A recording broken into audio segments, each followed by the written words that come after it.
The story begins on the streets where a fair is being held, and a 14-year-old boy named Wool is satisfied with what he's gathered. Now that he has what he needs, he has to find somewhere to sleep for the night. He is an orphan who aimlessly roams the land. As he makes his way out of the fair, he runs into a giant, mysterious man. He is afraid, as he feels threatened. His intuition is correct as he wakes up in the darkness. There isn't a single ray of light. He tries to move, but he quickly realizes he can't. He can't muster any strength to get up. He starts shedding tears as he tries to figure out how he ended up in this situation. All he can remember was his encounter with that mysterious man earlier. He remembers the man saying he looks useful. Our boy realizes he must have something to do with why he's there. He doesn't recall making any enemies, so he concludes the man must have some sort of goal. He is unsure how much time has passed, so he tests his memory. Though he was an orphan, he can remember his age, his name, and both his parents' names. At this point, he's been in the dark so long that he doesn't even know if he's awake, and he begins to cry. He is scared and lonely, and doesn't know how much longer he'll have to suffer. He hasn't even had anything to eat and starts to believe he will either die of starvation or insanity. He wonders if the man's plan was for him to die of starvation. He starts crying again, as he feels he has not done anything to deserve this torture. But suddenly, he gets a sensation in his hand, and he can't believe it. He finally has some movement and is also having an easier time breathing. His bodily senses are returning. He can smell the damp air and feel the cold ground. This leads him to conclude he's underground, and off in the distance, he can hear water. He tries to gather the strength to move his body to drink water. He fights through the paralysis and begins crawling toward the water he hears. He knows he has to fight to survive. He finds his inner strength and keeps crawling. He finally reaches a stone wall where he hears the water coming from. A small stream of water is coming from the wall, and Wool drinks what he can. However, he still can't see in the dark and accidentally slices his finger on one of the rocks. Feeling defeated, he falls to the ground and passes out. He wakes up as he lies on the ground and senses someone's presence. The guy questions why he is fighting so hard to survive, asking what is so great about his life that he struggles so much and suggesting that he should just give up.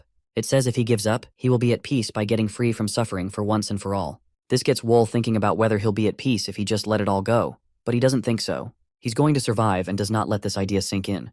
The stranger tries to tell him he's just wasting his strength, but Wool knows he won't be at peace if he dies like this. He wants revenge on the one who did this to him without any reason. Our hero decides to fight to stay alive, and it will all be worth it once he gets his revenge. The guy asks if he wants revenge, and Wool shouts yes. The stranger suddenly disappears, and Wool couldn't sense that it was a hallucination of himself. His conscience succeeded, as our boy just needed a little push to not give up. He manages to sit upright and approaches the stone wall again. He feels the moss on the wall grown by the underground water and tries to eat it without any idea if they are edible or not. However, he goes for it, and as expected, the moss tastes terrible. But he doesn't feel sick from it, so he goes back to eating more to feed this hungry body and survive. Our boy is now more than determined to do whatever it takes to survive. He needs to keep reminding himself so he doesn't quit. Wool now has the energy to stand and tries walking around the room. According to his measurements, his space is roughly 9 square meters. As he paces the room, he hears an iron door opening. The sudden sharp beam of light nearly blinded him. However, he doesn't sit back and walk towards it, wondering if it is some sort of help. But he sees a shadow of someone leaving him food, and immediately closes the opening. Wool smells the food and rushes to it. Although he can't see it, he smells the rotten fish, pork, and tea leaves. He received a few variations of leftovers and guesses there's more than one person involved. Just the 5 different leftover dishes and room space idea give our hero a vague estimate that 5 managers must be holding this place, and more than 5 people must be trapped along with him for a specific purpose. He just can't figure out why, but he can't hold off any longer and devours his plate of food. He'd much rather be eating scraps than that moss he had earlier. Now that he's done eating, he has to devise a plan. 4 months have passed, and he has taken this time to increase his strength. They provide him with food once a day and never say a word. He has yet to see a glimpse of a possible escape. He thinks he will go insane in a situation like this, but his eyes are beginning to adapt to the darkness. He can now see fragments of the pitch-black space around him. Sometimes, he wishes he couldn't, as he finds he doesn't live there alone. He notices something from the corner of his eye and assumes it's just more insects, but little did he know it was actually a snake. The snake gets a hold of Wool's arm and begins hissing. The snake bites into his arm without giving our boy a chance to defend himself. Wool shrieks in pain as the venom stings his flesh. His whole body is beginning to feel like it's on fire. The pain is unbearable, but all Wool can do is lie on the ground and suffer the poison running into his blood. Wool's meal arrives, and our boy grabs the bowl as he hopes eating will replenish some of his health. He refuses to let himself die no matter what. Time passes, and Wool is faced with the snake once again. He feels his body change during the detoxifying process. One improvement he noticed was his vision. He can now see things in front of him more clearly. Wool sticks his hand toward the hissing snake, believing the snake bite may have made him stronger. He's heard of stories like these before. He hopes to become resistant to the snake's venom and potentially gain a weapon, so he allows the snake to bite him again. He feels like his body is on fire, and this time, his entire arm gets swollen red. The guy wonders if he has done the right thing, but he notices the pain isn't as bad as the first time. He stares into the eyes of the snake as its eyes have degenerated from the darkness. Though its eyes are bright, it's an exceptional hunter that uses its stealth to consume its prey, sometimes even using sound to incapacitate its prey. Though they get a bad reptile, snakes are not greedy. After they finish their meal, they don't make the mistake of chasing their prey away by intimidating them. The snake slithers away, leaving him with a new attribute of poison resistance. Suddenly, the ground begins to shake, and Wool can't believe what's happening. He observes that the door has opened. He rushes to the door and sees more rooms down the hall, which are quite far away, so he has never heard a sound from them. He peeks into one of the rooms and gets a big whiff of rotting flesh. He analyzes the body and assumes the person is around his age. He also wonders if it's the same for the other rooms. He makes his way down the hall and faces the door again. The handles and bolts were removed, but he can open the doors. On the other side of the door, he sees a boy and a girl who seem estranged. Without saying a word, he walks past them and searches through the additional rooms. He sees more corpses, and the girl finally asks who Wool is. She asks him where he came from, as she can't see who Wool is in the dark. Our boy introduces himself and says he is trapped in the adjacent sector. He asks for their names. She says her name is Yoel, and the boy's name is Song. Wool doesn't need to know more and demands they follow him. He says there are probably more places like this, and a few meters down, he runs into another door. They decide to follow him, and another group of people is on the other side of that door. They are all shocked to see each other, but Wool notices fewer people starve to death in this sector. The people in this sector opted to take their own lives instead. He also noticed there were more bowls of food here than where he was. Wool tries to think of why they would be discriminating between the sectors. Yo calls for Wool's attention and says this group was trapped around the same time as them. They continue walking and reach another area underground with a door. Wool opens the door, and they are blinded by the light. They think they're about to go outside at first, but then they realize they're being blinded by a torch. Once their eyes adjust, they cannot believe what they see. It looks like an underground village. They walk through the structures and see no one inside. Wool concludes it must have been made in a hurry because the structures are flimsy. As he tries to figure out the purpose of this village, one of the girls from the new group calls for him. Her name is Lee Min. She says she'll be in his care from now on. Min gets closer to Wool and asks if his eyes are always like that.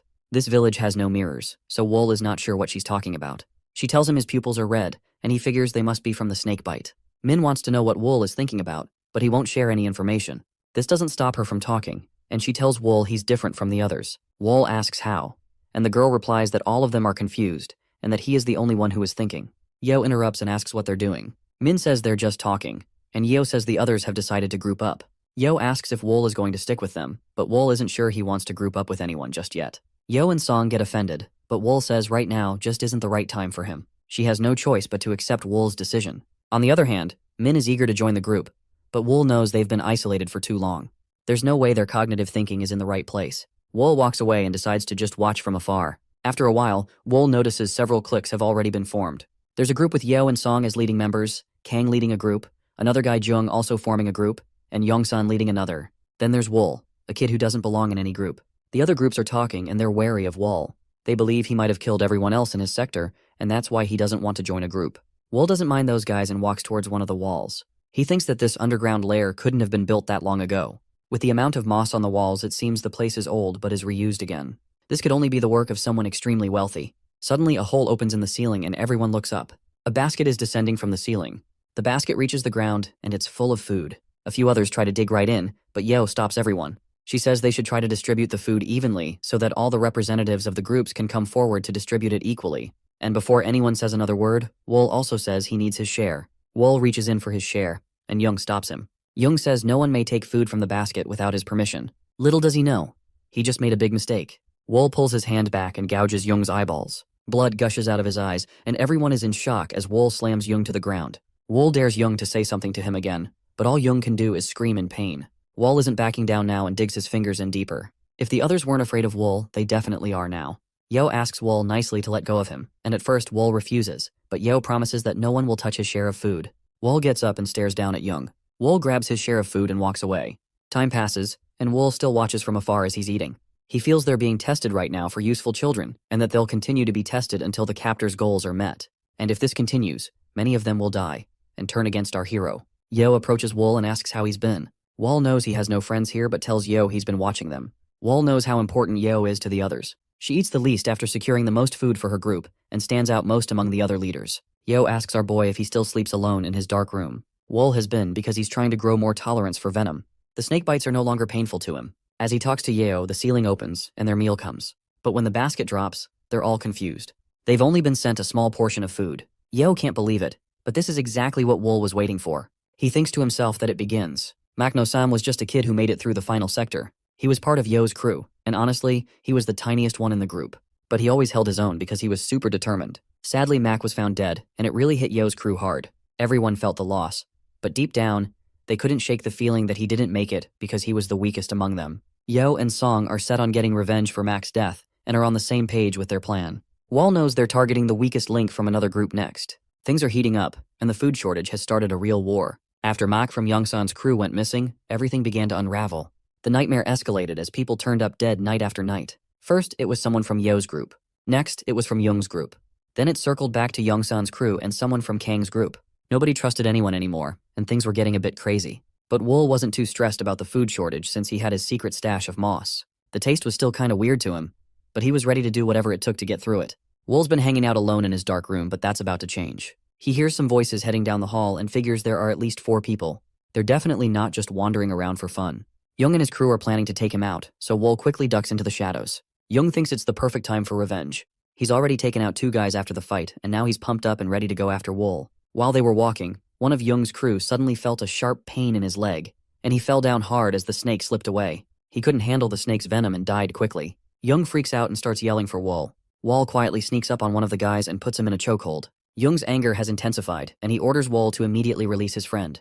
Wool contemplates whether or not it'd be a good idea to take his life for a second, but then he proceeds to snap his neck. Wool has taken out all of Young's guys, and now Young charges at him. But every time he tries to hit, he misses and ends up losing sight of Wool. Wool sneaks up behind him and says he won't be taking just one eye this time. Young scampers a little bit but asks Wool to wait. He tries to negotiate with Wool and offers to join forces. The whole situation throws Wool off, but Young thinks Wool won't last long without him. Young can tell Wool isn't into his offer and quickly flips the script by saying he'll be his minion. Wool steps closer, insisting there's no way he can trust him. Young tries to defend himself one last time, but Wool isn't having it. He squats down and lands a massive uppercut on Young, then goes on to put him in a chokehold until he passes out. Wool mutters to himself that he took Young's life because he still thinks he's too weak. After Wool's run-in with Young, the group kind of fell apart. Everyone else realized it was Wool who took them out all on his own. The other leaders were curious about just how strong this guy really was. One thing was clear. They definitely did not want to cross him. He was a smart and pretty ruthless dude. San couldn't help but think that Wool had a knack for putting the fear of God into his enemies. San is still chatting with his group about how bad things have gotten. There is no solution for food distribution. People are killing each other just to survive. Now everyone is a murderer. They know Wool has taken out Young, so nobody dares to mess with him anymore. San looks at his crew and tells them to back off from Wool. When someone has nothing to lose, they're the scariest of all. His crew gets where he's coming from. Then, another member of the group comes running in and spills that 2 kids from Yo's crew got kicked out and are holding a potato. He says they gotta hurry before those kids munch on it. San can't believe they're about to go all out for a potato, but he tells everyone to prepare. So, San and the crew head over to the red house and spot the 2 with their potatoes. The group is itching to make a move because they're clearly ready to do whatever it takes for that potato. San tells them to go for it. The 2 see the group charging at them and try to make a run for it, but something feels a little off to San. With where they are, they're definitely at a disadvantage. One of the kids with the potato lets out a whistle, and suddenly Yo's crew comes in to attack. San yells for his group as they get hit hard. He tries to tell them to fall back because they've walked right into a trap, but more members are rushing right at him from behind. San is surrounded, and Yo and Song relish their big fish catch. They realize they could cut down the number of people to feed right now. San is furious about getting pulled into this mess, but he knows he can't take them all on by himself. San pleads with them to let him live, at least for now. Yo wishes she could, but they just can't spare the food. San starts to panic, and Yo tells him he would have done the same if he were in her shoes. Then she turns away and tells her crew to take him out. Her team goes at him with their sticks, but San is quick on his feet and fights back, taking down anyone who gets too close. While Yeo walks off, she glances up and spots Wool still keeping an eye on her from a distance. Our boy has picked up some of Yeo's tricks, using the landscape to their advantage, finding shortcuts, and setting up defenses that make it really tough to break in as long as the security is decent. Our hero is thinking about whether the kidnappers have turned this spot into a copy of the original place they took the kids from. It seems likely they're trying to get the kids used to this new environment, while they're caught up in a life or death struggle. Wool thinks they might end up using these in a place like this one day, and if there's a big house like this, it probably belongs to a powerful family or some big-time person. The consequences will be massive if they attack this place recklessly. Wool concludes that's why they're using them. They are tools they can throw away after using them once. They were thrown into hell, and their nature has been demolished. They are being raised to be assassins. After wiping out San and his group, Yeo's crew is pumped, celebrating like crazy. They're glad to be on her side, and even Yeo's joining in, feeling on top of the world. She's sure no one's gonna mess with them now. Min's really shaken up by everything. It's like everyone around her's just numb to the murder, and she can't get how they're acting like everything's fine with blood on their hands. She starts crying and brings up the kids this group killed, and it really hits hard. The ceiling starts to open up, and everyone's caught off guard since this delivery is a bit early. Yo tells her crew to grab as much food as they can. She's super excited, thinking they'll finally have enough to eat. But then she spots Wool out of the corner of her eye. He's not as hyped as everyone else and seems a bit suspicious about something. When Yeo glances back, she finally understands why Wool looked that way. Instead of a basket of food, a bunch of masked guys have come pouring out of the hole. Everyone's a bit thrown off at first, but then the masked guys jump right in and start pounding on them. While everyone gets beat up, Wool lies down and tries to hide. He thought it would happen sooner, but he couldn't wrap his head around why they were being so aggressive towards him for no reason, which just made those wild kids even angrier. Despite that, our guy decides to keep quiet and not stir the pot because he doesn't want to attract any unwanted attention.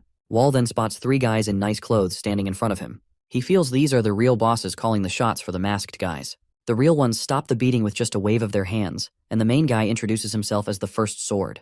He tells the kids that their lives are basically in his hands now, and there's no escape from it. One of Yo's members tries to protest and instantly gets beheaded. All the kids are shocked to see blood splashes before their eyes. First, Sword warns that if anyone speaks up without his okay, they're going to face some serious trouble. Wool realizes that things are about to get different. Later, the real ones are hanging out in secret in the village. They're talking about curse poison. When you toss a bunch of poisonous creatures into one jar, they'll fight it out until only one is left. The last one standing has the strongest poison. These real ones are trying to figure out which kid in the group has the most powerful poison. The first sword is curious about which kid to watch out for, and the second sword jumps in, saying it's Yo. She's got the biggest crew and really knows how to get people on her side. If they don't break her spirit, she's only going to be a bigger problem later on.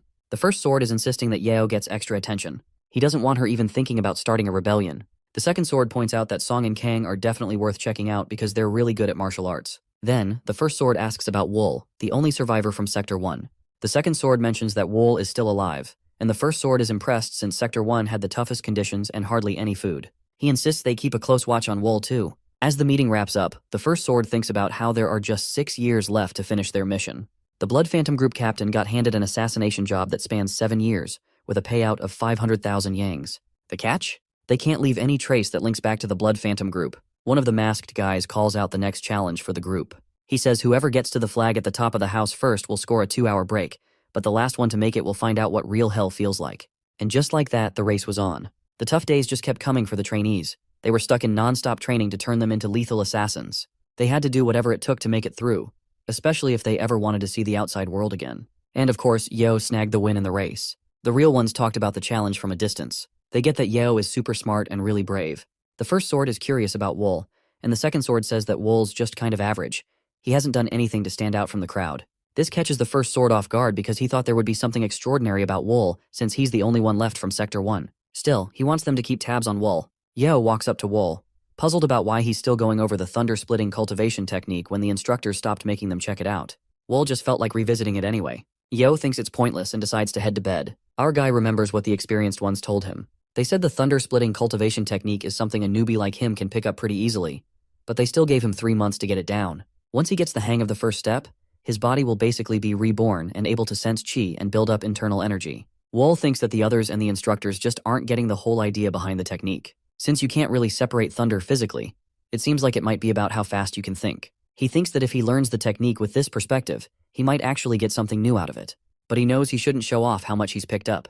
He can't afford to come across as either too amazing or completely clueless. Everything was going smoothly until Wool suddenly dodged a knife aimed at his throat, thrown by a guy named So Gyok-san. Wool can't believe another trainee would actually try to take him out. He asks San why he's doing this, and San just shrugs it off, saying he wants some real fight experience instead of all this fake stuff. Wool is thinking about taking up the challenge because the instructors really don't seem to care much, even after training them with swords. So he pulls out his blade, and San charges at him, saying he better do something quick or he'll be done in no time. But San doesn't realize that our hero has really leveled up his fighting skills and easily dodges San's attacks. Wool can't believe how they're using blades and how much effort San is putting into this fight. But our guy has trained hard and knows how to handle all the blades. Out of nowhere, Sans jumps in and tries to stab our guy, but he easily pushes him aside. The mad trainer goes all out, throwing a bunch of fast attacks from every direction.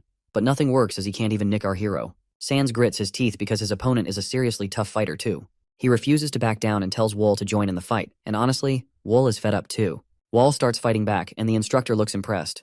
But San wants to see Wool really give it his all, so now Wool has no choice. He drops his knife and delivers a solid kick right to San's chest. While these two are having it out, the first sword is chatting about how much the group has leveled up with the second sword. The second sword thinks they'll only need 5 years instead of 7. Still, The first sword is bummed that his partner is underestimating their target. This target is the guy with the most talent in all of Sichuan.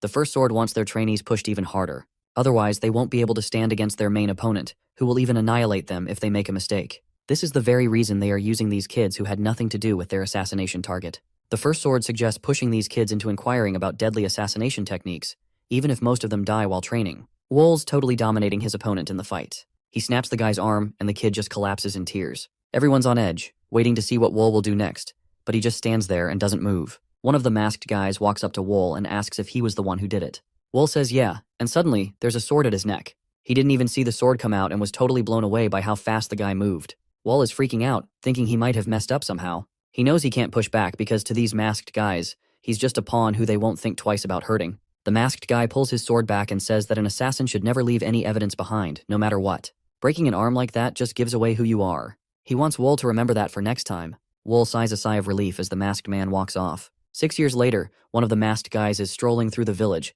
trying to find the trainees who are supposed to hide from him. He spots one and tells him that he'd be a goner if this were the real deal. Then he keeps searching for more. The trainer understands that an inexperienced assassin's turtle-breathing technique is hard to hide, no matter how much someone thinks they know. This technique is supposed to help a person blend in, but it's usually pretty obvious. He immediately picks up on another presence, marking yet another failed test. He keeps walking, trying to track down the last person in this area. The masked guy looks around but can't spot anyone. He starts thinking that someone might have messed up and claimed an extra person was in this test. He calls out for anyone still there to show themselves, and to his shock, Wool is right next to him, hiding out in plain sight. The masked guy can't believe he missed him. Wool totally nailed that test and asked for a break. He gets the go-ahead, but the trainer still can't believe it. Wool comes back to the house and runs into San and the others. San's all hyped to see him and asks what he's up to. Wool rolls his eyes at all the goofy faces San makes and says he's going to forget what his real face even looks like. San shrugs it off, saying it doesn't matter since they're stuck here anyway.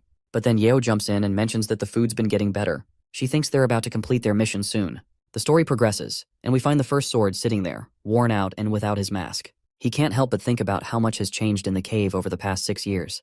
They've trained 30 out of 300 folks to be assassins, and he figures that in this cutthroat world of Zhonghu, any of them could take him out at any moment with their skills. He feels his time is running out and gets emotional about it. So the second and third sword stroll in, and they ask the first sword why he's got his mask off. He replies that it's been super restrictive after 6 years, and then he tells them they can take their masks off too. They sit together at the table, rejoicing as their time in the cave comes to an end. With only one final mission to send the trainees off for the kill, their freedom is finally within reach. The first sword asks how the trainees are doing. The second sword says they've outdone themselves, with some being even better than the instructors. He thinks it's a shame to just toss them aside after one use, but the first sword insists they have to. That's just how the mission is structured. He's ready to kick off the final stage and sets 3 journals on the table. They call in the trainees and lay it out. 3 of them will learn a martial art technique, and the other 27 will have to take out the ones who mastered it. There's a heavy vibe in the group as everyone quietly grumbles about how unfair it is that they have to fight each other again. The masked guys say this is the last training session, and once it's done, they won't make them go through this anymore before they leave this place. The crew is starting to question if this is legit. Yeo thinks it might be as easy as letting the 3 of them bail out for freedom, while Wool is really pondering their next move. If you pick up that martial art, just know that you'll be a target for others, and the techniques you'll learn are probably way more advanced than what you've already got under your belt. Wool jumps in and volunteers first, clearly getting greedy. Yeo can't believe it and asks Wool if he wants to be the scapegoat. Wool responds, saying that only time will tell if he ends up being the scapegoat or the one who's got it all figured out. A girl warns him to watch out since he's now everyone's main target. As time goes on, we notice that the second person who wanted to learn martial arts goes down. After Wool chose to take on the challenge, nobody else stepped up, so the group ended up having to draw lots. Song feels pretty awful about what he just did, but he doesn't really have any other option. Wall is the last one standing out of the 3 who had to figure things out. Song comes back to the group, and Min asks about Wool. It's been a minute since they last saw him, and they're curious if he managed to get away. Yeo's feeling a bit uncertain, and brings up that the last time she saw Wool was a few days ago, when they were training. They had a pretty intense session, and Yeo thought she had a good idea of how tough their final opponent would be. San thinks it might be easier to just get rid of the instructors instead of trying to deal with Wool. Song is on board with that idea, but feels like the real ones probably put some kind of restriction on them. Yeo adds that they can deal with the restrictions later, and should focus on finding Wool first. They finally leave the cave, and the whole time, Wool's been keeping an eye on them. He's surprised to hear they considered going after the instructors instead of him. Wool realizes the instructors might be after the others, and there's no way they didn't catch that conversation. He thinks this could be his chance to determine the real deal. Wool heads over to the base of the real ones. It's got a ton of guards, but he's confident he can handle it. He figures that if he mixes the turtle breathing technique with the thunder splitting technique, he can sneak around without anyone noticing. He strolls right past the guards without a hitch. He makes his way to the deepest part of the base, thinking that what he's looking for is in this room. Wall opens the door and steps inside.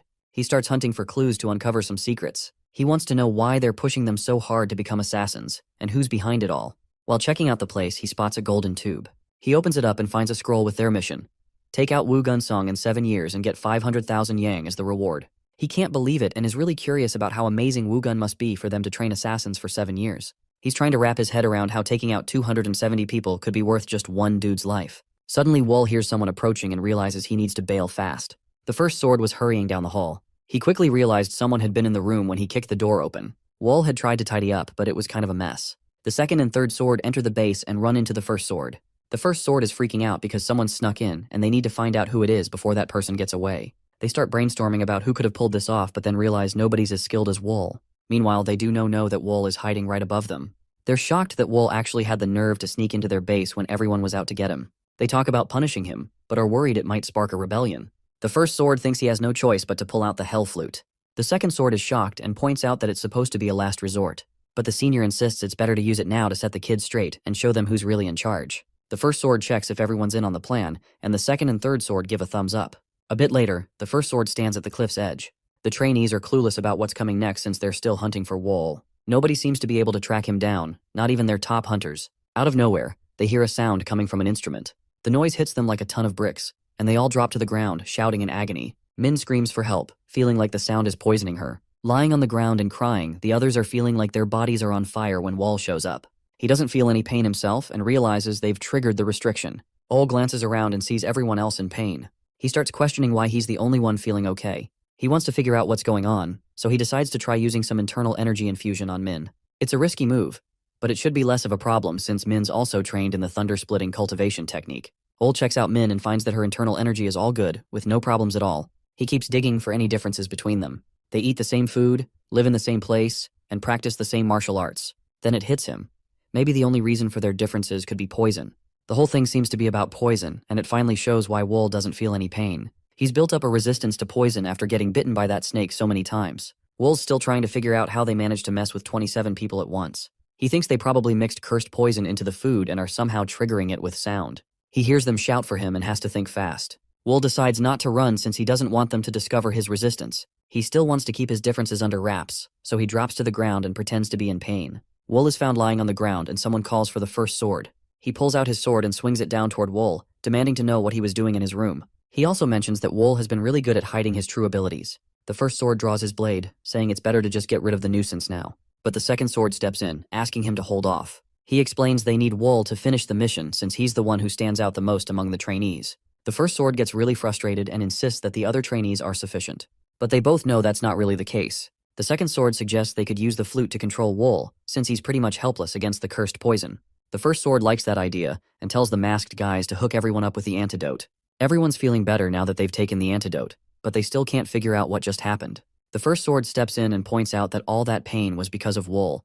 If he hadn't sneaked into their base, they wouldn't have gone through it. He gives them a heads up, saying if anyone ever messes up like that again, they should remember how much hurt they just went through. Later on, Wool thinks back on what went down. He remembers how the real ones thought he was totally powerless against the poison, but he's pretty happy that the snake venom knocked out the cursed poison and helped him dodge the restriction. Once again, Wool hears people coming down the hall. Min and the others are searching for him, and Yeo can't believe Wool would want to hang out in a gross place like this just to train. Yeo thinks Wool doesn't really have a choice but to hide away, especially since everyone else dumped all the blame on him. San is getting restless and shouts for Wool. Wool suddenly shows up out of nowhere and wants to know why they're looking for him. Everyone's freaked out because of him, and he asks again. Yeo brings up the restriction, mentioning he wasn't around when everyone passed out, but showed up right after they woke up. She figures that the restriction barely affected him at all. When Min thinks back to the times she was hurting, she realizes that she got through it because someone shared their inner strength with her. She can't help but wonder if that someone was Wool. Wool finally comes clean and admits he does know. He tells them he's fully aware of the kind of limits they set on him. Yeo is pushing for answers, but Wool is reluctant, wondering why he should bother helping and what's in it for him, and gets really mad and says this isn't how you treat your buddies. Wool jokes that real comrades wouldn't attack each other with so much hate. San gets where Wool is coming from and promises to see him as a buddy and friend, no matter what. Everyone can tell he's not fully convincing, and Wool says he has to do more to earn San's trust. He compliments Wool on his cool silk mask work and says having someone like him around would be great. He invites Wool to join the floral performance troupe if they ever get their freedom and offers to help out. Yo mentions that if Wool pitches in, she'll consider him a friend and promises her group won't treat him badly. Feeling a bit left out, Min chimes in that she would never turn her back on Wool. Feeling fed up with all the lies, Wool blurted out that the restriction is actually cursed poison. When they asked him to explain, he said they had all been poisoned by a type of nasty organism that usually just hangs out in their bodies. The problem is it kicks into gear when it hears the sound of the hell flute, releasing the poison that spreads through their blood and starts messing with their organs. Yo asks how Wool can handle the poison. Wool explains that he's usually pretty resistant to it, so it doesn't hit him as hard. He mentions that he's shared all the info they need, and they should be able to figure out how to get rid of the cursed poison by themselves. Wool isn't keen on spilling the whole truth since that could complicate things a lot. Yo appreciates the info and tells him he can reach out if he ever needs help. Wool mentions he might take her up on that offer someday, and they both head off in different directions. Min stops Wool and tells him her actual name is Lee Seolman. Wool's a bit confused about why he should even care, but she just wants him to keep it in mind. The First Sword tells everyone they're finally leaving the cave today. The trainees are pumped but still kinda skeptical about it. He calls out to Yeo, making her the one in charge of leading everyone out. She gets what she needs to do, and then a basket lowers down from the ceiling. As the true masters head out, they can't help but think about how many of their trainees will make it. They trained them really well, but now they're up against a martial artist who's super talented, the best in the Jianghu. The First Sword feels a sense of relief, knowing his job is finally done and he can kick back and retire. The real ones finally made it out, and the trainees were super excited because this was the day they'd been waiting for forever. Yo steps up and starts putting together their escape plan. Wall is relieved but can't shake the feeling that it all seems too good to be true. Yo walks up to Wool and asks if he's all set for their mission. Wall replies that he is and brings up the cursed poison. Yo mentions they were detoxed because Min knew a lot about that stuff. Most of the others have finally headed out, so Yo says it's their turn to leave now. The basket drops one last time, and they climb on. As it rises, Wool looks down at the place he spent the last 7 years. It was so deep underground it might as well have been hell. As they near the exit, Wool considers ripping off his arm sleeve. They need to shield their eyes since they haven't seen sunlight in forever.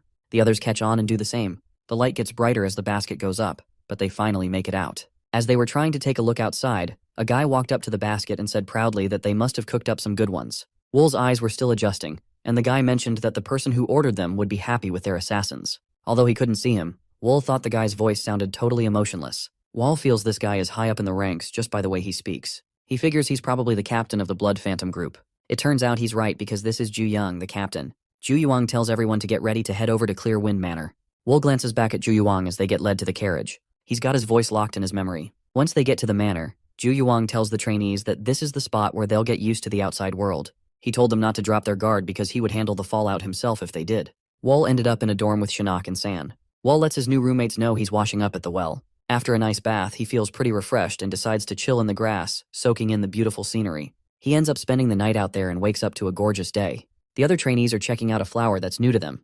They can't believe they got to see something so amazing again. As the trainees were celebrating, the captain showed up just in time to throw a wrench in the party. Ju Yuang dropped some weapons right in front of them and let them know they'd be getting these soon. He made it clear they needed to keep them safe because they'd be using them pretty soon. After a bit, Ju Yuang catches up with the First Sword at the palace to give a shout out to his uncle for all the effort he's put in. The First Sword says he was just doing his job. Ju Yuang mentions that the Blood Phantom group is thriving because of the First Sword's efforts and wonders how he can show his appreciation. The First Sword replies that there's no need for favors. If it weren't for the last leader, he'd probably be dead by now. Ju Yuang offers his uncle the chance to retire, and the same goes for the second and third sword. These are the words the First Sword has been waiting to hear for 7 years. He then confesses to his nephew that the trainees are just too good to waste after just one use. Ju Yuang shares the same belief but says he has no choice. The relationship with the trainees has to end here. The First Sword asks Ju Yuang if he knows who requested the objective. Ju Yuang says he doesn't know, but there's no reason to question anyone willing to pay 500,000 yang for a request. Ju Yuang sees the Blood Phantom group as the next big thing in the assassin world. If they pull this off, they'll totally outshine the White Spirit group. After the meeting, Wall is getting ready for his mission with San and some other assassins. San asks him if he's feeling nervous, and Wool admits he's a bit on edge. But since they've been through a lot together, San can totally tell when Wool's not being honest. Wool thinks San is acting all nervous because he won't stop talking. As usual, San gets all defensive about it. He claims that all he really wants is to get back at someone for the last 7 years he's been through. The group of assassins is now gearing up for their mission. They've just been informed that they'll be sneaking out to a new location. This is exactly what Wool has been looking forward to. They venture out into the night, trailing the fourth sword. The fresh recruits are keeping pace with him, and he's seriously impressed. Clearly, they've been trained up well. It's a shame to think about how much their skills would go to waste if they ended up being tossed aside. They finally get to their spot, and the fourth sword tells everyone to lay low for a bit.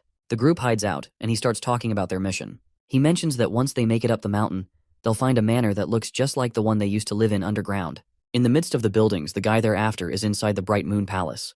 The assassins are itching to get going since they know that place like the back of their hand.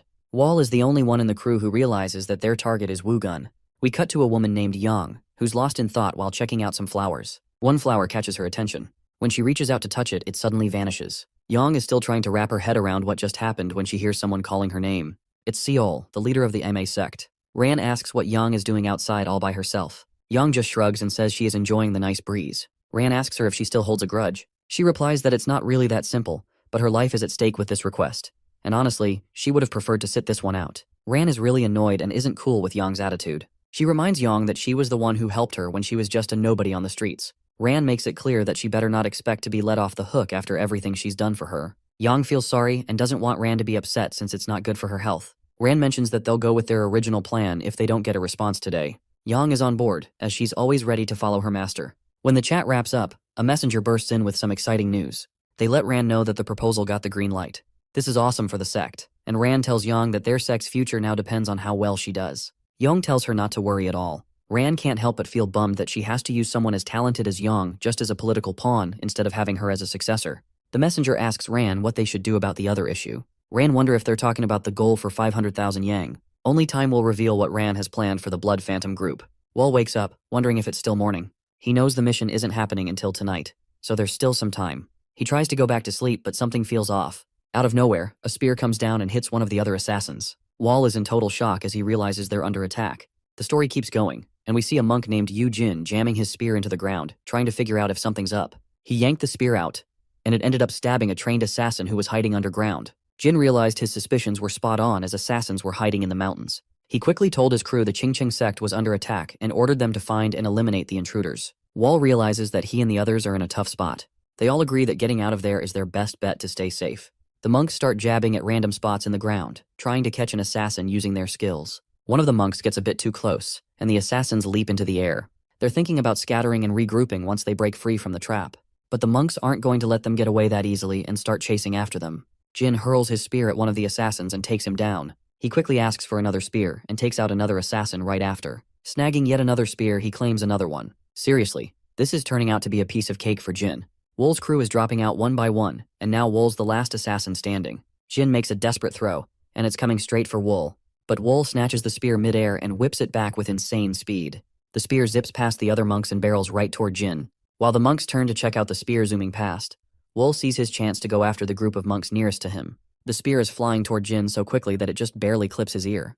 This infuriates Jin, and he demands his men hunt Wool down until he is lifeless. Completely outnumbered and without his partners, Wool decides it is best to run away. An injured assassin is on the ground, pleading for his life, when Jin walks up to him. He begs for mercy, but Jin ends up taking his life instead, pointing out the dumb mistake he made by trying to attack the Qingqing sect. As Wool runs for his life, he's trying to figure out how the monks found out they were hiding. He suspects someone might have spilt the beans, but he's the only one who knew their target. It could have been the Fourth Sword or one of his guys.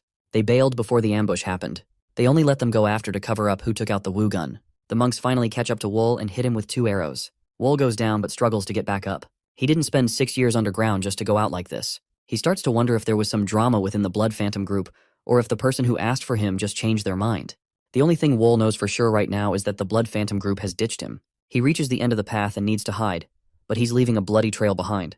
When one of the monks tries to figure out where he's been, Wool drops down from a tree and takes him out. Now he's on his own, with a bunch of monks hot on his heels. Stuck with no other options, he dives into the river. After making it out, he spots a message on one of the rocks. It tells him to head 400 meters north. Wool continues along the path and discovers another message with a shorter distance. Wool is getting closer to the spot.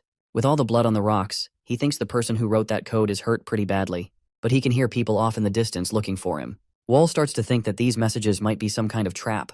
He notices that at least 7 different clans are involved because of all the uniforms he sees. Out of nowhere, he senses danger and drops to the ground to dodge a hit. Lying there, he glances up and spots Min. She didn't even notice she was going after Wool. She's really glad to see him, but she's seriously hurt and suddenly falls over. Wool tries to grab her, but he misses. With all the blood she's losing, he's starting to think she might not pull through. He asks where everyone else is, and she replies that most of them are gone. Wool wants to know about Yo and Song, but Min says she has no idea what happened to them since they all went their separate ways. She remembers how they stepped up and told everyone to run while they held their ground. They were true leaders right until the end. Wool gets really emotional as he watches his friends lose their lives.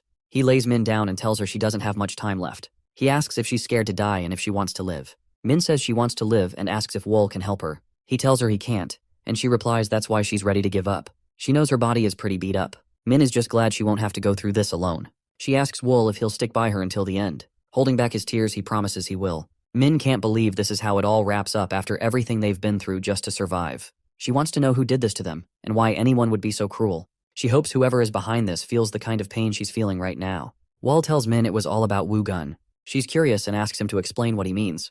Wall says their target was Wu Gun from the Qingcheng sect. Someone hired the Blood Phantom group to take him out. That's why they were kidnapped and trained as assassins. Now that they're not useful anymore, they're just trying to get rid of them. Wall tells Min that if he can make it through this, he'll find out who messed with their lives. He's dead set on tracking them down and getting revenge, even if it kills him. Min can barely take it in. She feels like time's running out. She tells Wool that she wants him to stick around for her. As she's slipping away, she asks him to say her full name. He does, and she thanks him for it. All Min wanted was to hear Wool call her name before she went. As her spirit leaves, Wool promises to wipe out whoever did this to them. Back at the palace, Zhu Yuang is checking out a message.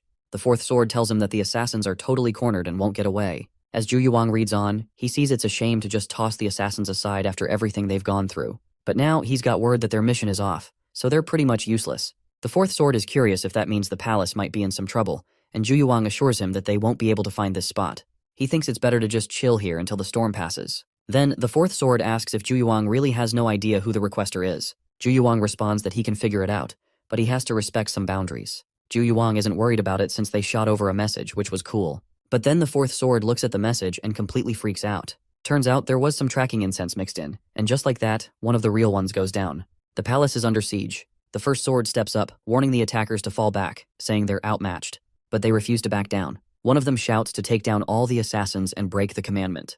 The fourth sword tells Zhu Yuang they need to retreat, but Zhu Yuang refuses, saying he can't leave because they're here for him, and there's no way they'll let him escape. Fueled by anger, Zhu Yuang says they've crossed the line and gets ready to fight. He charges at them, cutting through like they're nothing.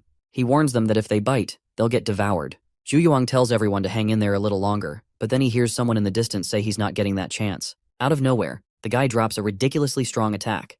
The opponent tries to block it with a heavy sword strike, but it's way too much. He ends up coughing up blood and stumbling back, completely shaken. He can feel the power and asks who the hell this guy is. The woman scoffs, offended that a lowly assassin would dare ask her name. As she steps closer, Zhu Yuang suddenly realizes who she is, Zhonghua, the life-ending toxic heart.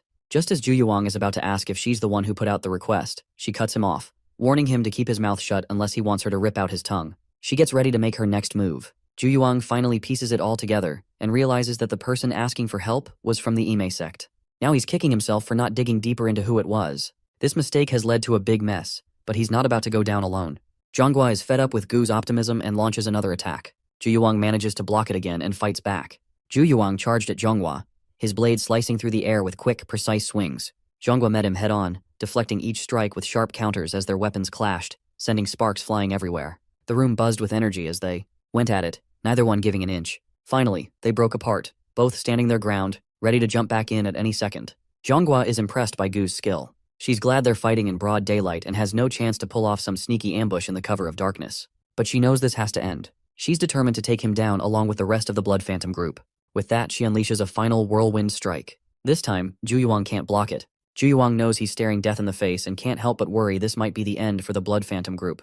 But then he thinks about all the blood, sweat, and tears he poured into building the group to stand toe-to-toe with the White Spirit group. That thought lights a fire in him, giving him the strength to keep fighting. Zhu Yuang and Zhonghua are really going at it, throwing some serious punches. Just when the fight is about to escalate, someone jumps in and takes a hit meant for Gu. The whole vibe shifts, in an instant, and everyone just freezes, not really knowing what to make of it. Zhu Yuang yells out for Elderly Master, totally lost about why she'd do this to him after asking for his group. She's in tears, accusing Elderly Master of betraying her, but Elderly Master is over it and cuts Zhu Yuang off. Acting all confused, like she didn't have a clue what Zhu Yuang was rambling about, she tells her group to wrap things up.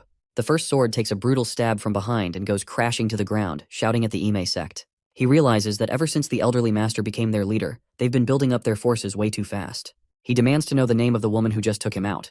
She tells him she's called Yang. He mentions that he heard one of Ran's disciples had amazing beauty and talent, so it must be her. Yang responds that those are just exaggerated rumors. The first sword takes his last breath and finds it pretty ironic that after being an assassin for years, he couldn't handle a disciple from the Ime sect. Meanwhile, Yang heads off to tell her sister that the first sword has been taken out. We then shift to the fourth sword being brought in front of Ran. The captives claim that he's the one who led the newly recruited assassins to the nearby Qingcheng mountain area.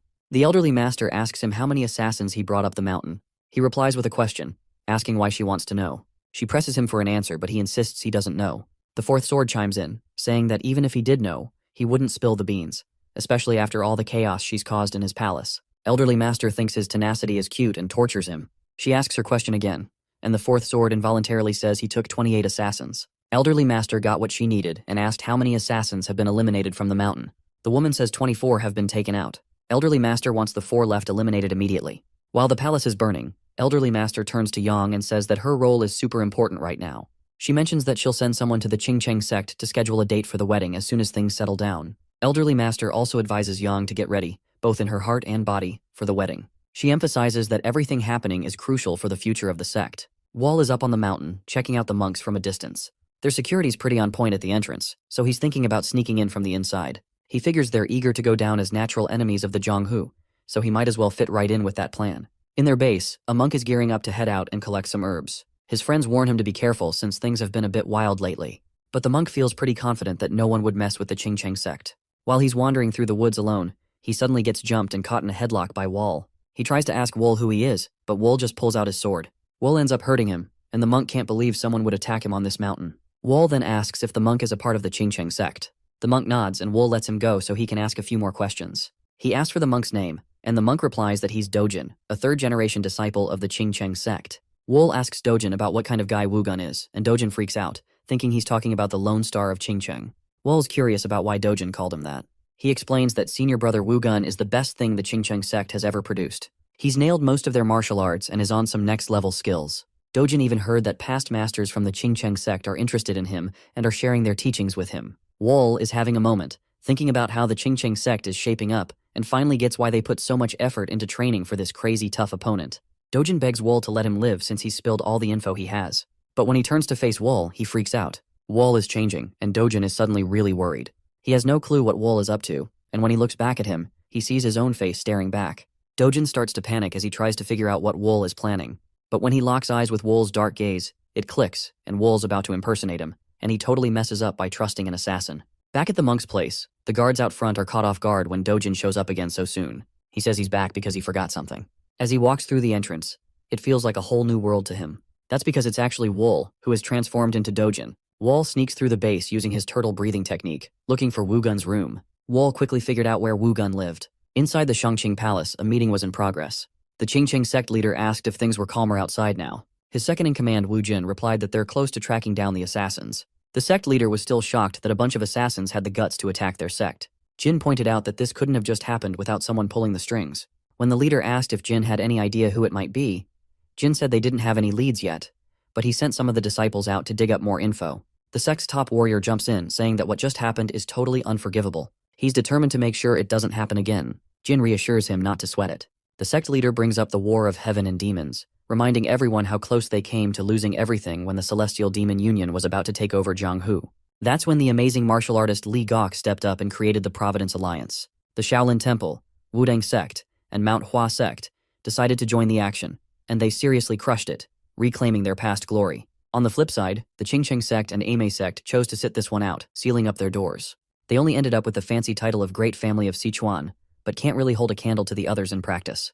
The sect leader says if they're really looking to catch up with the others, they can't slack off and need to keep their heads in the game. Jin reassures everyone not to stress too much. He thinks that if everything goes well, they'll be back on track in just a few years. The sect's top warrior is on board with that and asks how Jin's son, Wu Gun, is doing. He knows Wu Gun hasn't made any appearances lately and seems to be holed up training, focusing on atonement. Jin feels bad about not being able to raise his son the way he wanted. The top warrior of the sect reassures him, saying it's totally normal for a kid his age and that there's no point in apologizing for things that are already sorted out. Jin promises to get his act together. The warrior claims that no matter what people say, Wu Gun really has real talent. He adds that if Jin raises him right, Wu Gun will definitely keep up with the heirs of the 3 big sects. The sect leader jumps in and mentions he heard that Jin agreed to let Wu Gun marry someone from the Imei sect. Jin confirms it's true. The sect leader thinks marrying into the Imei sect isn't a bad idea and asks if the bride is Ran's disciple. Jin replies that she's actually his youngest disciple. He also mentions that there are rumors she's both pretty and smart, which could make her a good match for Wu Gun. However, he still has some worries because of Ran. The elderly master is really trying to catch up to the Qingcheng sect, and if Wu Gun ties the knot with her, they might end up in trouble. That's why Jin has turned down the proposal so far.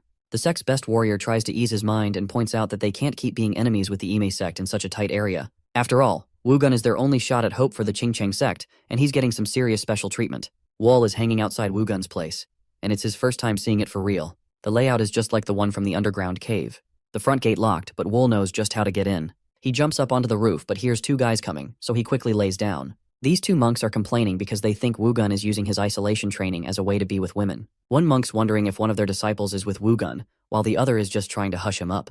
Wall can't believe it when he finds out that Wugun is bringing women into the sect. The thought of being around a woman in the sword training hall is just too weird for him. As the two guys walk away, Wall takes a moment to sort through his thoughts. He reflects that no matter where you are, there's always going to be someone who's different on the inside. As night falls, Wall gears up for his next move. He dashes along the building and sneaks inside, but he can't seem to find Wugun anywhere. So, Wall figures he'll crawl through the vents, hoping to track him down.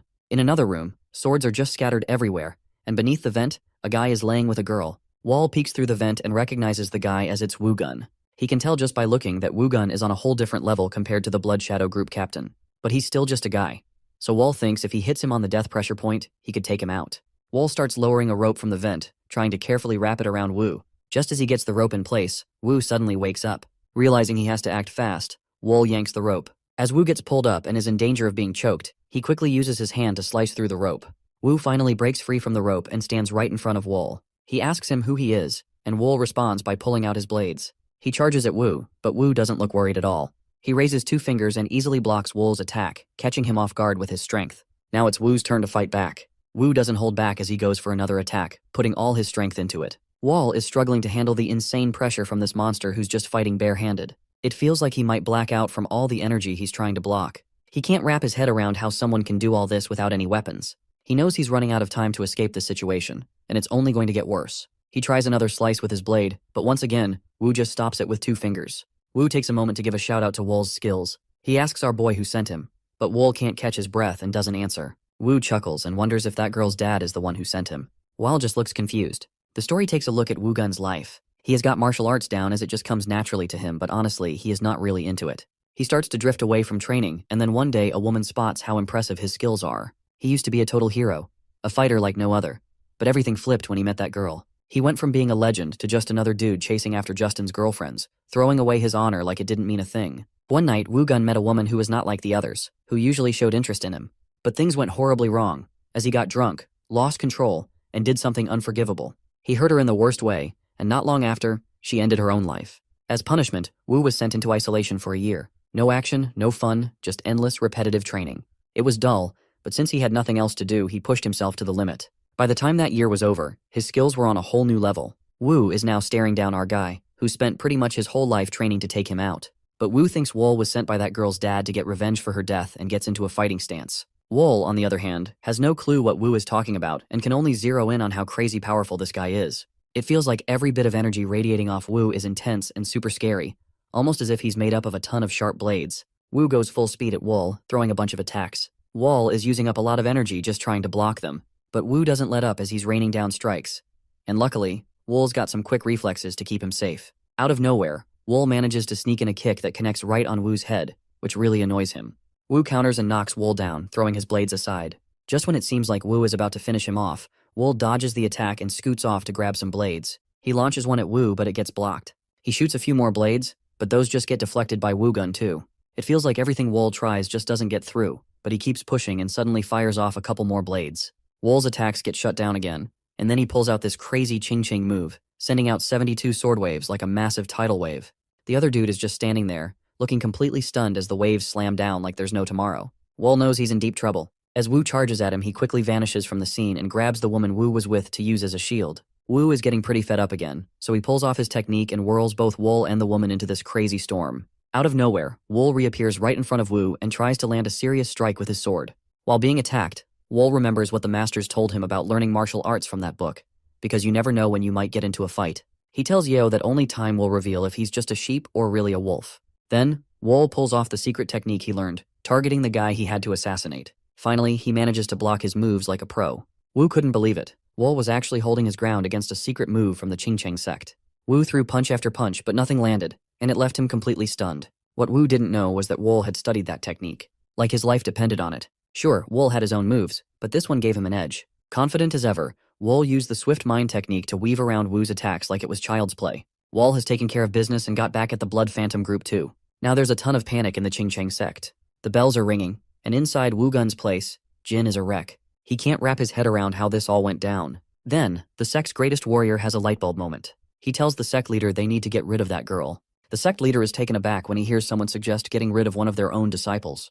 The guy argues that Wu Gun's reputation is at stake. If anyone finds out he was hanging out with a girl during his isolation training, both their reputations would take a serious hit. This idea really bothers the sect leader. The sect's top warrior sees what's happened and says there's no point in dwelling on it. With Wu Gun gone, he knows their sect's reputation is on the line, and they need to act fast. He suspects someone hired the assassin, a person who stands to gain from Wu Gun's downfall and the sect's disgrace. The warrior insists they can't let that happen, no matter the cost.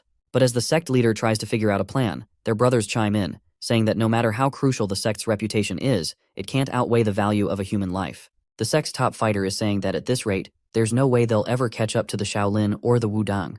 Instead, the gap is only going to get wider, and they'll just end up being a nobody sect. While everyone thinks about that, Jin stands up with his son's sword. He walks over to the disciple and reminds her, as a member of their sect, she should get it. The disciple starts crying, and Jin tells her she should have stepped in to help him. She pleads for her life, but he thinks it's too late for that. The sect leader rushes over to Jin and demands to know what he's done. Jin explains that he really had no choice. Wu wasn't just a big deal for the Qingcheng sect.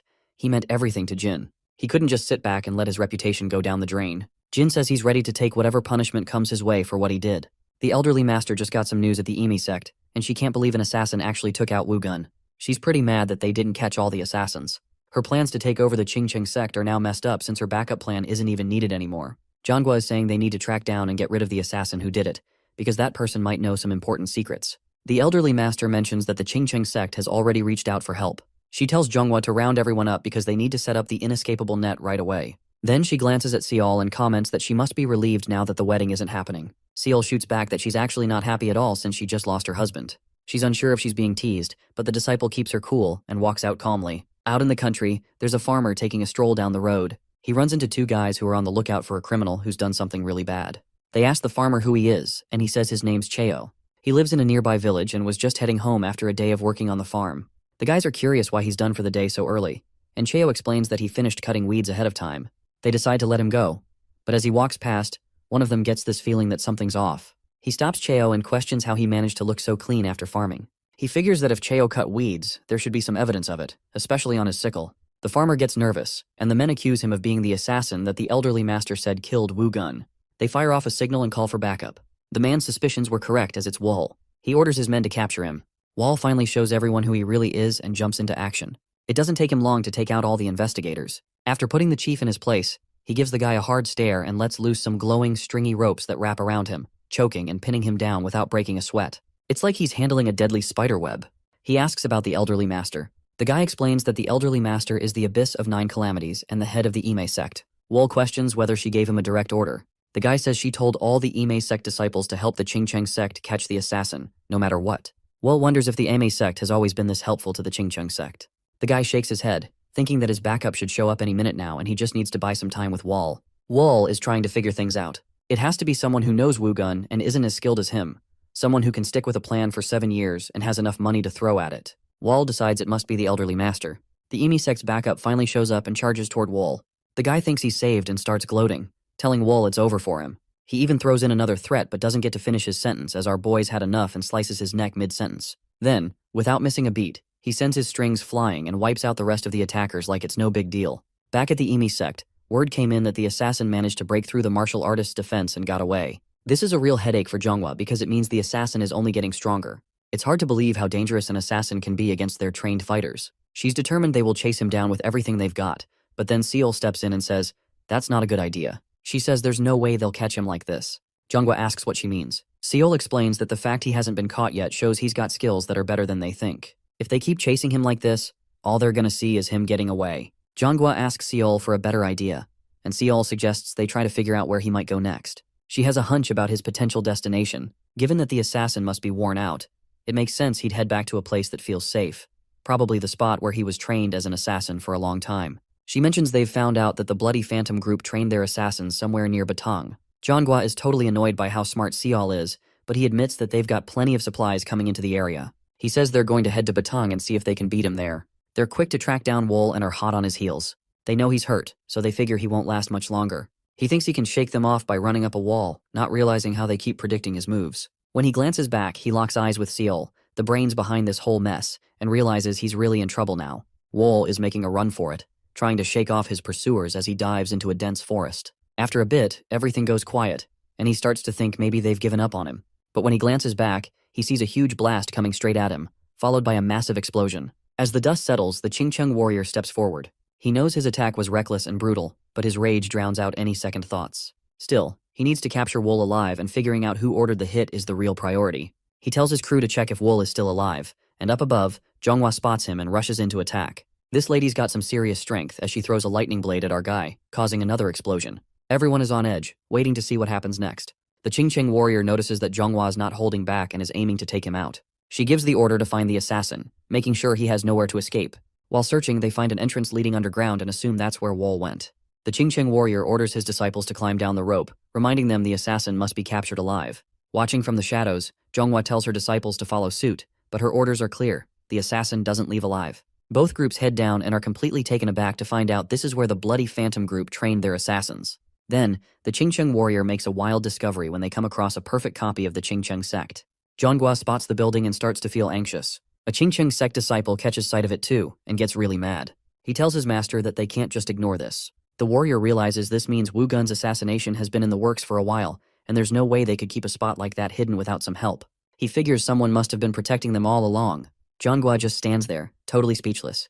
The warrior starts laughing like a total maniac, and tells his disciples that catching the assassin is their top priority right now. He makes it clear that they have to nab him alive. The disciples nod, getting what he means, and set off on their mission. Zhonghua steps up and says she'll rally her own group to do the same. The warrior reminds her that she needs to catch him alive too. He adds that she can do whatever she wants with him after that, but he has to be taken in alive. Zhonghua nods, feeling a bit nervous, and agrees to his request.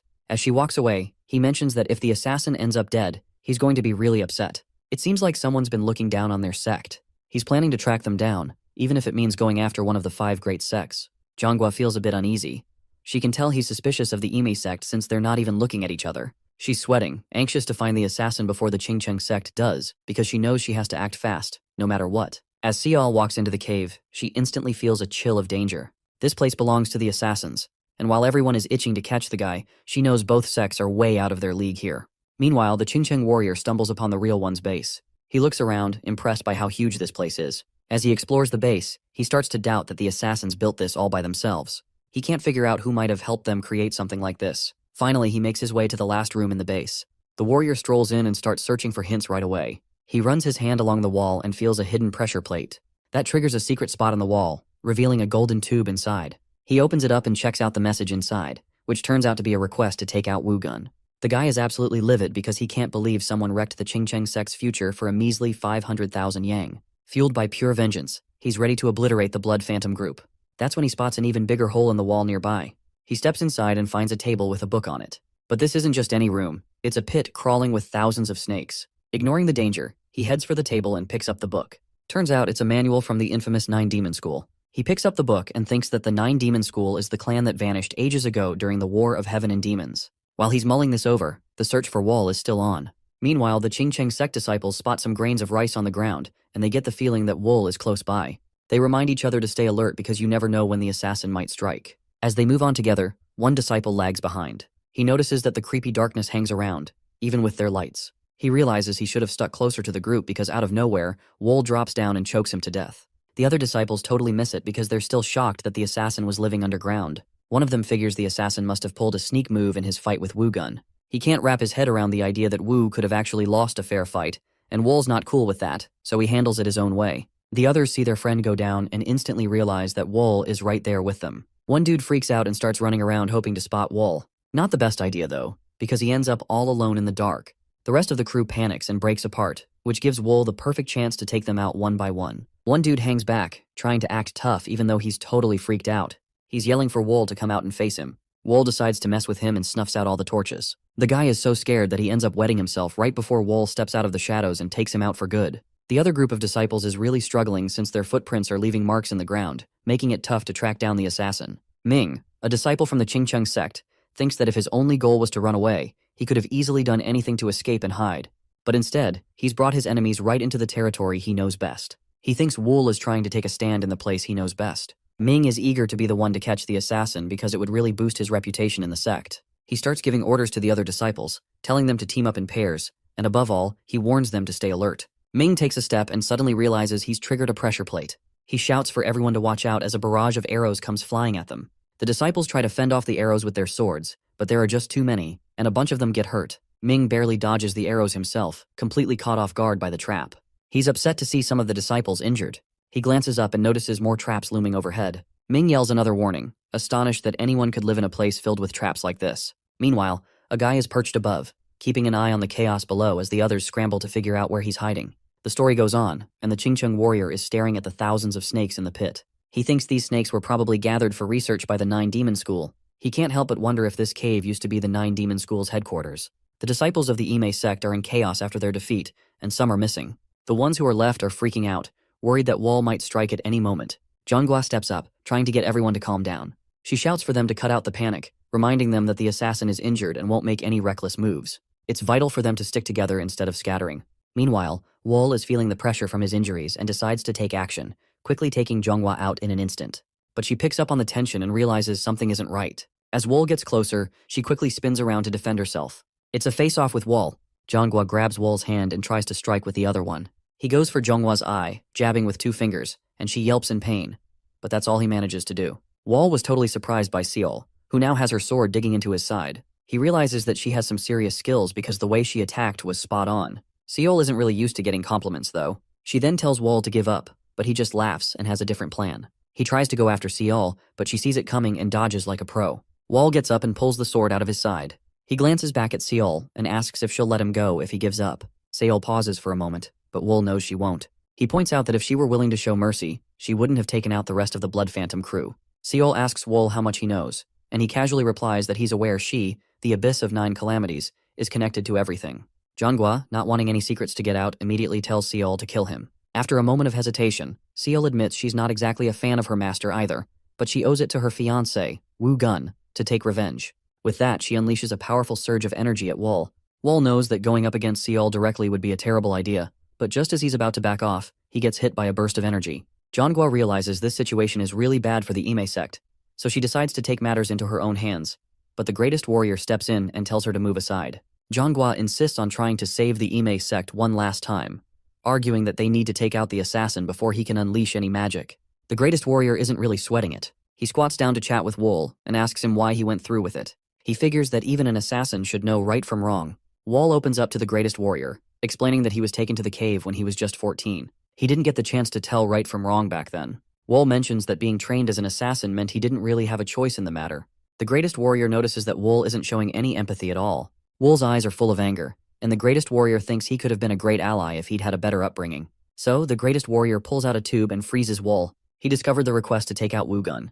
With that, the greatest warrior asks who asked for the hit. Wall says he has a hunch. Then he asks the greatest warrior if he stopped them from going after him because he was thinking of the same person too. The greatest warrior glances back and Zhonghua looks like she's about to be sick. A group of Qingcheng sect disciples rush over, asking if their master needs assistance. The greatest warrior turns to Ming and asks what happened to the others. Ming explains they didn't make it as they got caught in the assassin's trap. Frustrated but determined, the warrior knows what he has to do. Rising to his feet, he looks at Wall and says a quick death would be far too kind for you. He grabs Wall by the foot and starts dragging him, determined to make him suffer a pain worse than hell. It's the only way he can offer even a shred of atonement to those Wall has killed. Meanwhile, Wall silently wonders who's going to make up for the 7 years he's lost. The warrior brought Wall right to the bottom of the real ones. Holding onto Wall's foot, he looks down at the pit full of snakes. The warrior gives Wall one last shot and asks if he's still not planning to make things right. All Wall can do is laugh at that. The warrior knows exactly what he has to do. He looks at Wall and tells him he has no place in this world. Without hesitation, he throws Wall into a pit of snakes, wanting him to suffer a painful death while paying for his sins. Turning to the others, the warrior says it's time to leave the cave. He orders the entrance sealed so no one can ever use this place again. Wall is left alone to die in the snake pit, and the snakes waste no time sinking their fangs into him. But as the starved snakes take turns attacking, Wall doesn't even flinch. Instead, he starts hissing back at them. Grabbing one of the snakes, he shows them who's boss and bites its head clean off. Time goes by, and Wall ends up spending years all by himself in the cave. He managed to escape the snake pit and picked up martial arts moves from the Qingcheng and Ame sects by reading the books left behind on the dead bodies. After so much time hanging out with the snakes underground, Wall started taking on some of their traits. Wall has totally changed as he's got lighter skin and hair now. His body went through a lot after switching to a snake-only diet. Right now, he's just waiting for the chance to get back at those above ground. In Batang, there's this guy who just got tossed out from the top floor of a brothel. Wall is the one who did it, finally out of the cave. He's telling the boss he needs 3 days to himself, and she's not taking it well. She's confused about who this guy is and where he even came from. One of her guards tries to intimidate Wool for tossing a martial artist from the Sapphire House in Batang out of the window. But Wool couldn't care less and takes on both guards with his soul-reaping thread. The woman looks totally shaken since Wool just took them down with a simple flick of his wrist. She couldn't remember ever seeing anyone like him in Sichuan. Now she definitely saw Wool as way more than just an ordinary guy. The boss quickly asked for Wool's forgiveness, saying he could hang around as long as he wanted. She promised to get him anything he needed and begged him to let her guards go. Wool paused for a moment, but all the boss could think about was how calm his eyes were. To her, it felt like she was staring down a massive snake from the rainforest. Wool said he just needed 3 days. He freed the guards and asked if everyone could please leave him alone. The boss agreed to his terms and asked what his name was. He replied, "I'm Pio Wool." After 3 days, Wool is finally set to bounce from the brothel. When he first stumbled out of the cave, he was totally bare, but the boss was chill enough to hook him up with some clothes. They even packed him a lunchbox for when he starts feeling hungry. As Wool walks out, the boss is still trying to wrap her head around who she just met. Her employee explains that Wool is just a guest who happened to drop by their brothel. The boss can't help but think that a new star of death has popped up in the Jianghu. Wool takes a break on his journey to grab a bite and escape the rain. He finds himself enjoying nature, something he's really missed for so long. It hits him that 7 whole years have gone by. He knows he can't forget his past, but he realizes that if he keeps holding on to it, he won't be able to move forward. To truly break free, he feels like the Qingcheng sect and the Ame sect need to pay for ruining his life. Wall figures if he heads to Chengdu, he might uncover more about those sects. Wall is chilling on his break when a group of people walks up, looking for a spot to escape the rain. Once they're under the roof, they start arguing about how soaked they are. After tossing blame around, they notice Wall just sitting there, watching them. They're a bit shocked to see someone else up in the mountains. The woman quickly tells Wall he's really handsome. The guy with her shoots back that she should be thanking him for getting them lost, which annoys her, so she tells him to shut it. Ranju turns to Wool and says it must be fate that they're all stuck under the same roof. She introduces herself as Ranju, and he replies with his name, Wall. She's totally smitten and kind of annoys him because she goes wild whenever a good-looking guy is around. Then, a guy jumps in and introduces himself as Daoshi, while a monk chimes in with his name, Huel. Ranju asks Wool where he's headed, and he says he's off to Chengdu. Coincidentally, that's where Ranju and the crew are headed too. She thinks it'd be awesome to travel together, but Wool seems a bit hesitant. They're a weird mix of people at first glance, but they all know how to work together when it counts. He's curious if Ranju is the main one holding it all together, even though she doesn't seem like the boss. Wall is up for it and decides to go with the flow. He feels like there's a strong bond or something deeper that connects them all, and he wants to dig into that more. They're all set to start their trip and manage to find a crew to hop on with. Daoshi mentions they'll be leaving in about an hour. Ranju starts griping about how uncomfortable rice cargo ships are. She loves getting under Daoshi's skin. Then she turns to Wool, asking why he's off to Chengdu. Wall says he's got to meet up with someone. Ranju's curious and presses him for more info, so he explains he's meeting up with folks who owe him a favor. She asks if he's in debt, and he quickly clarifies that it's the other way around because he's the one owed. Wool asks Ranju why she's going to Chengdu, and she replies that it's for business. Wool points out he doesn't see any goods with her. Ranju chuckles and says sometimes you can sell what you can't see.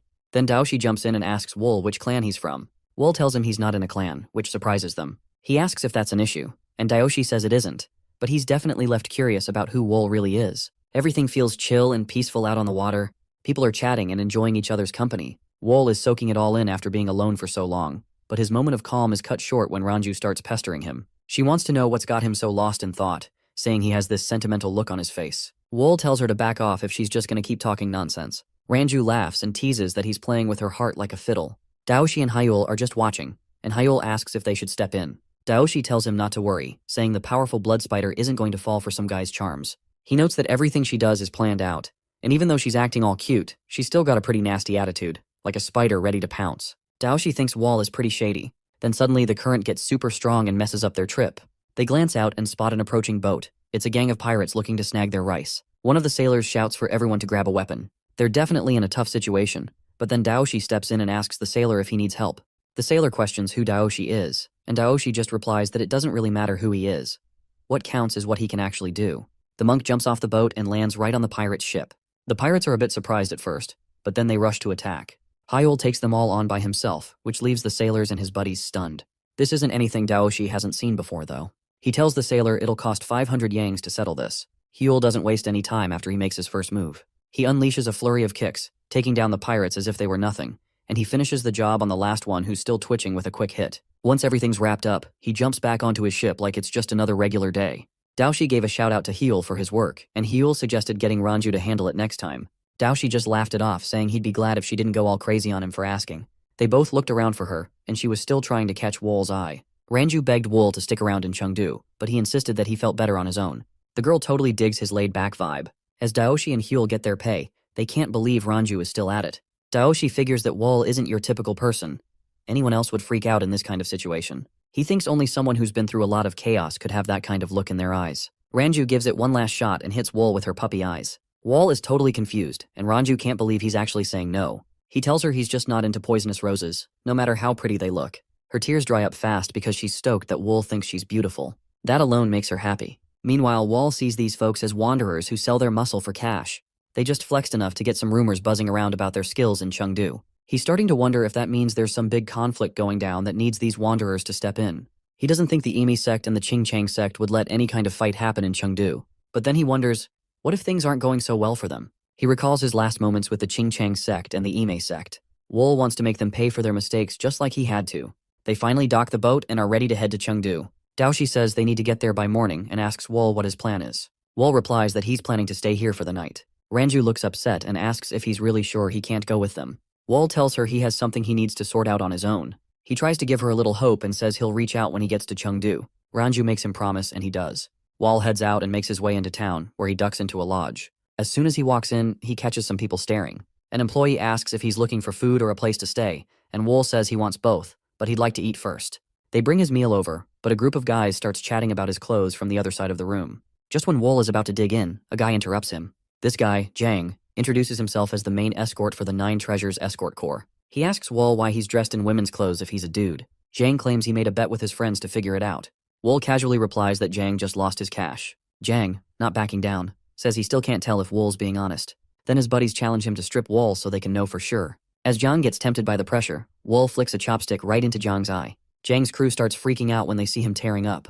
Turns out he just got stabbed in the eye over a joke gone wrong, and thanks to peer pressure. Wool does not hold back and thinks that since he cannot see now anyway, it is best to take out the other eye as well. Jang's begging for mercy, but Wool's already driving another chopstick in. Jang screams say it all. Jang's friends finally come to help him out, but Wool grabs a bunch of chopsticks. He launches them and takes out the bullies in no time, basically blinding them. He tells them they need to own up to what they've done. Later on, in the village of Chengdu, Ranju and the crew are hanging out. They notice that a bunch of people in the streets are packing weapons. Ranju thinks it's the perfect chance for them. Hyul chimes in, saying it's one person's bad luck and another's good luck, calling it a real tragedy. Ranju, annoyed, tells him to chill. When Hyul asks why, Ranju calls out who's the most obsessed with money among them. Without missing a beat, everyone points at Daoshi, who snaps at them to knock it off. The group finally arrives at their destination, and Ranju is excited to see her captain, Muryang. He gives her a nod as his vice captain and mentions that she made it right on time. Hyul and Daoshi also say hello, pointing out how long it's been since they last caught up, and he responds with a warm greeting back. The four of them are chilling around a table, and Daoshi brings up that he needs some cash, especially after taking a long break. Muryang points out that the whole gathering was meant to tackle that. Daoshi, feeling unsure, asks if they're really planning to get involved in this. Muryang raises an eyebrow, wondering if it's too much for him, saying he can bail if he wants. Daoshi laughs it off and assures everyone he never meant to suggest he wanted to dip out. Ranju brings up the Qingchang sect and the Ime sect, wondering if there's some connection between them. Daoshi jumps in, pointing out that everyone knows about the ongoing feud between the two sects that's been going on for 7 years now. Muryang chimes in to say that no one really knows why it all started, but things have definitely escalated over time. The clashes range from martial artists getting into fights to huge battles, which have split everyone up across Jianghu and Sichuan. Muryang thinks a big showdown between the sects is just around the corner, but Ranju is curious about why they're even fighting in the first place. Muryang brushes it off, saying the reason doesn't matter. What's important to him is that this chaos might finally give him a shot at making his dream a reality. Later, we see Wool heading out of the lodge. The owner remembers Wool's earlier actions and starts to feel nervous, hoping Wool will just leave without any trouble. Wool walks up to the owner and asks who knows the most about what's going on in Sichuan. The owner is a bit confused and asks what Wool means by internal affairs. Wool clarifies that he's looking to find out what's happening between the sects. The owner suggests that Wool check out the workshop, especially the Fire Dragon Room. It's a place where Sichuan's artisans came together ages ago. They've been working with all the local sects for a while, so if Wool buys a weapon from them, they'll happily answer any questions he has. So, Wool heads over to the workshop. A guy starts shouting at his worker for using a hammer without asking, reminding him that he wasn't supposed to do that. He gives the worker a kick in the back of the head and tells him to stick to his regular chores. The guy yells at the worker to explain why he's just standing there and tells him to head to the back to finish up his tasks. He makes it clear that the worker isn't allowed to come back until he's called. Then he spots Wool watching the whole thing happen. The guy shifts his attention to Wool and asks what he's looking to buy, but Wool is more curious about what the worker did wrong. The guy admits the worker's behavior isn't great, mentioning there's a rumor that the worker is from the Tang clan, but he still tried to use the hammer without asking first. Wool asks if Tang clan descendants can't use hammers. The guy replies by asking if it's Wool's first time in Sichuan, and Wool says it basically is. Then the guy starts explaining how the Tang clan went downhill ages ago because they teamed up with the demon cult. Because of that, they got shut down by someone known as the strongest in history, which led to the clan's quick drop and fall. The Sichuan folks see the Tang clan as traitors to their community, so no workshop is willing to share their techniques with them. They're worried that history might just repeat itself. One guy says the Tang clan has to deal with the mistakes of their ancestors, asking why they chose to team up with the demon cult and claiming their fate is basically their own fault. The guy asks Wool again what he's looking to buy. Wool replies that he's on the hunt for a flying sword.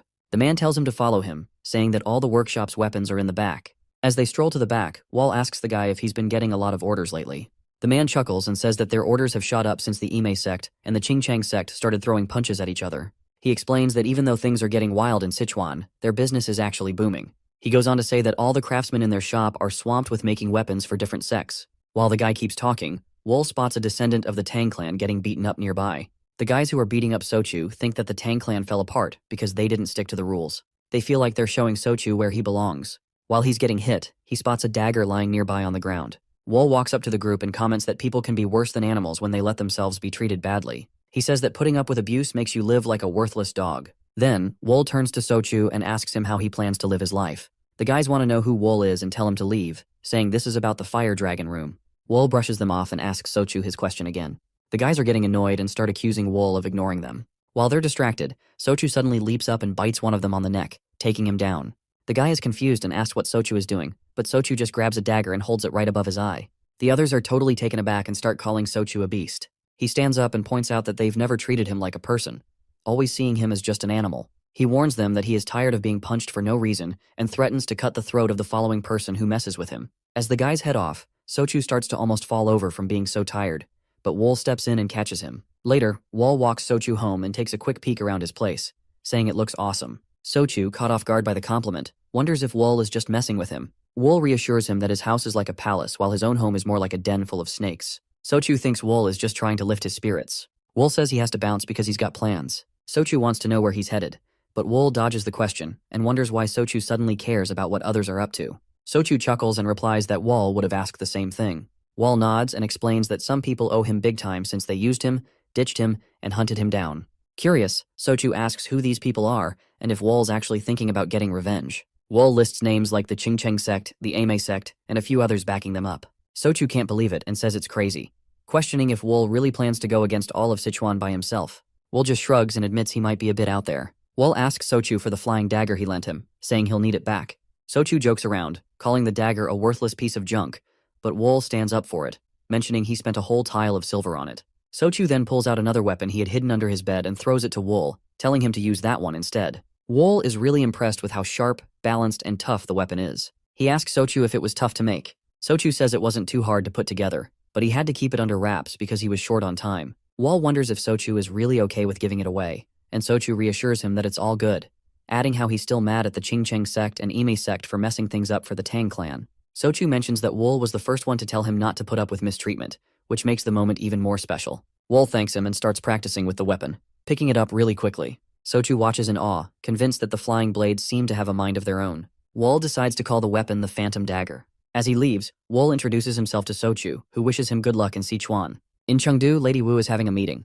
Thank you to everyone for coming after she reached out. The folks there reassure her that they're backing the 100-follower room, even with the pressure from the Qingcheng sect. Lady Wu sees their hard work and realizes that the Qingcheng sect isn't really powerful in Chengdu, which makes her feel a bit better. However, she secretly considers all men to be offensive barbarians. She recalls a summons from the Ime sect, driven by unusual actions from the Qingcheng sect. She tells everyone at the meeting that she won't be coming to the next one. The guys are super eager to join the Ime sect, even saying they'd hike up the mountain for her. Lady Wu feels pretty pleased, thinking they're just taken in by her looks. She starts dreaming about how she can get them to help her take charge of the Ime sect and run Sichuan. As the meeting wraps up, Lady Wu spots someone new in the crowd. Wool's bright eyes and fair skin kind of freak her out. She walks up to him, introduces herself, and asks for his name. He tells her he's Wool, but his icy reply gets on Lady Wu's nerves. She wonders if he's some sort of martial artist, and Wool just shrugs, telling her to believe whatever she wants. She pushes back a bit, but he cuts her off, asking why she's so curious about a random guy like him. He was not really disturbed by how Wool was talking. Lady Wu's guys wanted him to say sorry. Wool calls out their loyalty, wondering if they actually size up their opponents before trying to act all tough. The guy feels insulted and goes straight for Wool, swinging his sword at his head, but Wool dodges it like it's nothing. Getting frustrated and embarrassed, the guy tries again, pulling out the thunderstorm sword technique.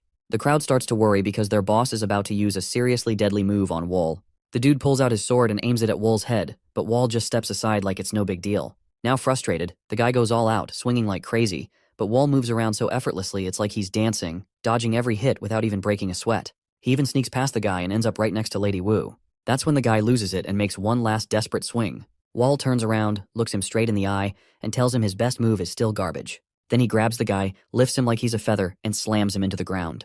Lady Wu jumps in, telling Wool to let go of his anger and saying the guy was just reacting out of worry for her. Wool points out that everyone needs to own up to what they do. Lady Wu nods and says she'll take the responsibility for the guy. Wool notices she's kind of playing things to her benefit and can't help but smirk. Then, we see our guy and Lady Wu waking up in bed the next morning. Lady Wu asks Wool for a quick favor, feeling sure it'll be a breeze for him since he showed off his skills earlier. She tells him what she wants. She wants Wool to take out Nam Ho-san. The next in line for ThunderClan shares that not too long ago, their leader, Tae Janho, suggested a marriage between her and Nam Ho-san. They really put pressure on the 100-follower room and the Ime sect by saying they'd back the Qingcheng sect if the proposal didn't go through, which made things tough for both groups. Wool realizes that since he has no connection with the 100 Flowers room, Lady Wu thinks she can just pretend she doesn't know him if he messes up. She tells Wool that if he takes out Nam Ho-san for her, she'll put in a good word with her aunt and make sure he gets a nice reward.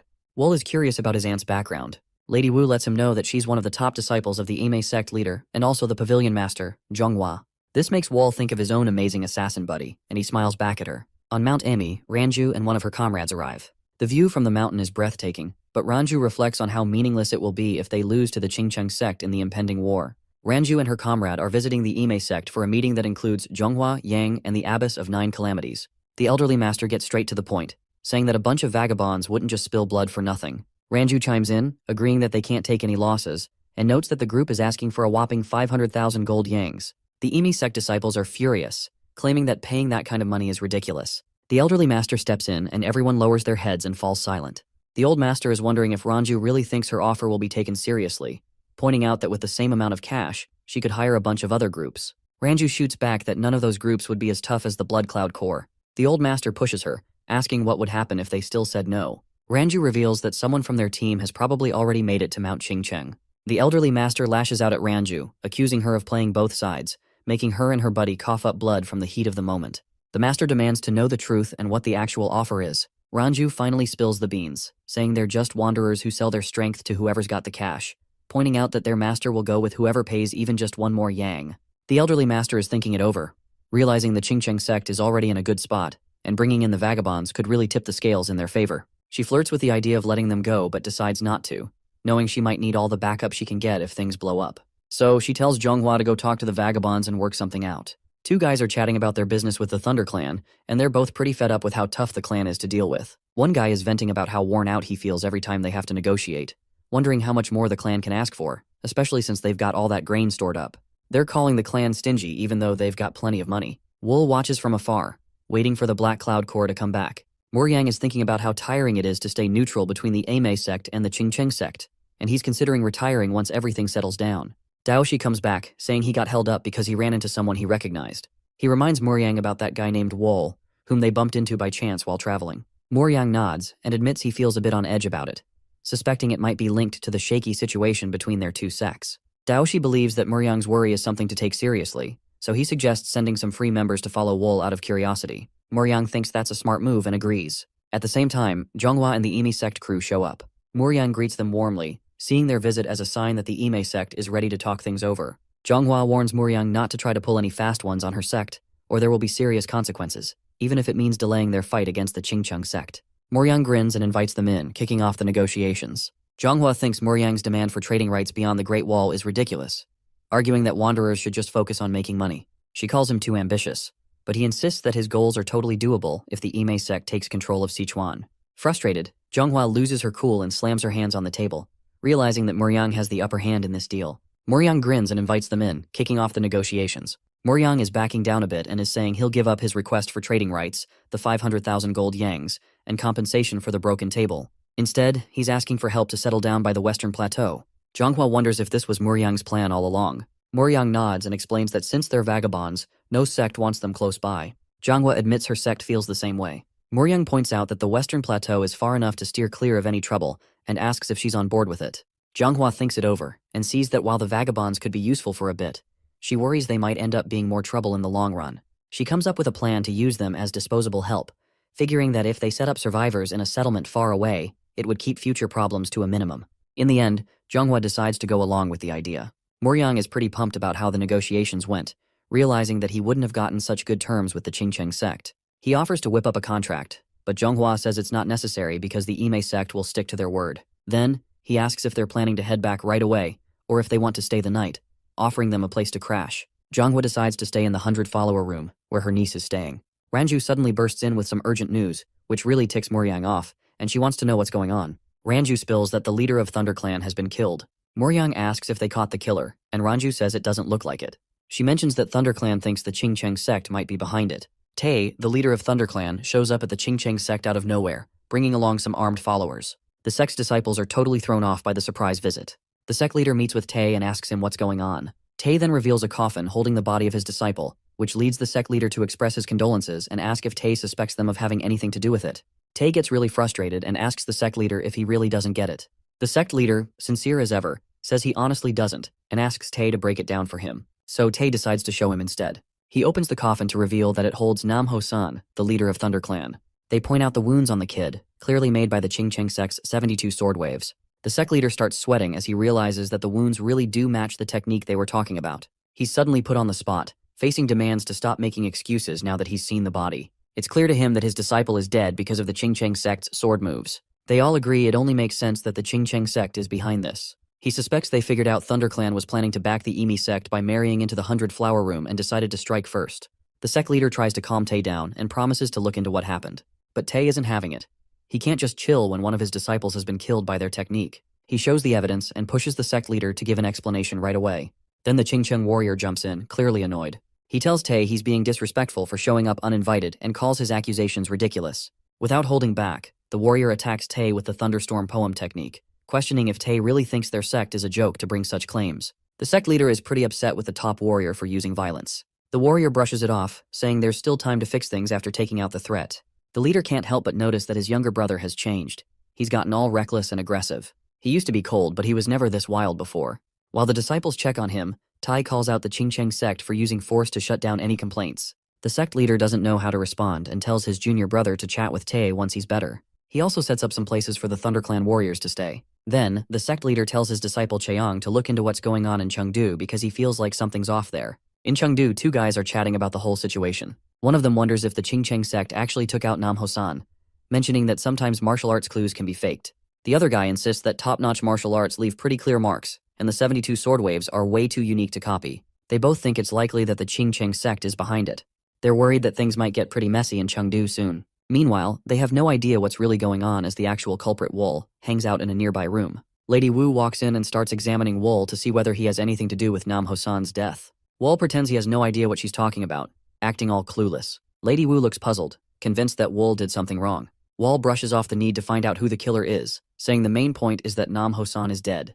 Then Wool grabs Lady Wu by the chin and leans in for a kiss. For a second, she goes along with it, but then pulls back, saying she's got to deal with an important guest. She talks about her aunt, Zhonghua, the first disciple of the Imi sect, who's come to the 100-flower room with her junior sister. Since Zhonghua is pretty high maintenance, Lady Wu has to take care of her personally. Wool asks Lady Wu what Zhonghua is doing in Chengdu. She mentions that Zhonghua is trying to hire the Blood Cloud Corps, a tough group of vagabonds with a smart leader. Wool is curious about how long Zhonghua plans to stick around, and Lady Wu figures her aunt will hang out at the 100-flower room for a while. While she's glad to see her aunt, Lady Wu doesn't really enjoy having her junior sister around. Once Lady Wu leaves, Wool thinks about what she said and suspects that Zhonghua's junior sister must be Yang. He remembers how cold and harsh she was, and wonders if he'll run into her again in Chengdu. Wool thinks the Qingcheng sect is probably in chaos after Nam Ho-san's death, and he feels like he just needs to wait a bit longer to get his plans rolling. In a flashback, Wool is seen pulling off the 72 sword wave technique perfectly with Sanju's dagger, and brutally taking out Nam Ho-san. Meanwhile, the Qingcheng sect's disciples show up at the scene to look into what happened.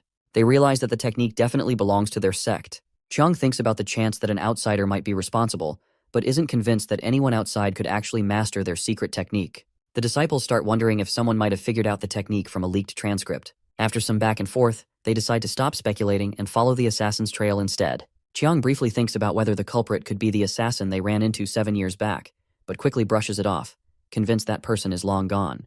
As they head to an inn to catch some rest, they bump into members of the Emi sect. Tension fills the air as both groups eye each other warily. Chiang says hi, but Zhonghua just laughs at him for ditching the mountains. He comes back at her, asking why she's not up there keeping watch, and lays the blame on her for kicking off a war. Zhonghua tries to shut him down, but he brushes her off. A younger girl tells Zhonghua to back off, but she's not backing down against the Qingcheng crew. Then she brings up whether the Qingcheng sect took out Nam Hosan, knowing he was engaged to Seol from the 100 Flower Room. Chiang throws some insults back, saying the Emi sect shouldn't be talking. Yang thinks about their past together and wonders where things went off the rails. She remembers starting this mess but never expected it to blow up like this. Her mind drifts to Wool, the mysterious guy behind the scenes, whose name she doesn't even know. As Yang sharpened her focus, she felt someone nearby but couldn't see anyone. Wool, hiding in the shadows, recognizes Yang's keen instincts. He reflects on how he sparked this conflict and feels pretty pleased with the chaos that's starting to unfold.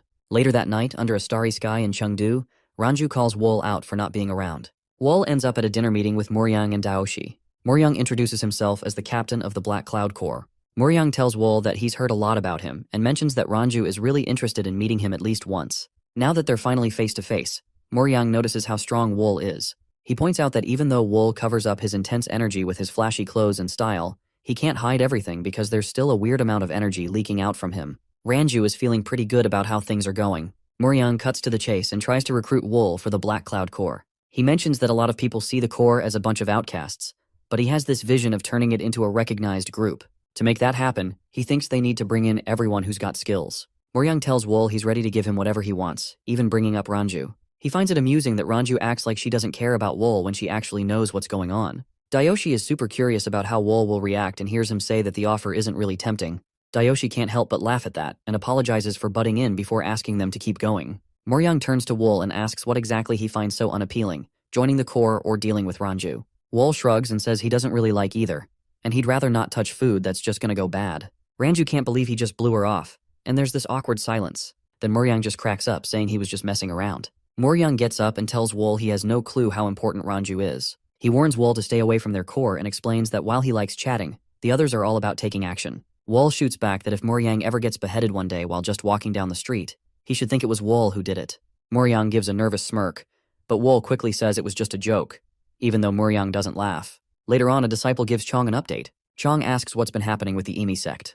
The disciple mentions that they haven't left the 100 Flower Room yet, but a few of their disciples are keeping an eye on things nearby just in case. Chong says they need to find the person who killed the Thunder Clan leader to get to the bottom of it and figure out their next moves. The disciple points out that the locals in the backwaters usually have the best info since they're well connected all over Sichuan. Chong's unsure about bringing them into this, but he decides to let the disciple make the call, and the disciple reassures him that he's all in for the mission. Looking into the night sky, Chong reflects on the unexpected involvement of multiple sects, including the Thunder Clan, Golden Heaven Clan, and 100 Flower Room. He worries about the problems that may arise if the assassin is not caught soon. While a spy keeps an eye on Wool, they're convinced Wool is inside but can't feel him around. Even knowing how powerful Wool is, the spy can't believe there's absolutely no sign of him. Not even a whisper. The spy sends a signal linked to Yang, who's the vice captain of the Black Cloud Corps.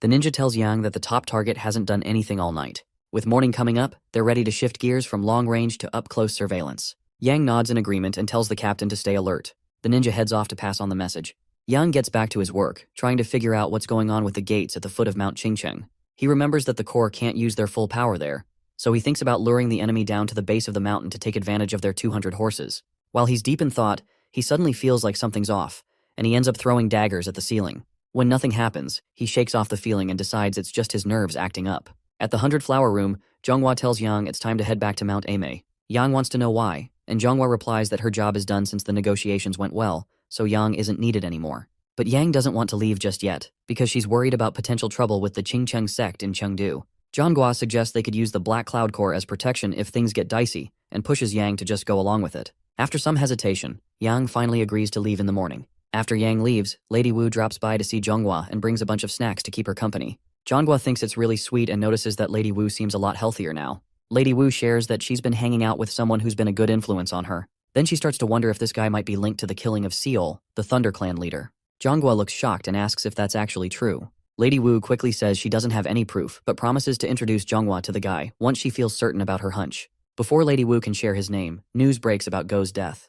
The disciples are pointing fingers at the Qingcheng sect, and the mood is tense. They think the sect sent an assassin to take out their guy, and Zhonghua is fired up and ready for some revenge. The next morning, Moryang and Yang head over to the flower room. Moryang fills Yang in on another Ime sect disciple biting the dust, which has him worrying about teaming up with them. Yang sees it as a chance to strengthen their alliance, but can't shake the feeling that having such a skilled assassin lurking around in Sichuan is a bad sign. Moryang thinks about how there's been a lack of assassin groups ever since the Blood Shadow group went down 7 years ago. He brushes off the thought that the Qingcheng sect might hire someone to do the job and wonders if a third party is involved. For a moment, Wool pops into his head, but Yang reassures him that Wool hasn't been active in days. Trusting Yang, Moryang shifts his attention to keeping an eye on the Qingcheng sect. Moryang and Yang meet Zhonghua to express their condolences. Zhonghua asks them to check out her disciple's wounds, which she thought were nothing serious at first. Moryang takes a closer look and realizes the cuts are way too thin and sharp to have come from a sword or dao. He considers that it could be from a silver wire, but isn't sure how it could leave the skin looking so intact. Zhonghua asks Moryang if he's ever seen injuries like these, even with all his experience, and he has to admit he hasn't. When she wonders if he has any suspects in mind, he briefly thinks of Wool, but quickly brushes it off and apologizes for not being able to give Zhonghua the answers she needs. Zhonghua asked Moryang when all his forces would be back in Chengdu. He told her they'd return in 2 days, but mentioned he was worried the Qingcheng sect might get suspicious if the cavalry rolled into the city. Zhonghua brushed it off, saying she didn't care, and planned to take them down quickly anyway. Moryang asks if she's planning to go all in right away, and Zhonghua replies that she already promised to give him what he wants, so he shouldn't worry. She makes it clear she'd rather die than share the sky with the Qingcheng sect. Moryang and his vice-captain recognize her strong resolve, but no one notices the figure sneaking around behind her. As night sets in, the scene shifts to the hospital, where one of Moryang's guys is in really bad shape. Moryang is quick to demand an explanation. Ranju fills him in, saying they went looking for Wool and ended up getting beaten up pretty badly. Fuming, Moryang signals for more details, and Ranju starts telling the whole story from the start. Ranju remembers running into Wool while he was eating. Even though he clearly wanted some alone time, she approaches him with her usual expressive style and goes on to apologize for being rude during their meeting with Moryang.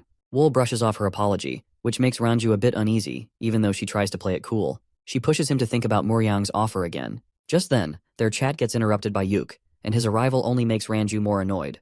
Yuk says he's there to pick her up for Moryang, but she tells him not to get involved in her business. Yuk introduces himself to Wool and insists he isn't leaving. Ranju is getting more and more annoyed as Yuk keeps trying to chat with Wool. The big guy is eyeing Wool in a creepy way. Wool puts her foot down and warns Yuk to back off, or there will be trouble. He brushes it off and even has the nerve to try and touch her. Yuk doesn't realize what Wool is capable of and just stands there while she counts to 3. When she hits 3, she goes for him with chopsticks aimed at his eyes, but Yuk blocks the move with his arms. Yuk is furious and tries to hit Wool with a double punch, but he ends up smashing the table instead because Wool dodges out of the way. Ranju steps in, trying to keep things from getting worse, but he can't stop the fight from escalating. Wool jumps in swinging wildly, throwing down a crazy combo that lights up the whole room. Yuk barely has time to react before the ground explodes beneath him, leaving him stuck and gasping for air. Meanwhile, Wool just stands there looking fierce, while Yuk struggles to figure out what just happened. Wool really messed him up and then grabbed his head, digging his fingers into his eyes before trying to walk away. But our hero stays calm as ever and unleashes his soul-reaping move, sending daggers flying like it's no big deal. Just as they're about to hit, the Ranju's red aura lights up and slices through the chaos to stop them. She rushes to her blinded friend and tells our hero he's being stupid. She begs him to chill out because he's already gone way too far. She says she's not looking for any trouble, and that Yuk has already faced consequences for what he did. Wool just nods along and walks off without saying anything. Before he leaves, Ranju tells him to stop being so reckless, warning that his wild actions could lead to problems. Wool doesn't seem to care about her advice. He's more annoyed about his clothes getting messed up since they were a gift from his girlfriend at the brothel. Moryang listened to Ranju's story, shocked and angry about losing such an important ally at a crucial time. Ranju swore to make Wool pay for bruising her pride. Moryang agreed, saying they'd deal with Wool after settling things with the Qingcheng sect. With that, they split up, both heading off to regroup with the cavalry and figure out their next steps. In Chengdu, Chong is grilling the manager of the ignoble clan branch about who killed the young ThunderClan leader. The manager seems pretty stressed as he admits it's tough to track down the murderer, but he does have a lead. Apparently, the killer used some moves from the Qingcheng martial arts. Chong then asks if there are any outsiders hanging around the city, and the manager drops a name, Pio Wool. He's got a reputation for his dangerous charm, and his master is rumored to have skills that are off the charts. Chong asks if Pio Wool is mixed up in the murder, and the manager admits that his best guess. Chong takes note of the name, slips the manager some cash, and heads out. The manager smiles but still has some doubts nagging at him. Once he's alone, the manager starts second-guessing everything and picks up a book to learn more about Pio Wool's background. As he reads, a chill creeps through the room. A shadow darts behind him, but he catches on too late. A hand snatches the documents, and before he knows it, he's tied to the chair by Pio Wol's soul-binding threads. It hits him hard and he's in serious trouble. Pio Wol steps up, looking calm and composed. He gives the manager some credit for his hard work, but warns that spreading rumors without checking first comes with a price. The manager tries to explain that messing with him could lead to trouble, but Pio Wol's smile is icy. He replies that he's already aware of that, which is exactly why he showed up. The manager pleads for mercy, but Pio Wol just finds it funny and points out that the world didn't show him any kindness. Suddenly, the threads loosen up, and the manager goes for a quick attack with a shadow strike, trying to catch Pio Wol by surprise. But Wol is already one step ahead. The fight is over almost as soon as it begins. Before the manager can react, Wol wraps the thread around his neck and, with a quick motion, it's done. The manager's head is gone. Sitting calmly in the chair, Wol doesn't even flinch as blood splatters across the room. He grabs the documents and walks out, leaving the manager's lifeless body slumped in a pool of red. An explosion in Chengdu marks the growing conflict between the Qingcheng sect and the Ime sect. Buildings are on fire while Muryang watches the chaos unfold. Both sides are at their breaking point and are clashing hard, all because of some misguided revenge for assassinated disciples. Fire Dragon Remaster Po tries to step in and mediate, but gets caught up in the fight, which leads to his clan wanting revenge and escalating the war even more. Muryang takes a look around and realizes the Ma sect is in trouble with their limited forces. He calls in the Black Cloud Corps and gets ready to jump into the action. In the middle of the chaos, with disciples scrambling everywhere, Zhonghua corners Chong and accuses him of being behind her disciples' assassination. Chong fires back, saying it's their fault for provoking the Qingcheng sect and pinning the Thunder Clan leader's murder on them. Zhonghua denies it, insisting the assassin's techniques scream Chong's sect. Furious, she launches an attack, swearing one of them won't walk away alive. The tension between them is electric as their fight ignites. In the middle of all the chaos, Yang tries to protect a fellow disciple with just her hand, but it doesn't work out. The other girl is already badly hurt and collapses. Yang is trying to keep it together, but the pain is too much, and the girl dies in her arms. Feeling completely crushed, she holds her fallen friend close, thinking about how she didn't want to join the fight in the first place, and how many lives have been lost because of it. Another explosion pulls her back into the harsh reality of the battle around her. Muryang is worried about the incoming forces, and is concerned that the Qingcheng sect might have blocked their path, but he quickly brushes that off since it's not really in their style. He senses that something's up and that there's a plan to stir up trouble, so he sends Seol out to check things out since the people who went to gather the forces still haven't come back. Soaring over the chaotic battlefield, Seol can't help but think about all the craziness happening below him. It seems like someone's got these two factions tangled up in a deadly game, and he's trying to figure out who's pulling the strings. As he glides by, he sees buildings getting blown apart, and wonders if the mastermind is smart enough to steer clear of the collapsing chaos. He spots this sacred tree in Chengdu that overlooks everything around it. He climbs up the tree to see if someone's hiding inside. Just then, he feels this rush of blades coming at him, so he jumps off the tree. Seol caught something in the corner of his eye. Someone up in a tree dressed in a black warrior robe with glowing red eyes. Before he could fully process it, a swarm of daggers flew straight at him, every single one terrifyingly precise. Damn, this guy's good, he thought as he drew his weapons to block the attack. The technique was wild, maybe telekinesis. How's a master like this hanging out in Chengdu? The tree wasn't helping either, branches tangling him up like a trap and leaving him wide open. Next thing he knew, the guy was on him, arm tight around his neck, cutting off his air. As Seol gasps for air, the guy takes him out in an instant. After that, the man just goes back to watching the battle unfold from a distance. He's keeping an eye on things when Zhonghua goes down against Chong. Chong stands tall, looking victorious while Zhonghua is left really hurt. Yang rushes over, asking if she's okay, but she can't respond. He quickly gets her out of there and heads to the 100-flower room. Meanwhile, Chong watches them leave, and when his junior brothers come running in for help, he tells them it's time to leave too. Both sides pull back their forces. Zhonghua's injuries are pretty bad. This is just the kind of news that the guy in disguise, Wol, loves to hear. Muryang is insisting that Wol be brought to him right away, because he wants to handle the interrogation himself. Meanwhile, in the 100-flower room, two disciples are chatting about how bad Zhonghua's injuries are. While they're figuring out what snacks to grab, Yang tells them to get it together. She reminds them to check the defenses of the 100-flower room since the Qingcheng sect could attack at any moment. Plus, she wants a messenger pigeon sent to the main sect ASAP. Yang's looking to update them on everything that's gone down and call for reinforcements. In the 100-flower room, Yang tells the disciples to step up security since she thinks the Qingcheng sect might attack again. She has them inform the sect about the rising tensions and requests some backup. Yang thinks that the deaths of her student and the young leader of ThunderClan really cranked up the tension between the two groups, and it's gotten out of control. She's convinced someone is stirring the pot and trying to create trouble between them, but she needs to figure out who it is. Inside, Zhonghua is sprawled out on her bed, her injuries severe enough to keep her stuck there. The doctor tries to offer advice, but she shuts him down with a sharp glare and a threat to remove his head if he doesn't leave. He quickly backs out, leaving her alone to stew in frustration. She looks down at herself, hating how weak she feels. Rand's the last person she wants to step up for her, so she's determined to recover fast, no matter what it takes. The door swings open, and Zhonghua figures it's just the doctor again. Without even looking up, She tells him to beat it. When there's no reply, she glances up and asks who he is. The guy asks if she remembers him. Jeonghwa is curious if he knows her. He smirked and said he hadn't forgotten her even for a second in the last 7 years. Then he adds something ominous about blinding her last eye to jog her memory.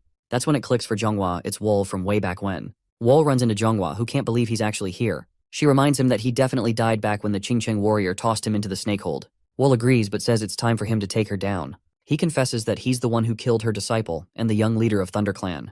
Jeonghwa gets really angry, saying he's just made an enemy of the Ma sect, and starts questioning how he can be so fearless. Wool snaps back, reminding her that they're the ones who created him, and without them, there wouldn't be any reborn assassins like him. Jeonghwa glares at him and demands to know what he wants. Wool shrugs and says he doesn't want anything, just to let her know what's in store for the Ma sect. Then, with a cold smirk, he declares his plan, to kill Cheong of the Qingcheng sect using the Ma sect's ultimate technique, the snow cloud piercing strike. He's always joking around with her, just throwing it out there that Seol's go-to move is the snow cloud piercing strike. Jeonghwa glares at Wool and threatens to kill him, but her body betrays her. She is too weak to move, let alone carry out her threat. The pain is unbearable and she cannot hide it. Wool watches her struggle and then coldly predicts devastating losses for both sects. With a sly grin, he vows to expose everyone involved, from the elderly master to the Qingcheng warrior, leaving no one untouched. With her last breath, Jeonghwa curses Wool, thinking back on his cunning plan as she weakly reaches for his neck. Wool coldly warns her that he'll hunt them all down, no matter how deep they hide. Blood streams from her eyes as she realizes the full extent of his cruel plan, and she musters every ounce of strength to attack, but only to collapse unconscious. Wool looks down at her and reflects that she never should have created someone as terrifying as him. The story moves on to the Black Cloud Corps as they start looking for Wool. They realize that Wool managed to slip away before their surprise raid, but it turns out Wool paid for the room and never actually showed up. Ranju curses herself for being dumb enough to fall for Wool's good looks and swears she'll skin him alive if they ever cross paths again. Meanwhile, Daoshi and Hyul do their best to stay focused, but it's clear they're on edge, worried about whatever mess Wool might be stirring up next. In the Golden Heaven clan, 2 disciples take a break from their training to chat about the chaos happening in Chengdu. Suddenly, there's a massive explosion. They recognize the sound and flashes as the snow cloud piercing strike, which makes them think the Ime sect might be involved. Inside, stuff starts to unfold right before the strike. Cheong is practicing martial arts but feels a bit off when Wool sneaks up on him. Cheong keeps it cool and asks what the unexpected guest wants. Wool introduces himself, and Cheong remembers hearing about him from the branch manager of the ignoble clan. Cheong is curious about what Wool's up to, and Wool says that sneaking around at night usually spells trouble, him included. Cheong then asks if Wool took out the leader of the Thunder Clan, Seol. Wool admits he did, explaining that he had a grudge against both the Qingcheng and Ime sects, so he got them involved. Cheong pieces it together as this guy must have killed the Ime sect disciples too. He shoots Wool a sharp look, accusing him of holding grudges against everyone. But what puzzles Cheong is that he's never even heard of Wool's name before. Wool finally shows his true colors as the assassin that everyone in Sichuan sees as a public enemy. Cheong quickly realizes that this guy must be the one who killed Wu Gun 7 years ago, and he feels a surge of pride about it. Understanding who he's up against, Cheong gets ready to fight and warns Wool that he's made a huge mistake. He takes his stance and challenges Wool to try and make it out alive. Wool is just waiting for the action to start. Cheong charges at him with everything he's got, determined to take him down. But Wool stands his ground without any fear. He's got this soul-reaping thread wrapped around him, looking like it's protecting him for the fight ahead. Cheong doesn't hold back, unleashing his signature move. His blade cuts through the threads in one clean, powerful sweep, tearing them apart like paper. He smirks and believes it is already over as he moves closer to Wool. In his overconfidence, he fails to notice the threads silently creeping behind him and gliding through the air like ghosts. With a swift motion of Wool's hand, the threads wrap around Cheong and lift him into the air. He is completely trapped in a sinister soul-reaping web. Wool yanks the threads tight, and the snow cloud piercing strike slices through the air. The hit lands hard and fast, leaving Cheong seriously hurt. Cheong realizes he is no match and uses his final breath to tell Wool they have created a complete monster. The disciples quickly blame the Ime sect, falling perfectly into Wool's plan. Driven by rage, they are already preparing for revenge. It doesn't take much as once a reason appears. Chaos erupts instantly. People start killing each other nonstop, day and night. Before long, any thought that someone might be behind it fades away. Nobody cares anymore because all they want is to kill the enemies in front of them. In no time, the entire place turns into a bloodbath. As Seol walks through the battlefield, it feels like she's stepping through hell. She tries to make sense of how things got this bad when Muryang appears, saying he has something to tell her about the recent killings and someone named Wool. Hearing that name stops her in her tracks, completely shocked. At Mount Eme, elderly master grieves over losing Jeonghwa. She finds out the killer's name is Wool, the same assassin who took out Wu Gun 7 years ago and is now stirring up the war between the Qingcheng sect and the Ime sect. Elderly master is really curious about how he even found out about the Ime sect's snow cloud piercing strike. One disciple who died in the cave had a secret manual, and elderly master thinks Wool might have gotten a hold of it. He's super mad and wonders why anyone would be carrying around a secret manual in the first place. But the disciple chimes in, saying she's just passing on the message, and they don't really know for sure yet. Elderly Master declares that the Qingcheng sect won't buy any excuses because they need to capture Wall. When a disciple steps up to volunteer, she shuts them down, saying she'll handle it herself. Her voice is firm as she vows to capture Wall and make him pay for mocking the great Ime sect. In Chengdu, Wall meets Sochu in the Fire Dragon room, where some guy starts messing with him. Wall quickly puts the bully in his place and laughs, saying the place hasn't changed, especially with Sochu still cranking out top-notch killing weapons. Sochu smirks and says those so-called noble types deserve whatever's coming to them. Wall turns to the boy and asks how he thinks people who make others suffer while pretending to be noble should be dealt with. Sochu shrugs and says Wall can do whatever he wants, just as long as he kills them all. Wall nods, then casually snaps the bully's arm without hesitation. So he wants to show Sochu something cool. He grabs a guy and tells Sochu to check it out. Wall is all about letting Sochu see the dagger go right through the guy, and it brings Sochu a big kick of joy. Wall unleashes the soul-reaping technique with his dagger, wiping out the remaining nobles in the streets of Chengdu. They run for their lives, but there's no escape as the deadly dagger slices through every corner, leaving no one alive. He asks Sochu what he thinks, and Sochu, looking really surprised, says he can't believe the weapon is so powerful. Feeling thankful, Sochu bows and offers to help, asking if Wall needs anything. Elsewhere, ThunderClan leader Tay runs for his life and is chased by Qingcheng's greatest warrior, Zhang. Zhang unleashes a powerful strike, hitting Tay on his head and killing him instantly with a single hit. The sect leader's brother Sage Mu is freaking out about what Zhang just did. The sect leader, seeing Tay's beheaded lifeless, becomes furious about Zhang's actions and demands to know why he did that. Zhang explains that Tai gave him the reason for Chiang's death and promised he wouldn't let anyone involved get away with it. The sect leader is caught off guard by Zhang's intense anger and starts to wonder what went down in that cave 7 years ago. Zhang can't keep it in any longer and lashes out by saying they lost Rugun Sang because of the Emi sect's schemes, and now that Chiang is gone, he's seriously worried about Qingcheng's future. The sect leader attempts to soothe him, but he brushes off the leader's attempts to calm him and insists he can't stay quiet anymore, then takes off into the sky. The leader's brother, Sage Mu, is pretty worried about the trouble Zhang might stir up if he teams up with Jin, who's been isolated since his son passed away 7 years ago. Sage Mu has a feeling that if those two get together, it could lead to some serious chaos all over Sichuan. So he offers to dig a little deeper and senses something weird that might uncover the truth. The sect leader is on board with that and tells him to take some disciples along, just in case they need to handle Zhang. He really stresses the importance of helping him sort out his inner demons. As Sage Mu heads out, the leader reminds him that the future of the Qingcheng sect is resting on his shoulders. At some inn, two guys from the Black Cloud Corps are chatting about how crazy the prices have gotten for a night's stay. It's all because the conditions in Chengdu State are pretty rough, thanks to the Qingcheng and Emi sect messing things up. Wall is checking out the book from the Ignoble Clan's branch manager and stumbles upon details about the Black Cloud Corps, which is headed by Mayang. He makes a mental note to keep an eye out for Daoshi and Hayu. The info about Chengdu and Sichuan martial artists really impresses him, and he figures that memorizing it could come in handy. When he glances at a picture on the wall showing what the city looked like during the war, he thinks about the conflict and all the lives that were lost, but he doesn't feel any guilt for the deaths he's caused. His time stuck in that cave taught him one thing, which was to just survive. It's too late for him to change anything now. All he knows is to keep pushing forward, even if it means his end comes in flames. At the 100 Flower Room, the Emi sect disciples are running low on medicine while helping the injured and feeling unsure about getting more. Seol steps in, reassuring them that she's already arranged for a fresh supply to arrive by noon. She tells them to concentrate on treatment and recovery for now. Moryang is impressed by how resourceful Seol is and wonders why he hasn't heard of her before. Daoshi explains that the Emi sect's biggest talent over the last century had to stay under the radar because of Zheng Hua's caution. But now that Zheng Hua is gone, Seol can finally show what she's capable of. Daoshi thinks that if she takes over as the Emi sect leader, it could really make a comeback. Their chat stops when they sense someone approaching. Daoshi warns everyone about the unusual presence. When the door opens, it's Ran, the Emi sect leader who has just arrived in Chengdu. The Emi sect disciples greet her respectfully. Moryang realizes it must be serious if the elderly master is getting involved personally. Seol also shows her respect, and Lady Wu from the 100 Flower Room shows up right after, worried she might have messed up. The elderly master tells everyone to head inside and asks Moryang and Daoshi to join her. The two guys feel a bit anxious and wonder if it's too late to back out. However, they know they can't escape now. Inside, Seol fills the elderly master in on what happened with Wool. As soon as the elderly master mentions his name, Lady Wu looks pretty nervous. She asks her if she has anything to say, and when she apologizes, she presses her about her connection to Wool. She tells her to look him in the eye and accuses her of being restless just at the mention of him. Lady Wu stammers, saying she only wanted to use him and never expected things to turn out like this. She confidently offers to go after Wool herself, sure that he'll fall for her trap. Then the elderly master grabs Lady Wu and demands to know who ordered the death of the ThunderClan leader. He scolds her for thinking she could step outside her place among men. Lady Wu claims she'll live like a flower, but Seol senses something bad is about to go down and calls out to Ran. But it's too late. Ran kills Wu with a single blow of thunder through her head. Everyone is terrified after seeing the sight happen in front of them. Lady Wu lies lifeless. Seol unleashes her powers and insists the killing is unnecessary, but Muryang silently admires Seol's strength as she unleashes her true powers, while the elderly master smirks at Seol's reaction. She tells her she must learn that once exceptions are made, even just one or two, they will continue to be made. For any wrongdoing deserving death, the wrongdoer must die.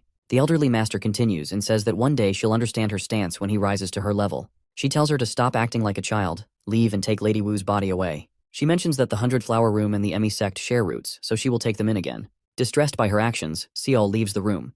Muryang starts to suspect that elderly master might have actually wanted to take out Lady Wu from the get-go, trying to get a grip on the 100-Flower Room. He realizes that not only is elderly master the toughest martial artist in Sichuan, but he's also pretty clever with his moves. Muryang figures that keeping control over her won't be as easy as he thought. The elderly master gives Muryang a call, letting him know she needs him to spring into action. Both Muryang and Daoshi are curious about what's up, and the elderly master tells them she wants the Black Cloud Core to track down Wool for her. Later, two disciples dispose of Lady Wu's body, leaving her in the forest where stray animals can eat her. After they leave, someone comes over. It's Wool. He starts picking up rocks and digs a proper grave for her. After he's done, he takes a moment to sit next to her. He tells her he's not going to apologize since they were just using each other, but he promises to get back at the ones who did this to her. Sage Mu from the Qingqing sect comes knocking on Jin's door. Jin's manager answers and sees Sage Mu there. Sage Mu checks in on Jin's well-being, and the manager is curious about what he needs. Sage Mu asks if he can see Jin, explaining that the Qingqing sect is in a tough spot and needs Jin's help. The manager gets it and goes to get Jin. Meanwhile, Sage Mu thinks about how Jin has shut himself away after Wu Gun was killed and let everything fall apart. This is kind of like how Jin feels inside. Finally, Jin shows up and greets Ha. When Sage Mu asks how he's doing, Jin says he's managing and invites them inside. As they catch up, Sage Mu reveals that the assassin who took out the Thunder Clan's Seol leader used the 72 sword waves technique. It is the same technique that got Jin's son. Before Sage Mu can dig deeper, Jin cuts him off and says he knows why Sage Mu is there. He confirms that the same killer took both Seol and his son. Sage Mu wants to know what Jin plans to do about it. Jin responds that parents who lose kids just go through the motions, and he's determined to avenge his son. That day, Jin's sadness turns into pure anger. In Chengdu, Wall is chilling by a well and practicing with his daggers and soul-reaping thread. He suddenly feels someone drawing near. He turns around to see it's Ranju, who greets him and playfully mentions that he's looking more handsome since they last met. Ranju says she was curious about what he's been up to and didn't think he'd be hiding out so close to the 100-Flower Room. Wall cuts to the chase and knows that since she's brought friends along, this isn't just a friendly catch-up. Daoshi and Huel show up with Ranju, greeting Wall and complimenting his keen instincts. Ranju then explains that this is his last shot to join the Black Cloud Corps. Wall questions what happens if he refuses, and Ranju replies that they'll have to fulfill their client's request to kill him. Their argument heats up as Hyul insists that Wall should just accept Ranju's proposal if he wants to stay alive. But Daoshi steps in to calm him down and says they're not here to kill anyone. Wall then asks if they'll back off the mission. Daoshi tries to strike a deal and mentions that he knows who Wall is and what he's done, and hints that he just needs to be a bit better at hiding. He explains that they already told the Emi sect Wall is dead, so if he gets caught, they can cover it up. Even if the Emi sect finds out he's still breathing, he'll be strong enough by then that no one in Sichuan will be able to take him down. Daoshi also tells Wall that the Emi sect is actually their client, which Wall probably already guessed. Wall calls out Daoshi for being willing to betray clients, pointing out that having credibility is super important for a group like theirs. Daoshi just laughs it off, saying that credibility doesn't matter with all the chaos going on in Chengdu. He admits he actually likes Wall and doesn't want to kill him, so he'd rather have him join the Black Cloud Corps. Wall isn't having it though, insisting that credibility is key for an assassin. As she listens to this, Ranju starts to think that maybe someone hired Wall to stir up trouble in Chengdu. Wall gets lost in memories of his friend Min's last words, wishing that those responsible would feel the same helplessness he did when faced with overwhelming strength. That's when it hits Ranju that Wall's client must be a woman. She thinks a guy would only throw himself into danger if a woman was involved. Daoshi makes a comment about her being sentimental and Ranju gets fiery, demanding to know who this woman is while throwing an attack at him. Wall isn't bothered at all by her attack, but it ends up shattering a nearby well and causing some chaos, giving them a moment of distraction. When they turn back, Wall has vanished. Muryang steps out from his hiding spot and reminds her that he told her chatting with Wool was a waste of time. He nods towards Wool, who's now just hanging out on a roof. He orders his men to kill him. Everyone pops out from the bushes and charges at Wool from all sides.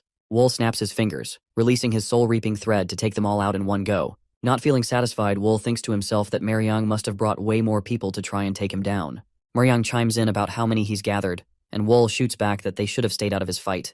But he's not fazed and gets ready to take them all on again. Two guys are chatting when suddenly they hear a big ruckus and see Wall running away from the Black Cloud Corps. They can't tell if he's just trying to escape or leading some crew, and they've never seen him before. Wall spots them and quickly comes up with a new plan, heading their way. He suddenly kicks one of them in the head, taking him down, and the other guy freaks out asking what he is doing. Wall silences him and then goes after another guy nearby, hitting him hard enough to knock him out for good. Bystanders start gathering around, calling him crazy. The Black Cloud Corps catches up, confused by what he's up to as Wool's plan kicks into gear. The crowd think that the Black Cloud Corps is connected to Wool and turns against them. Realizing they've been outsmarted, Ranju and Daoshi see that Wool's plan is to slow them down. Wall makes a break for it, leaving them to deal with the angry crowd. Ranju tries to explain what is happening. Hyul steps in and offers to take care of the bystanders. He tells Ranju and Daoshi to go after Wool. They urge him to stay safe, and Hyul promises he'll follow their orders. The crowd goes wild, charging at Hyul with a vengeance. Before long, a full-blown battle breaks out between the Qingcheng and Emi sects.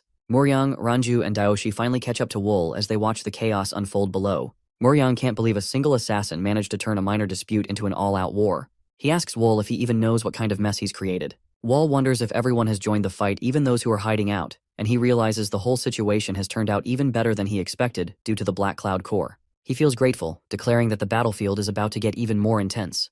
Ranju, fed up with everything, pulls out her weapon and goes for Wool, but he dodges her attack without breaking a sweat. Daoshi steps in too, ready to put an end to this. He goes in with his weapon and Wool is quick on his feet, avoiding the strike and countering with his soul-reaping thread as he shoots daggers at Daoshi. Daoshi is surprised by Wool's quick and skillful movements since Wool has finally decided to fight back, but he is determined to defend himself. However, Wool is done messing around. He sends a dagger from behind Daoshi, who sees it coming behind but it becomes too late and cuts his arm off. Daoshi lets out a painful scream, while Wool surrounds Ranju with a bunch of extra daggers. She cannot believe how fast they are moving because it is crazy that she cannot even see them. Ranju notices Wool is acting way more serious than when they were fighting before. She looks up and sees him glaring down at Daoshi. She shouts for Wool to stop, but it's like he doesn't even hear her. As he's about to finish off Daoshi, Muryang jumps in and hurls his spear at Wool with everything he's got. Just as the spear is flying toward him, Wool grabs Daoshi and uses him as a human shield.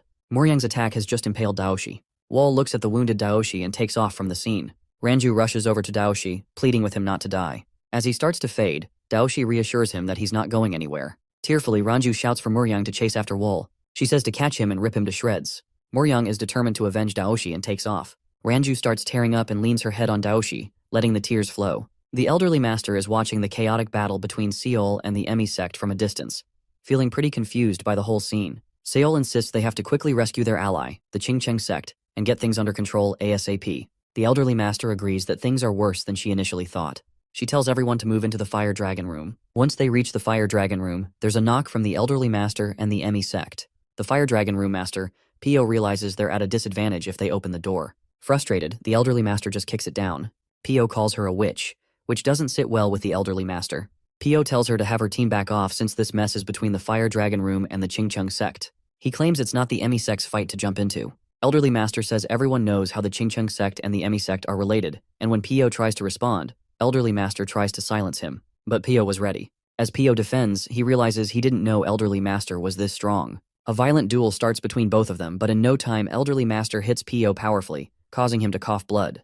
The elderly master has had enough and jumps up to deal her final blow. She says with this, it's over. Just as the elderly master is about to land the final blow, Zhang the Qingcheng warrior steps in and blocks her strike. The elderly master looks surprised, not expecting her powerful attack to be halted. She notices Zhang after such a long time and acknowledges him. Zhang comments on how weird it is to see each other again under these circumstances. The elderly master isn't thrilled to see him, and Zhang mentions he's been waiting 7 years for this moment. He remembers how his senior brothers turned down his plan to wipe out the Emi sect all those years ago, which could have brought them together much sooner. The elderly master picks up on the new, mysterious energy around Zhang, recognizing it as something powerful and different, almost as if he's had some kind of awakening. Zhang downplays it, saying he has just picked up some new martial arts skills. The elderly master reflects on how she never thought the Qingcheng sect had such deep and extensive martial abilities, especially one that feels so impure.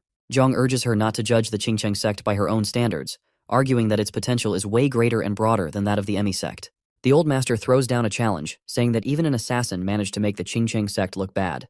When Zhang asks what she's talking about, the elderly master drops the bombshell that the assassin he thought he defeated back in the underground cave is still very much alive. She wonders if he even looked at the body, and Zhang realizes he totally didn't, admitting that's why they're in this mess. It's hard for him to wrap his head around the fact that he's actually alive. Elderly master continues to explain that the assassin is responsible for killing the Seol leader of the Thunder Clan Zhonghua from her sect and Cheong from his, which implies that they have all been outwitted by one man. Zhang can't believe they're being messed with by just an assassin, but the elderly master insists it's true. He suggests they sort out their issues later after taking care of this assassin, who's probably up to no good right now. But Zhang isn't having it. He gets ready to fight and states that the person behind Wu Gun Hit is right in front of him, and he's not going to let this chance slip away. He gets the 7 swords of Qingcheng together to help the Fire Dragon room kick out the Wicked Witch from the Emi sect. Slowly but surely, he moves forward with the Fire Dragon army by his side, facing a whole army.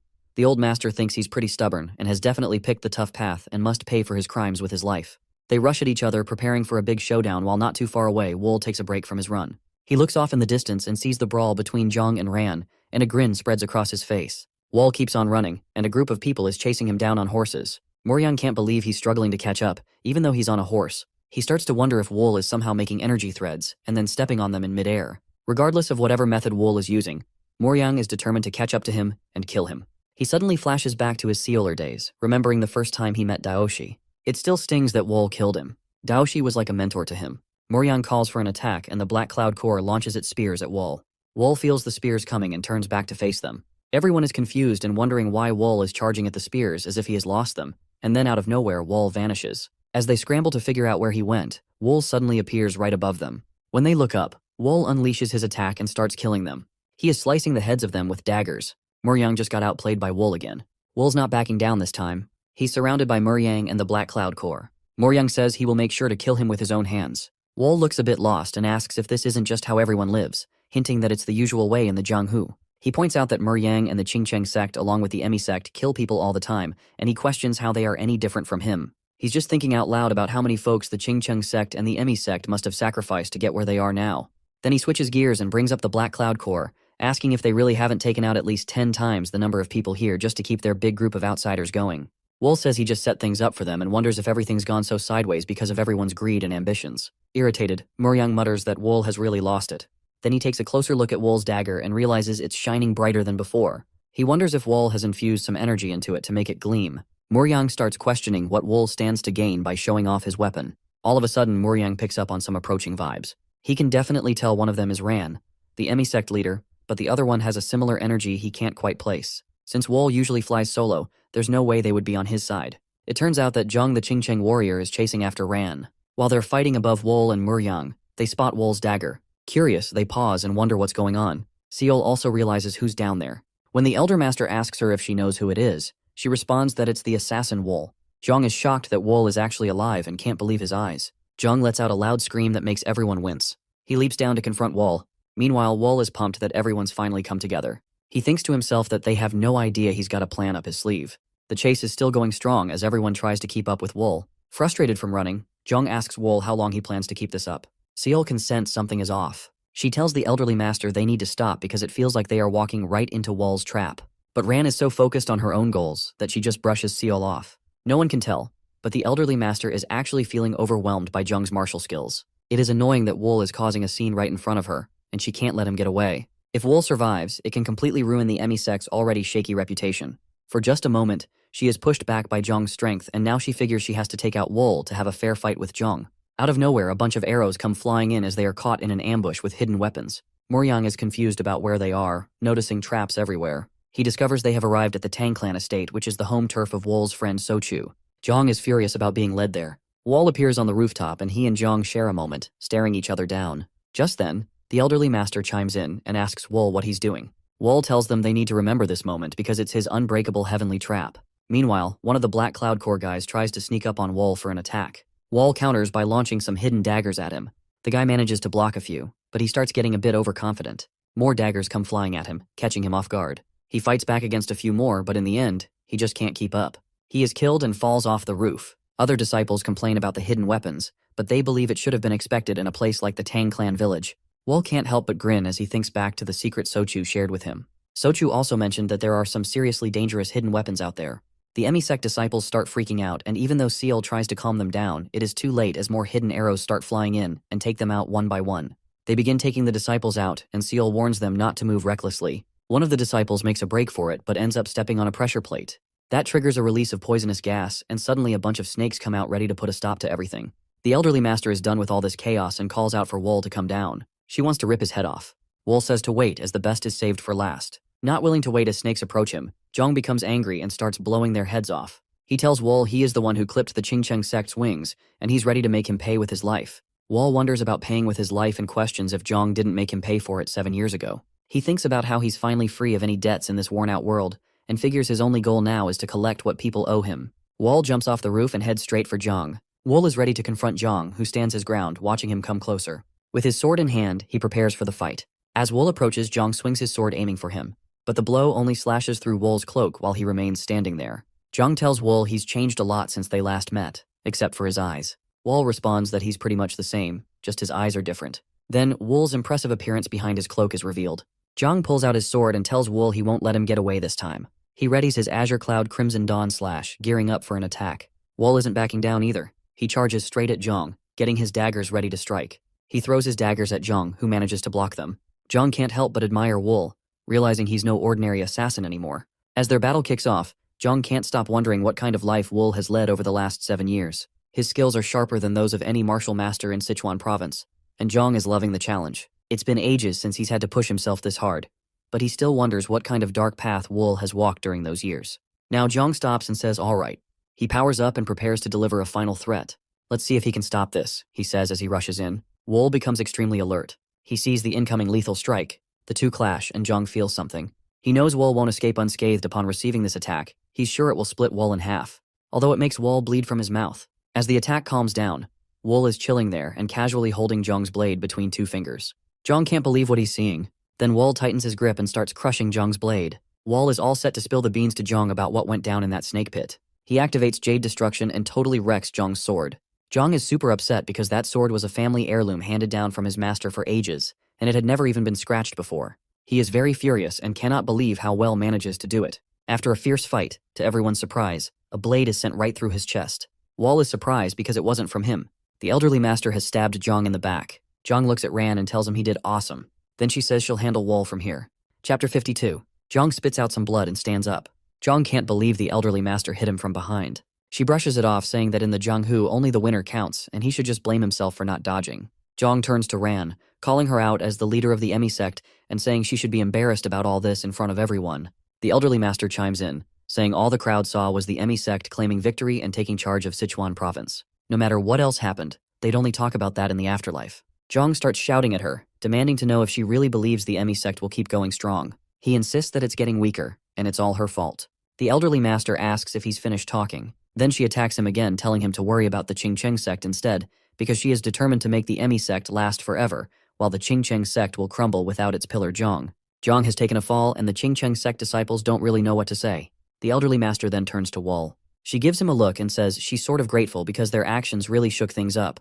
And it was actually thanks to Wool that a crazy opportunity popped up. As thanks for that, she says she'll grant him pain that he won't forget even in death. As they face off, Wool points out that if she had not been so greedy, he would have happily lived a regular life just roaming around. He genuinely wishes he could have been a normal person. But her ambition turned him into an assassin. Wool charges at the elderly master and tells her to look at him and see the monster she made and how terrible it has become. Wool and the elderly master go head to head, trading some serious punches. Wool charges in with all his strength, trying to land a hit, but she blocks him with her spear. The sounds of their blows echo around them. Seol is worried about her master, but the old master just laughs, saying Wool doesn't stand a chance at this level. She then pulls out her golden rampant strike and unleashes it on Wool, causing a massive explosion. Wool braces himself with his soul-reaping thread as the dust settles. He manages to stay on his feet and readies his soul-reaping thread once more. The elderly master tries to attack, but Wool is getting the upper hand. As daggers flies toward him, she plants her spear firmly into the ground and blocks all of Wool's thread attacks.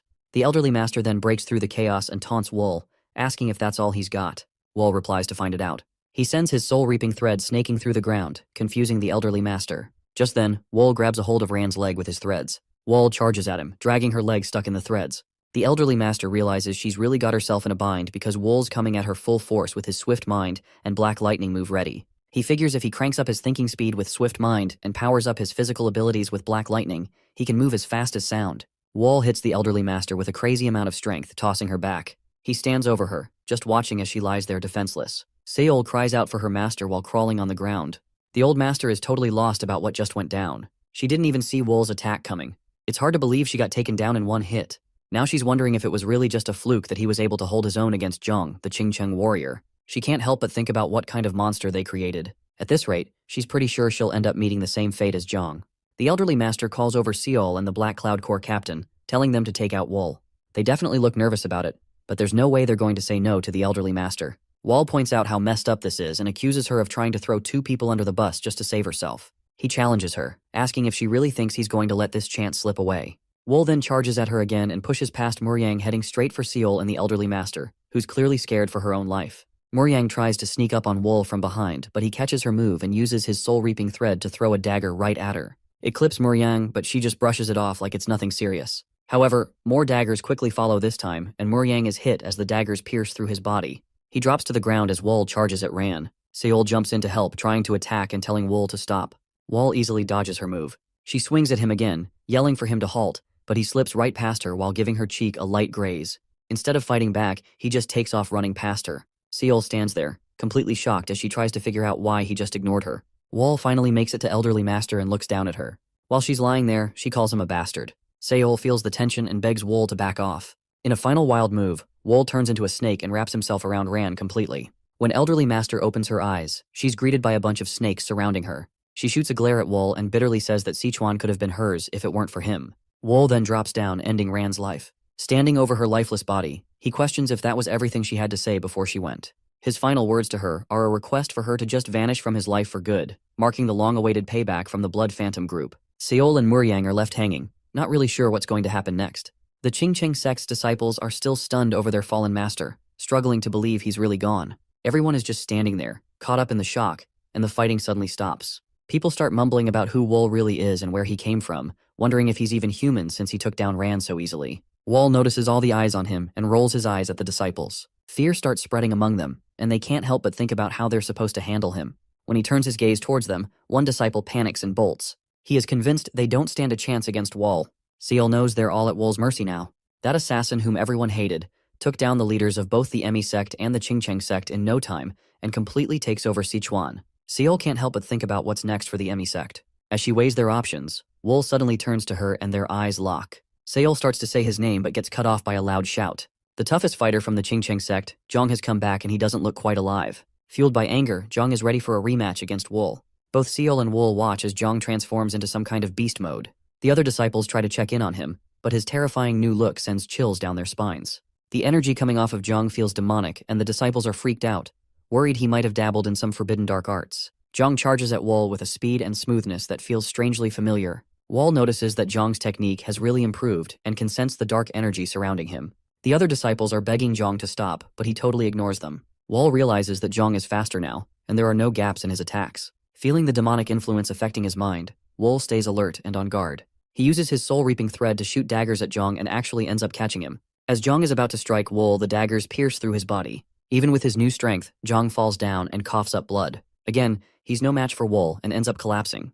A member of the Qingcheng sect comes up to Wool, telling him to back off. Sage Mu rushes over to Zhang, who's coughing a lot but manages to say a few words. Sage Mu jumps in, wanting to know why Zhang turned to demonic magic. Zhang's last words reveal he did it for the Qingcheng sect. He starts fading fast and eventually passes away. Sage Mu is heartbroken over Zhang's foolishness, feeling that the sect's reputation is now ruined. He regrets that Zhang took the Book of the Nine Demon School from the underground cave. With both the elderly master and Zhang gone, the remaining disciples are completely lost. They're shocked that despite Ran's sneaky moves and Zhang's dark powers, they couldn't even take down one assassin. The power dynamics in Sichuan have totally changed because of one guy, Wool. As everything settles down, Wool takes in the aftermath. Sage Mu is speechless as he looks down at Zhang, while Seol realizes she has to step in and approaches Wool. She asks for permission for the Emi sect to get their fallen leader's body. Even with her disciples pushing back and saying harsh things, she insists they need to let go of revenge if they want to survive. Sage Mu stands up and backs her up, asking if they can take Zhang's body. Even Sage Mu, who's usually all business, lowers his head, knowing that continuing this fight would be the end for both groups. Wool questions if they can really be trusted not to go for revenge. Seol promises that the Emi sect won't seek revenge, and Sage Mu backs her up on that. Wool is still skeptical and wonders how he's supposed to trust them. Seol insists she'll prove it to him, and Sage Mu agrees as well. Wool thinks it over for a moment and looks up at the sky before finally deciding to let them go as he wants a fresh start. This situation sends Sichuan into total chaos. The Emi sect and Qingcheng sect, who used to be rivals, pull back to regroup, and other sects follow their lead as they shut themselves in to lick their wounds. Even with all the destruction, nobody dares to hunt down Wool because he is the legendary Reaper who completely changed everything. One sunny day, Wool is just chilling on his sailboat, soaking in the sun. Suddenly, Sochu shows up on the shore and shouts out to him, but Wool barely lifts his head and goes right back to his relaxing mode. Then it cuts to this guy who's seriously struggling to wrap his head around the fact that one assassin took down the whole Sichuan Murim. He jumps up and decides he has to head to Chengdu himself. When he arrives with his buddy, that friend seems super pumped to be there. As time passes, changes begin to occur in Sichuan again. The sun shines brightly over a bustling street. At the counter, a man announces a half-price sale to celebrate the store's reopening. Handing out goods, a guy proudly says they offer the best quality and the most accessories. Only a stranger walks down the street. He approaches the entrance of a building, smiling as he nears a girl. She greets him and asks how she can help. He approaches and says he wants to meet the owner. Taken aback, she explains that it is difficult without an appointment. Raising his hand to her face, he does some sort of trick and shows him an inspection badge. She looks at his hand in fear, asking what it is. He reveals he is the head of the inspection squad. The story introduces the head of the inspection detachment of the Hao clan, Hong Yu. He asks her to be quiet and bring the owner with all documents about what recently happened in Chengdu. She quickly leaves, saying she understands. Hong imagines a corpse and wonders about the death of the branch manager, considering if it is related to the assassin who wreaked havoc in Sichuan. The guy's face clearly shows the dead intent of vengeance. A stranger in a cape walks through the shopping district. A tray of goods overturns. People are startled. A man in chains angrily asks how someone dares sell such items to him. Glaring at the merchant, he accuses him of treating him differently because of his hump. Kneeling, the frightened merchant denies it, insisting he meant no disrespect. Holding a pendant, Hunchback demands to know why they sold it for 3 silver yang. The merchant explains that, considering the high materials and labor, the price is already low. People gather to watch. Hunchback insists it be sold for 1 silver yang. The merchant begs for mercy, saying he is new to business. Hunchback calls him a fool. A stranger approaches, grinning at the scene. An old man interrupts, asking why the Iron Hunchback has returned and tells him to stop bullying the merchant. He offers to pay if necessary. The Hunchback turns furiously towards him and asks if the old man is Yu Xin and asks why he is there.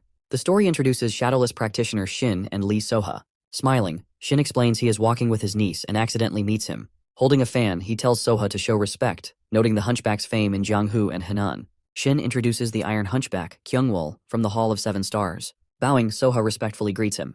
Thoughtful, Xin offers to buy him an accessory if he wants one. Kyungwol turns away angrily. The merchant catches the jewelry and Kyungwol tells him to forget it, saying he is no beggar. As he leaves, he tells the crowd to stop staring and declares the show over. Watching him go, Xin remarks that since Kyungwol is here, the arrival of the other 6 stars is only a matter of time. Standing in the street, he observes that something always happens in this place and calls it a strange turn of events. The sun shines on the blue water and our boy sits by the shore. He narrows his eyes, focusing on a fish splashing in the water. He draws it out with his thread and catches it. But some birds fly above his head and he throws the fish into the water and walks towards the city. Back at the bustling city, Wool sits at the table. Hong stands opposite him and asks if he is Pio Wool. Our hero continues to eat and confirms. Hong remarks with surprise that Wool is even more handsome than rumored and has a very beautiful face. Wool says that if Hong came to talk nonsense, he should leave. Hong apologizes while explaining that he was so surprised he forgot to introduce himself. He adds that he spent a lot of time and effort trying to find Wool. Hong introduces himself. Wool asks his name and comments that he has never heard of him before. Hong explains that it is not surprising since it is the first time he has introduced himself outside the Hao clan by his real name. Wool asks what questions the Hao clan has for him. Taken aback, Hong asks if Wool truly doesn't know. He explains that he will put it simply as he asks if Wool killed the manager of the Jianghu branch of the Hao clan. Wool admits that he did, if that man was indeed from the Hao clan. Hong is stunned and asks why Wool killed him. Our hero replies that the manager was collecting and selling information about him. Hong gets shocked and asks if that is the only reason and whether Wool understands what the Hao clan is. He asks if Wool thinks he can live peacefully after messing with one of them. He states that if he orders it, every member of the Hao clan in Chengdu will attack him. Wool replies that he doesn't care and warns Hong that his head would be on the ground before that happens, followed by the clan leader's head. Hong laughs as he wonders if he should kill Wool right there. Golden threads suddenly appear around Hong's body. A cut forms on Hong's face in the blink of an eye. Wool warns Hong with a serious expression not to show any intent to kill in front of him. Hong is stunned by the cut on his face. Our boy turns around and tells Hong to remember one thing. If they continue to get in his way, he will rip their heads off. Thick smoke rises from the chimneys of the houses. Sochu forges a blade and lowers it into the water as steam rises. He wipes sweat from his forehead as he works hard molding weapons. Wool asks if there are many orders. Sochu says Wool should have announced his presence. Wool calmly replies that he didn't want to distract him from work. Looking at the blades, Wool remarks that they look excellent. Sochu notes that he has been receiving more orders lately. He thanks Wool with a smile, saying that without him, he wouldn't have been able to open the forge. With a surprised look, Sochu asks what brings Wool there, and if the phantom blades are worn out. Wool replies that he wants to place an order in person as he needs something to protect his arm. Examining Wool's hand, he wondered if Wool was resting these days. However, he promises to make something light and durable for Wool, and it will take about 5 days, and he should see him after it. At night, Sochu enters a room while holding a lantern. Looking around, he is in search of some useful material. He imagines Wool and notes that no one would expect him to need vambrace. He emphasizes that even in battles with powerful martial artists, Wool never uses armor. He wonders if a grand battle is approaching. He examines a rack and notes he has found the materials he needs. His gaze falls on a dark bag slightly moved in the corner. He pulls the bag aside and asks who is there. A frightened boy covers his face. Sochu stares at the boy in shock. Few days pass and Sochu approaches his room and sets a tray of food on the doorstep. He says he'll leave it there so the child can eat whenever they want. The child sits in a corner inside the barn covered with a sack. He gazes at the child, unable to count how many days have passed. He tells the child he won't ask who they are or why they're here, but they must eat to avoid starving. As he begins closing the doors, he mentions he has to go somewhere today and will return in the evening with something tastier for dinner. After he goes, the child peeks out from under the sack and stares at the food. Wall sits by the window in his chambers when Sochu arrives with a bag. He says he brought the vambraces Wall ordered. Inside are sleek vambraces made from soft iron for easy movement. Wall puts them on as Sochu explains they can block most weapons if infused with eternal energy. Wall praises his work, but Sochu laughs awkwardly at the compliment, admitting he put a lot of effort into making them. Then, as if suddenly remembering something, he hands Wall some silver threads. He explains they are made from leftover vambrace materials and boasts of their usefulness. Wall thanks him, while Sochu states his work is done and he must go home. When asked why he is leaving early, Sochu reveals he has an uninvited guest at home and wants to check if they are still there. Wall looks at him curiously. In the city, a blonde girl walks among the crowd, asking if there's any news. A man with a strange appearance assures her that someone has come to Chengdu, but he still cannot sense their presence. Turning her head, the girl complains about the difficulty in catching the kid and distrust in involving the Hao clan for doing their job, calling the situation problematic. The two walk past Sochu, who overhears their conversation, who mention about the presence of other folks including Hio, but Sochu pays it no mind, continuing toward the market. Kyungwol's massive metal wool suddenly flies across the ground and shocks the people nearby. Kyungwol sits on the floor while Wool stands in front of him with bared teeth and shouts insults. Wool stares at him with a cold expression. Kyungwol gets up and asks if Wall knows who he is. Wall responds with a question about why he should. Kyungwol swings his chains and curses our boy as his fury grows in response to Wool's empty cold gaze. Using his ability, Kyungwol grabs the huge metal and swings it while charging at Wool and destroying everything in his path. Wall takes out the silver threads and wraps them around his hand. At that moment, the blue-eyed girl shouts for Kyungwol to stop. Kyungwol halts mid-attack. Wool turns in displeasure to see Seol-young and Hyo-kyung standing nearby from the Seven Stars Hall. Kyungwol yells at the leader to allow him to teach Wool a lesson, but Hyo warns him to notice the silver threads and says that if he had taken another step forward, he would have been torn apart. Wool holds the threads and says he regrets that Kyungwol did not continue. The leader questions Wool's harshness and says that attacking Kyungwol, his sworn brother, is the same as challenging the Seven Stars Hall. Wool glows with aura as he steps closer. Before the tension grows worse, Seol steps in and says Kyungwol likely started the fight himself. Her words make him grow more furious, though he does so begrudgingly. Seol apologizes to Wool on behalf of Kyungwol and introduces herself while asking for his name. Wool gives his name, and Seol smiles sincerely as she praises it and calls it beautiful. She promises him they will pay for the damages caused. Wool listens in silence but then turns sharply and walks away without saying a word.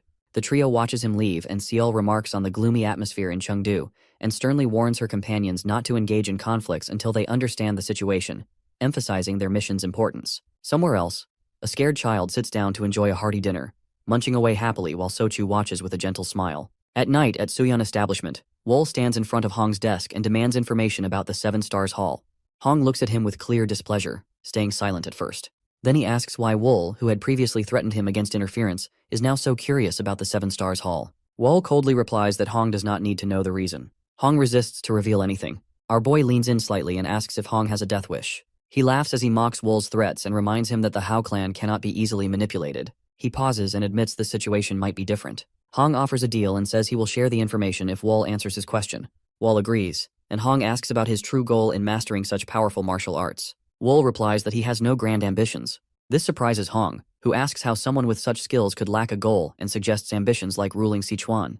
Wool resumes reading and states that he learned martial arts only to survive and seek revenge. Now that his revenge is complete, he has no aspirations left. He adds that the only thing he still enjoys is reading books. Hong finds it hard to believe but feels relieved that Wool harbors no grand plans. He remarks that revenge is an interesting topic and suggests discussing it another time. He then asks what Wool wants to know about the Seven Stars Hall. Wool replies that he wants to know why they are in the area. Wool listens as Hong promises to investigate, explaining that the Hao clan is also curious about their sudden arrival. Wool picks up a few books and informs Hong that he will be staying in Chengdu for a while and should be contacted as soon as there is news. Hong bids him farewell. Wool sits reading and a young woman peels fruit beside him. She offers him a piece of apple, which he absent-mindedly eats while reading. She asks about the taste, mentioning it was specially ordered. Suddenly she collapses, murmuring that the fruit is fresh and delicious. Wool catches her just in time. As he places her on the bed, a voice comments on how her scent fills the room. An older man steps inside and asks how Wool spends all day in such a confined space. Wool glances at him and retorts that it is better than living in the mountains and surviving on vegetables.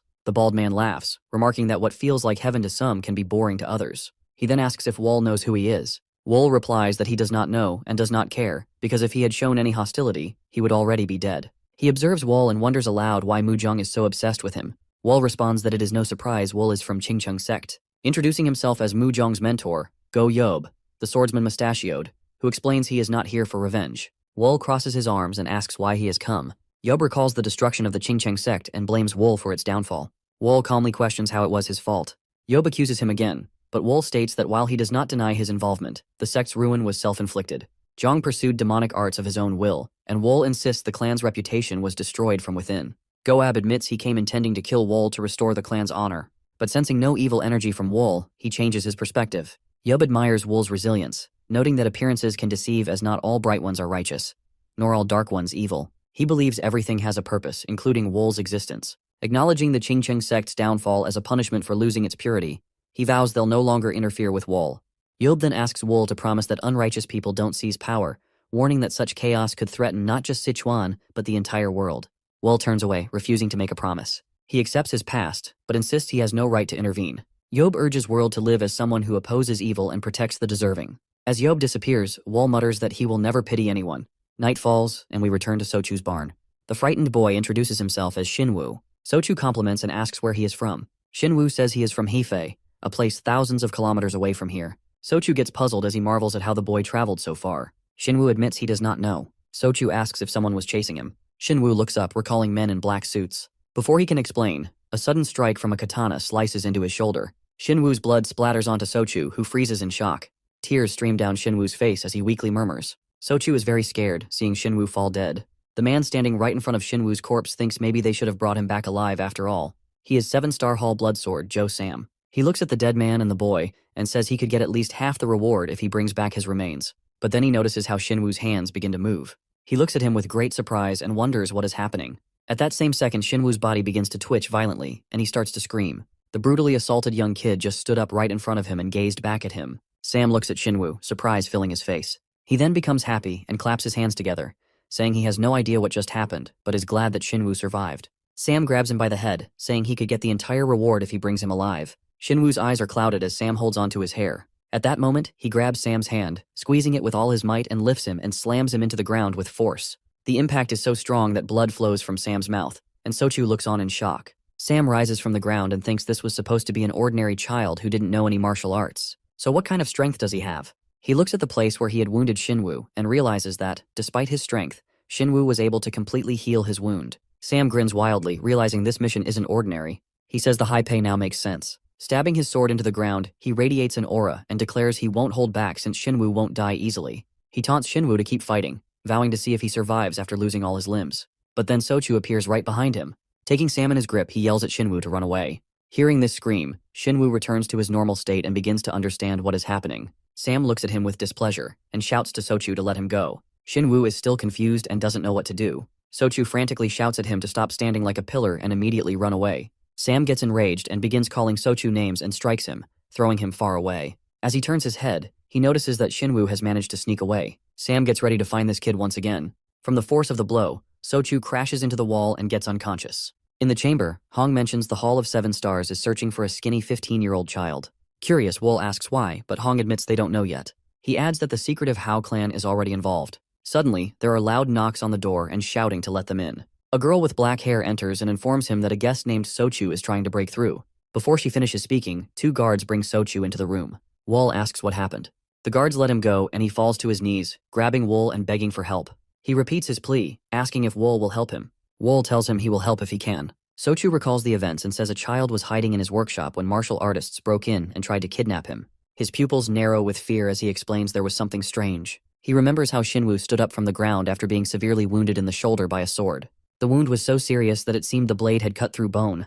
Yet Xinwu did not die and instead started squirming strangely before he jumped to his feet fully healed.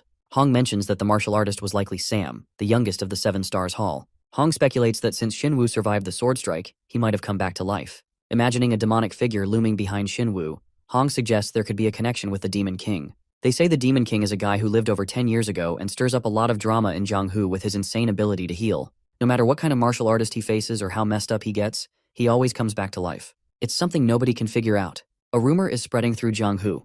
Whoever figures out the secret of the Demon King will live forever. Everyone's reaching out, trying to grab a piece of that hope, and many are looking to Shinwoo for answers. He looks scared and totally overwhelmed by all this buzz-huke as people get excited about solving the mystery of the Demon King.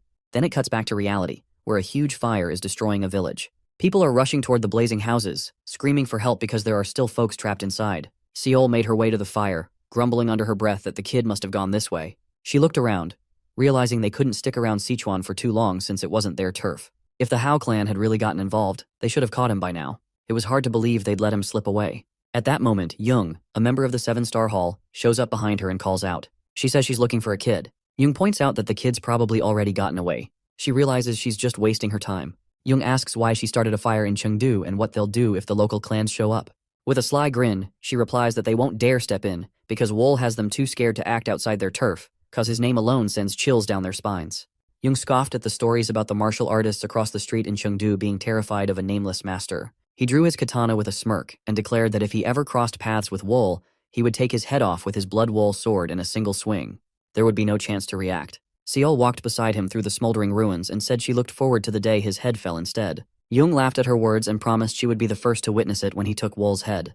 The two seem completely unhinged as Seol casually mentions how the sound of people screaming always brings her comfort. Out of nowhere, silver threads snap around Young's neck and yank him upward in an instant. Seol spins around in a panic but sees no one. When she looks up, Young's body is dangling above the building, his neck trapped in 2 silver threads. He thrashes and claws at them, but they only tighten, choking the life out of him. Seol shouts his name, but before she can do anything, his neck snaps. His head hits the ground with a sickening thud, and blood splatters everywhere. The scene shifts to a bunch of panicked villagers running away from their burning homes. Some are just standing there, shocked at the destruction. Soha watches in disbelief, struggling to wrap her head around everything. When Shin comes over, she asks him what's going on. He admits he has no idea but senses something really bad is happening. As the fire rages on, tearing through buildings, Shin remembers hearing about a similar disaster in Chengdu that involved fire too, which makes everything feel even more alarming. As they turn their heads, they spot a blindfolded guy named Gam, the bamboo swordsman from the 7 Stars Hall, with scars peeking out from under the blindfold. He walks by them without saying a word and turns a corner.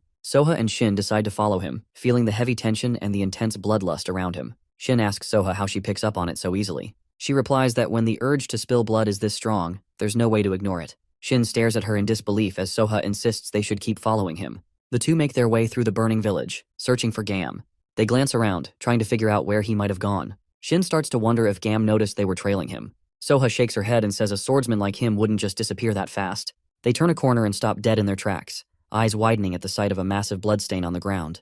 Both of them freeze when they see Gam's lifeless body sprawled out, drenched in blood. Shin looks at the scene and wonders how this even happened. Soha, noticing she lost sight of Gam for just a moment, can't believe it and questions if it's even possible. She says she just can't accept that a master like Gam was defeated so easily. He stares at her in disbelief and says that the world has killers at this level. He turns to Soha and wonders if he's talking about Wall. Soha nods and mentions that he's the guy who recently caused chaos in Chengdu. She adds that Wool is the one who's rumored to have taken down all the sects in Sichuan province by himself. Shin admits he thought it was just some wild gossip, but now he can't brush it off. He's worried that something huge is about to go down in Sichuan province. As sunlight pours over the city and leaves swirl through the air, Shinwoo clutches the ground with bloody hands. His clothes are drenched in blood as he struggles to crawl forward. Sam walks behind him, taking in the scene with a grin and casually commenting on Shinwoo's impressive. Sam grips several blades in his hand and launches them into Shinwoo's back. Shinwoo cries out in pain and stops crawling, collapsing in defeat. Sam steps over him, looking down at the wounded Shinwoo and telling him to take a good look. A red aura starts to radiate from Sam as he explains that no matter how skilled someone is in martial arts,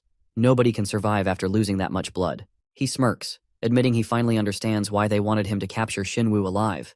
Tears roll down Shinwoo's face as he sobs, admitting he was wrong and desperately begging for help. Sam smirks and tells him he didn't do anything wrong, but adds that in Jianghu, even if you're innocent, you can still end up dead. Sam looks down at Shinwoo and says he has no idea how he ended up with a body like that, but his client will tear it apart to figure it out. Every vein and piece of bone marrow will be studied. Smirking, Sam adds that no matter how immortal Shinwoo might seem, he will still die. Immortality might be a dream for many, but for that dream, Shinwoo will lose his life. A totally shaken dude rushes in, yelling for his older brother and freaking out about some major trouble. Sam turns around and asks what's up. The guy, still in shock, tells him that Il-hai, their 6th brother, is dead. Sam's face drops when he hears that. The guy adds that the shadowless practitioner Shin just found the body. Through the burned rooftops of houses, Kyungwol walks down the street with a grin on his face, muttering that he is in serious trouble. He wonders how that guy dared to humiliate him in front of Seol. He vows that the next time they meet, he will definitely kill him. Seol suddenly jumps off a rooftop and starts leaping between buildings. Kyungwol looks up in surprise and recognizes her. He's taken aback and wonders where she's in such a rush to go. He watches her move quickly along the rooftops, dodging the gaze of people below. Ki starts to feel worried, thinking there might be something going on in the city. As he sees her disappear from view, he decides he has to catch up to her. A sharp dagger suddenly slams into Kyungwol's shoulder. Blue threads tighten around his neck and veins bulge on his face. He grabs at the chains and struggles to breathe. In a burst of rage, he throws an iron wool and blasts apart a nearby building. Dust rises from the impact. Wool steps out of the fog and just stares at Kyungwol with his chill red eyes. Kyungwol yells that this is Wool. Wool raises his hand to the black chain and just stands there facing Kyungwol.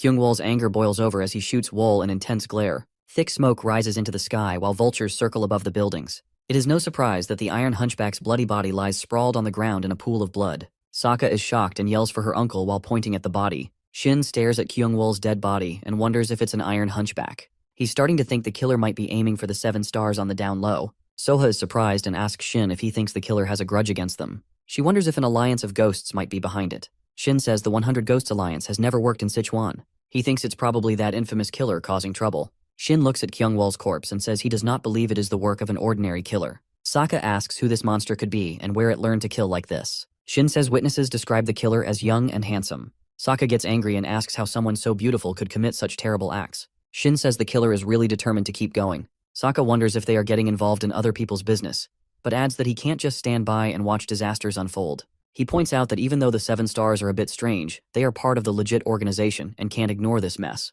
Sokka agrees, and Shin looks at the distant fire wondering how far it is spreading.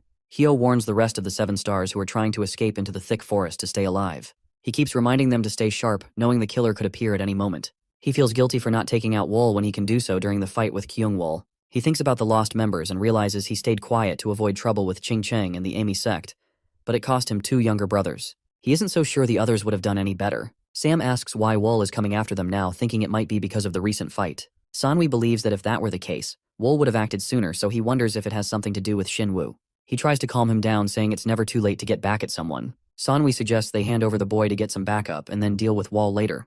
Hyo is determined to get rid of his shame by sending Wool to hell. Seal notices they are being a bit careless but thinks it's fun. Hyo looks around and feels like something isn't right. Seol asks what's wrong, amazed by his reaction while Hyo notices the forest getting darker. They suddenly stop and Sanwi looks confused as he wonders what's happening. Suddenly something pulls him into the darkness. Hyo and Seol gasp in shock and shout his name as they start running after him. Sam is freaked out trying to figure out what's happening.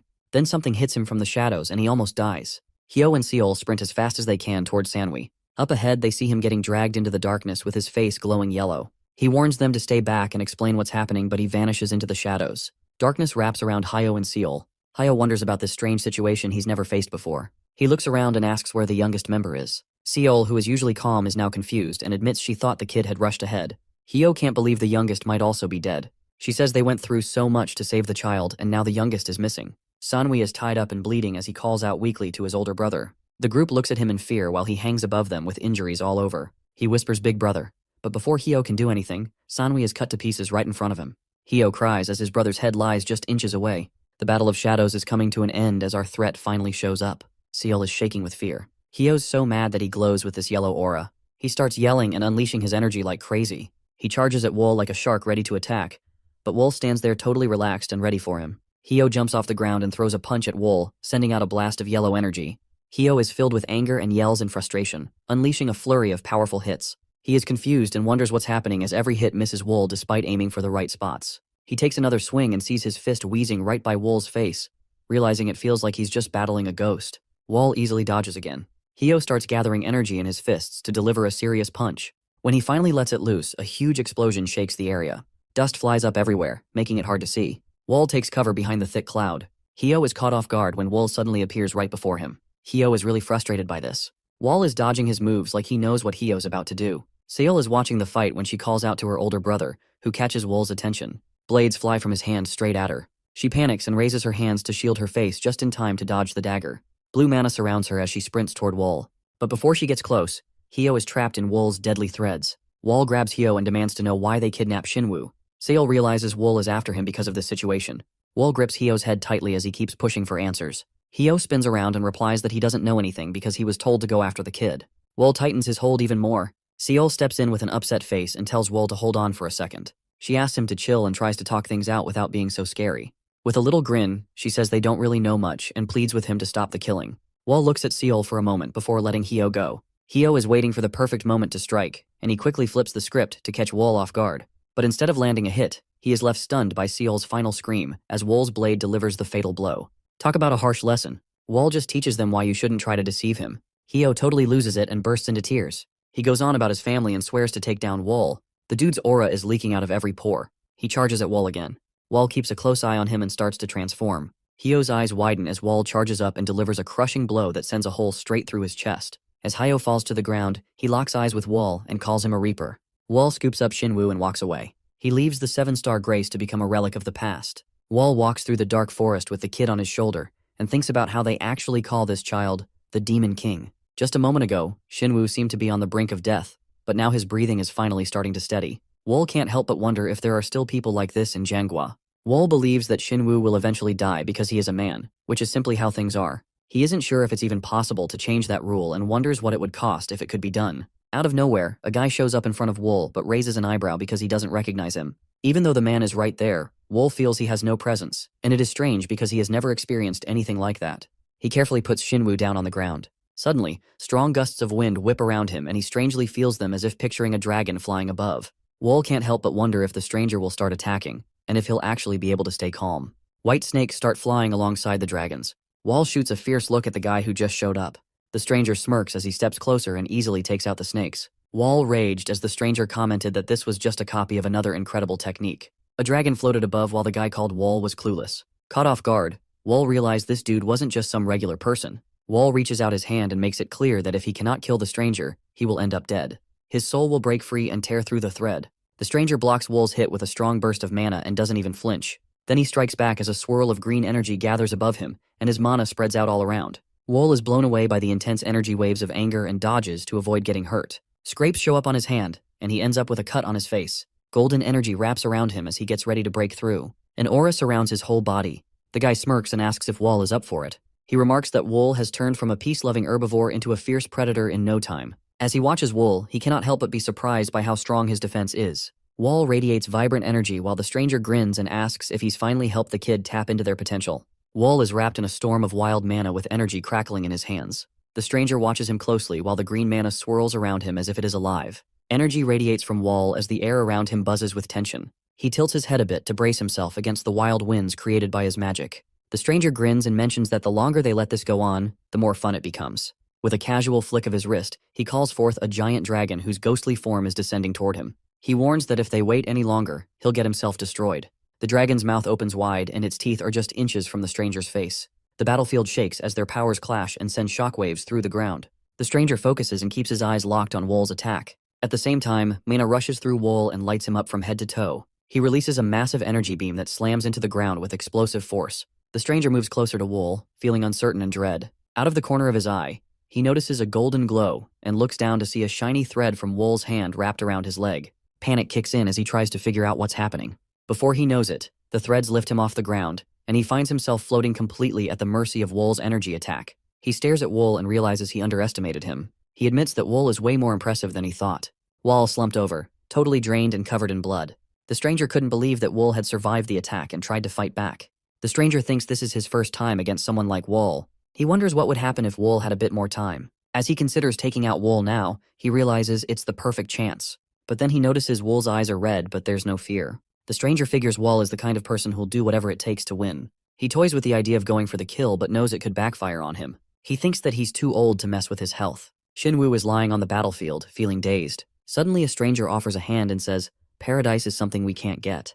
The boy is lifted off the ground with the flick of some magic. The stranger warns him that he might regret this later on. Wall yells angrily for him to freeze and pounds his fists on the ground, causing cracks to spread. He wants to know why the dude is taking the kid. The stranger cradles the child and says he's just trying to save him. Our hero questions why they should bother saving the kid. The stranger replies that he really can't put it into words. He says it wouldn't click for Wall. Wall grits his teeth, firmly stating that the stranger can't just take the kid without an explanation. The stranger laughs and says he doesn't need Wall's permission. He admits he has no clue how the kid ended up on the battlefield, but insists the kid doesn't belong there. If the child sticks around, Sichuan is done for. He nods to Wall's skills but insists he can only look out for himself. Wall asks how he's supposed to trust what the stranger is saying. The stranger turns his back and says he doesn't need to earn Wall's trust. He makes it clear he's not backing down because he isn't scared of Wall's power. He even calls Wall by name. Wall shoots him a glare and insists on knowing his name first. The stranger introduces himself as Wind Sovereign. He lifts off the ground with Shinwoo, his face disappearing into a glowing portal. Wall sits on the battlefield as the sun goes down. He mumbles that when the sword of the slaughtered shows up at dusk, the sky will turn a bloody red. The world must watch out for the evil coming from the other side. Our guy realizes he's been played. At Suyan's place, Shin is fuming as she looks at the bodies of the 7-star members. It is hard to believe that 7 of them could die in a single night. She notes that these 7 dead stars were famous martial artists from Hunan province. It is surprising that a group of 7 could gain so much attention, especially with all the larger sects in the area. Shin believes the killer finished everyone off very quickly. She acknowledges Wool's skills but points out that there's always someone better out there. Those who stand out too much often cause disturbances. She instructs her assistant to examine the bodies and identify the techniques that were used. While strolling with her assistant, she finds out about Wall. The assistant mentions that he is in the workshop, which is run by someone from the Tang family. She quickly tells her assistant to look into what's happening between Wool and the Tang family heirs. Shin figures probably cannot control Wool, but if they collect useful information, they might gain a big advantage. Wall is at Sochu's place and explains that Wind Sovereign took Shenwu under his wing to protect him. Sochu is stunned by everything that happened last night. Apparently Yuseol from the 7th Star Hall started a fire that destroyed part of the slums and plunged Chengdu into chaos. Sochu finds it hard to believe the 7th Star Hall would do something like that just because of Shindu. He wonders what kind of secret Shindu holds that could draw the attention of such powerful figures, including Wind Sovereign. When Wall heard that, he asked Sochu if he knew who Shindu was. Sochu replied that he did and explained that Shindu was one of the strongest martial artists, ranking at the same level as the top 2 trio sets, the trio Manners, and the 3 rulers. Even children had heard of him. Wall felt a bit confused and realized he did not know much about Jiang Hu. He asked Sochu to explain, but Sochu shrugged and said he did not know where to start. Sochu explains that the Berserk martial sect was founded by Great Li, who ended the Great Demonic War and made the sect extremely powerful as a result. The current leader is Li Chung, the son of Li Guok. The heavenly martial master Jiang Chunhua is well known for defeating the leader of the celestial demon troop who created chaos in Jeomgu. With their immense wealth, the sect is able to draw in some of the most skilled martial artists. Next to them are the 3 well-known sects that are Shaolin Temple, Wudang Sect, and Mount Hua Sect. They earned their reputation during the Great Demonic War. And then there is the trio of Manners, which are Divine Moon Manor, Phantom Sword Manor, and Rain Sword Manor. Even though they have a relatively short history, they pack a serious punch in terms of power. Lastly, there are the 3 rulers, which are the Dragon Heaven Gorge Martial Sword Troop and the Water Heaven Society. They used to be part of the 10 rulers, but only these 3 made it through the war. Together with the 8 stars and the 3 sovereigns, they essentially run Jianghu. The Wind Sovereign is one of the 3 sovereigns, and the other 2 are Martial Sovereign Yom Bul and Sword Sovereign Han Yu. When Wall asks about the 8 stars, he is told to check with someone else. He realizes there are over 20 folks who are as strong as the Wind Sovereign. It hits him just how huge and packed with talent Jianghu really is. He feels like a frog stuck in a well. Wall takes a moment to clear his head and thinks about getting Shinwu back, but he is told it's unnecessary. The Wind Sovereign has taken him, and honestly, it might be better for Shinwu. The guy feels bad about Wall getting hurt, but says it reminds him of his younger days. Wall just brushes it off and calls it a good learning experience, but deep down, he's determined not to lose next time. The next day, he puts on some clothes that make him look like a disciple to blend in and avoid drawing too much attention. He realizes he needs to bulk up so no one can mess with him, but first he has to shake off the Hao clan's watchful eye. He feels pretty sure he can keep himself hidden but knows his plan isn't foolproof, so he figures he'll find a way to stay under the radar while gathering some info.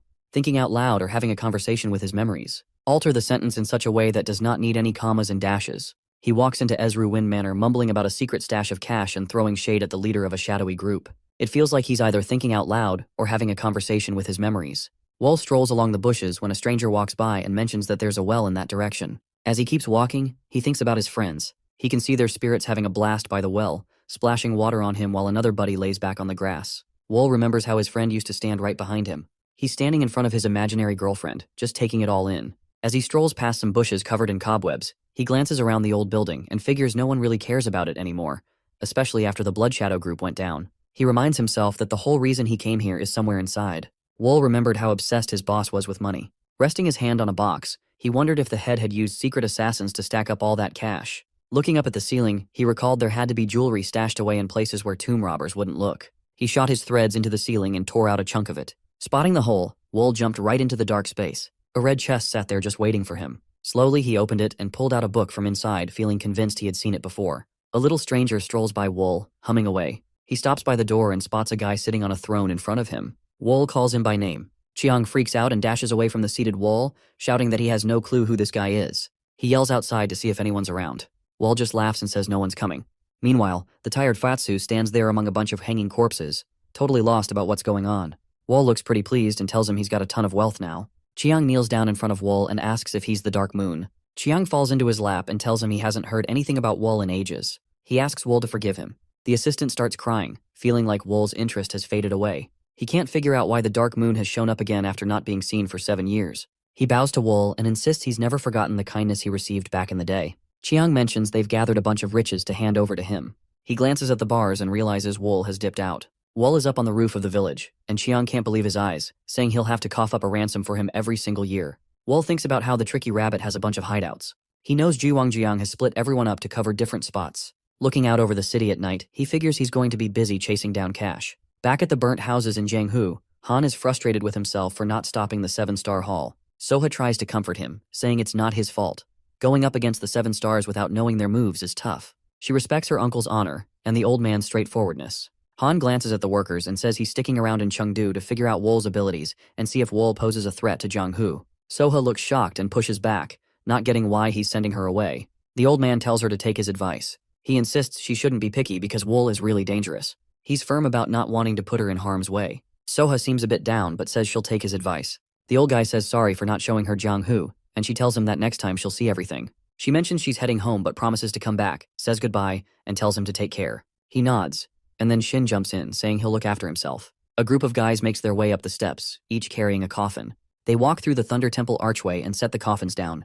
The warriors drop to their knees, begging the Watcher of Death to help them escape their unfair situation. Inside the temple, Blood Buddha asks if they're the disciples sent to Sichuan. One of them kneels and explains that they were following their former leader's orders to head to Jianghu. Buddha wants to know why they came back instead of establishing a base. The disciples bow down, pleading for mercy, and tell Buddha that they lost their masters to the Qingcheng sect and were pushed out without them. They're desperately asking Buddha for help. Buddha is really angry, saying that his group let things get out of hand, and it's not something they can brush off. He promises to send Hukam after revenge. He tightens his jaw, thinking about Wool, and insists that the Qingcheng sect will seriously regret what they've done. Chin thinks back to previous seasons. People are walking around the market, chatting about how tough and snowy this winter has been. They're thrilled that it's finally warming up. One guy can't wait to get back to trading. Meanwhile, Shin is strolling down the street, grumbling that Wool is nowhere to be found. He walks past people thinking maybe Wool left Chengdu because it was too quiet there. A guy with red eyes gives him a curious look. A chariot rolls by as Soha pops around the corner and gives him a hug.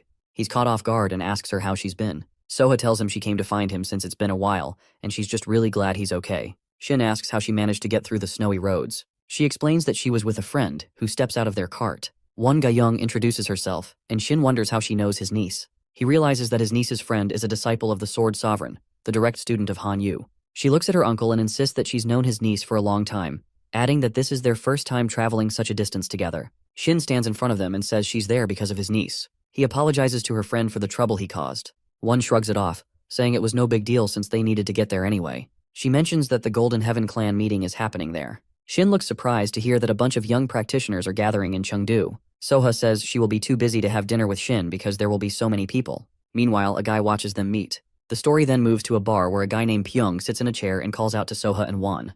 They chat and say it's been a long time since they last saw each other. They also ask him if he went to the brothel first. He replies that the girls in Jianghu are good. Soha asks where their other friends are. Other friends come over, including Sowoon and Jeomwoo, the leader of the Golden Heaven Society. Jeom looks at the table and says they haven't seen each other for a long time. Suddenly Guillaume's face tightens. One looks at him and asks what is wrong. Jeom says he feels someone watching him. They laugh and say everyone in the bar is looking at him. A stranger sits at a nearby table while Wool hides his true identity and observes the Golden Heaven members closely. Masked Wool stands at the meat counter, his empty eyes showing a hint of sadness as he gently pets a cow. An old man walks up and mentions that the boy has always been on time before. He asks if Wool feels up to handling the day's work. The boy says he can do it, but adds that he wants to leave after today. The old man gives a smile and asks if something's bothering him. Wool replies that nothing's wrong, and the old man, understanding that everyone has their reasons, decides not to pry any further. The old man remembers thinking the kid was just tough until he saw how easily he took down cows without making a fuss. He noticed the boy had this red aura and figured he was just built with killer instincts. As he was about to head out, he let the kid know he could come back anytime. While slaughtering cattle, Wool discovered he could cause instant death by finding the life and death acupoints in living beings. Now he's ready to test if he understands the pattern. He charges his fist with aura and gets ready for the final strike, muttering an apology to the cow before landing a lightning-fast blow. The cow closes its eyes as its life slips away. The boy looks at the dead animal and proudly says his work is finally done. Next, we see Hong in his room at night, grumbling about being stuck in Jianghu and feeling like he's getting nowhere. It's seriously frustrating. A girl comes in and tells him someone is here to see him, but it's someone way beyond the current head's ability to deal with. Hong perks up and asks about the visitor, his eyes going wide when she mentions it's Jin Gyeomwoo, the Iron Blood martial arts master. Hong quickly says sorry for the wait and introduces himself. Geom, staring intensely, introduces himself in return. Hong nervously laughs when Geom asks if he's really the branch leader. Geom points out that Hong's vibe is different from other branch leaders. Hong brushes it off, saying it's just because he's newly appointed. But he can't help feeling a bit impressed by Geom's fierce gaze. Geom is on the lookout for someone connected to a major event that went down last year in Chengdu. The Qingcheng and Emi sects took some serious hits and basically went into hiding. He remembers the wild destruction vividly and thinks that one person is behind it all, so he's asking Hong to help track them down. Hong is curious about why the Golden Heaven Society cares about this person. He recalls how Wool, the prime suspect, managed to stay off the radar, even though he was in the same city, and he had already taken out the entire 7-star haul with Hong's help. He tells Geom that tracking down Wool is tough. Geom puts a sack of gold coins on the table and says that the Hao clan is great at finding hard-to-locate people. He offers the gold up front, pushing Hong to go after the target. Hong, who is already thinking about looking for Wool, takes the money with a grin. He promises to live up to Geom's expectations. Geom is the grandson of Geom Wool, one of the 7 stars and a total martial arts whiz. Even with his skills and a bunch of followers, ever since he turned 15, there's been a lot of mystery around him. Almost like he's on the run from something. Back to the kid from the butcher shop. He's asking a guy about the visitors in Chengdu, and the man gives him a sign. He's sorry he doesn't have more info right now because he's busy. He tells the guy to figure out their motives. And then we switch to a busy fair. Quan, the butcher boy, is asked if it's his turn to speak today. One admits it is, but he's stressing about not having the skills. His buddy tries to calm him down, pointing out how much he's improved. In the crowd, Juan catches a glance at Quan, but Geom pops up in between and calls him over. Geom checks in about the others and finds out some are keeping an eye on the street while the rest are just hanging out. She asks how his search is going, and he confesses it's tough but thinks that ruling out options counts as progress. They chat about a guy who's kind of suspicious, and he isn't so sure about him but feels like he needs to clear up any doubts. The girl suggests taking a break to boost their moods and brings up this cool spot called the Hall of 1,000 Melodies that has daily performances. Geom thinks it's a good idea, so they decide to step away from their tasks for a bit of fun. A bunch of people are sitting on benches, soaking up the performance. Quan is playing a nice tune with others jamming along. Geom and the girl are watching, and she thinks the technique is nothing special, but there's some serious power in the music. She glances at Quan and says that if he had started playing earlier, he could have been an awesome musician. Geom feels tense as he notices that Quan's energy seems more like a swordsman's than a musician's. The chi feels like that of a warrior, which makes Geom wonder about Quan's swordsmanship skills. The girl sees Geom's reaction and asks why he is so curious. Geom says he just wants to know more. She smiles and agrees to find out information. As Geom watches Quan, he finds that Quan's energy feels strangely familiar, similar to what he sensed at the bar. He grows more suspicious. His playing becomes so skilled that it's hard to see it as just music. The audience is amazed and cheers loudly. One keeps plucking the strings beautifully and ends with a hand wave, playing the final note. The crowd bursts into applause and cheers. The Wan tells Geom that she found out who Quan is. His name is Lim Quan. He is a smart businessman from Chengdu who increased his inherited wealth. Later, he pursued his dream of becoming an artist. When Geom asks if she is certain, she replies that she checked with several people, so it is likely accurate. Geom steps forward to confirm something himself. He approaches Quan and compliments the performance, introducing himself. Quan thanks him for the kind words. Geom apologizes for coming up so suddenly and asks if Quan would like to have tea together. Quan thinks about Geom's intentions. Their conversation was short, but Quan notices Geom's sharp gaze. As he walks past a pillar, he becomes Wool and reflects on their meeting. He believes Geom's invitation to enjoy the performance is just a cover. Wool remembers Geom saying he enjoyed their talk and hoped to meet again. Quan decides to keep Geom close to find out his true motives. Wool gets to the gate and runs into this old guy holding a stone tablet. Wool calls him the city's manager and asks what's going on. The guy shows him the tablet, which shows some weird movements from the Thunder Clan. Wool thinks back to when he took out their leaders and figured they were done for. But this new activity definitely catches his interest. The scene shifts to a crowd gathering with torches in hand. At the center stands Kyun, the Thunder Clan leader, vowing he won't rest until the Qingcheng sect is destroyed.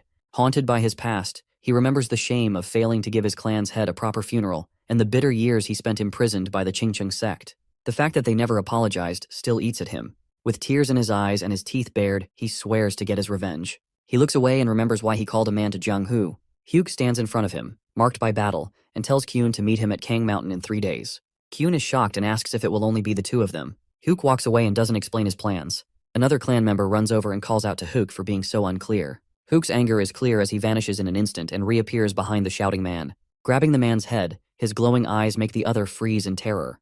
The man's vision blurs as his capillaries bulge and he collapses while screaming and clawing at his face. Hyuk's eyes burn white as he says that insulting him is the same as insulting the elder, and that is something he will never forgive. Pyong is playing a board game in a large hotel complex. Two other people are sitting at the table. One man asks why Pyong is here. He replies that he came to the training camp because today he can play like this, and he wants to enjoy it as much as possible. The man in the gray kimono adds that it will be sad to say goodbye to him. A girl in a red dress walks past Pyong, surprising him. The bald man says she is Soo-young, who is the manager of the Thousand Fragrance Pavilion.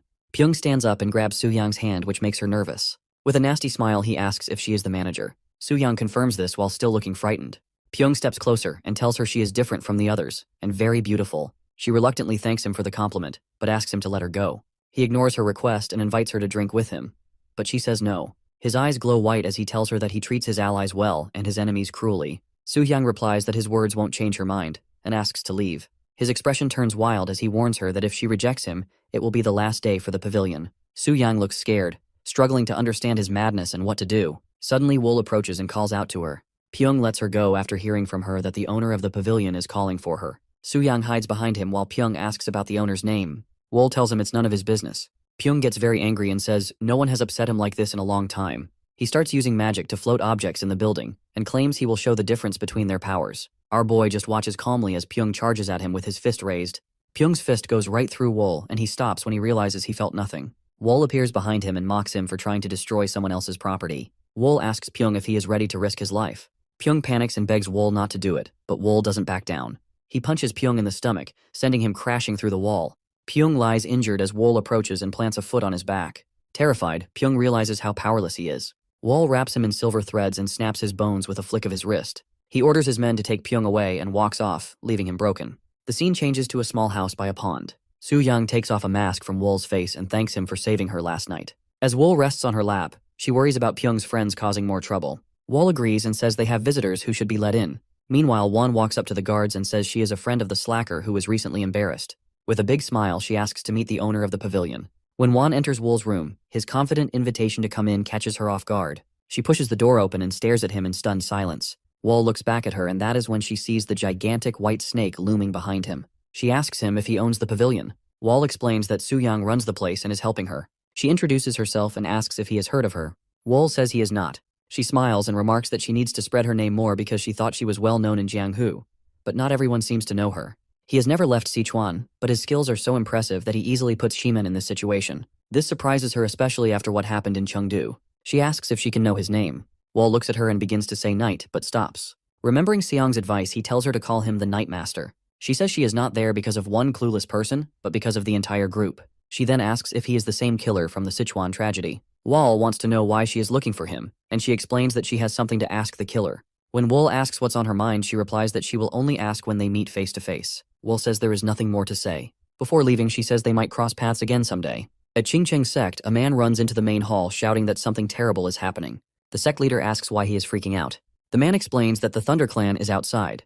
Both of them look frightened and quickly leave the hall. A bunch of people in matching uniforms walks over to them. Kyun hangs out with his squad and says he is the new leader of the Thunder Clan. The sect leader introduces himself as Mu Ryong. Kyun feels confused and scared, not really knowing what to do now. He recalls what Hyuk said about climbing Qingcheng Mountain in 3 days and handling what he told them to destroy. He is not sure what to say to stall for time. Ryong asks if he is all right and remembers the murder of those 2 people. He says he is here to demand that the Qingcheng sect take responsibility for the death of their former leader. Ryong's advisor yells that the real culprit is already dead. Ryong asks what they expect them to do about it. Kyun says they lost their leader, so the Kang clan needs to repay that loss with someone just as important. Then he drops the bombshell that the leader of the Qingcheng sect has to take his own life. When Ryong heard that, he paused for a second.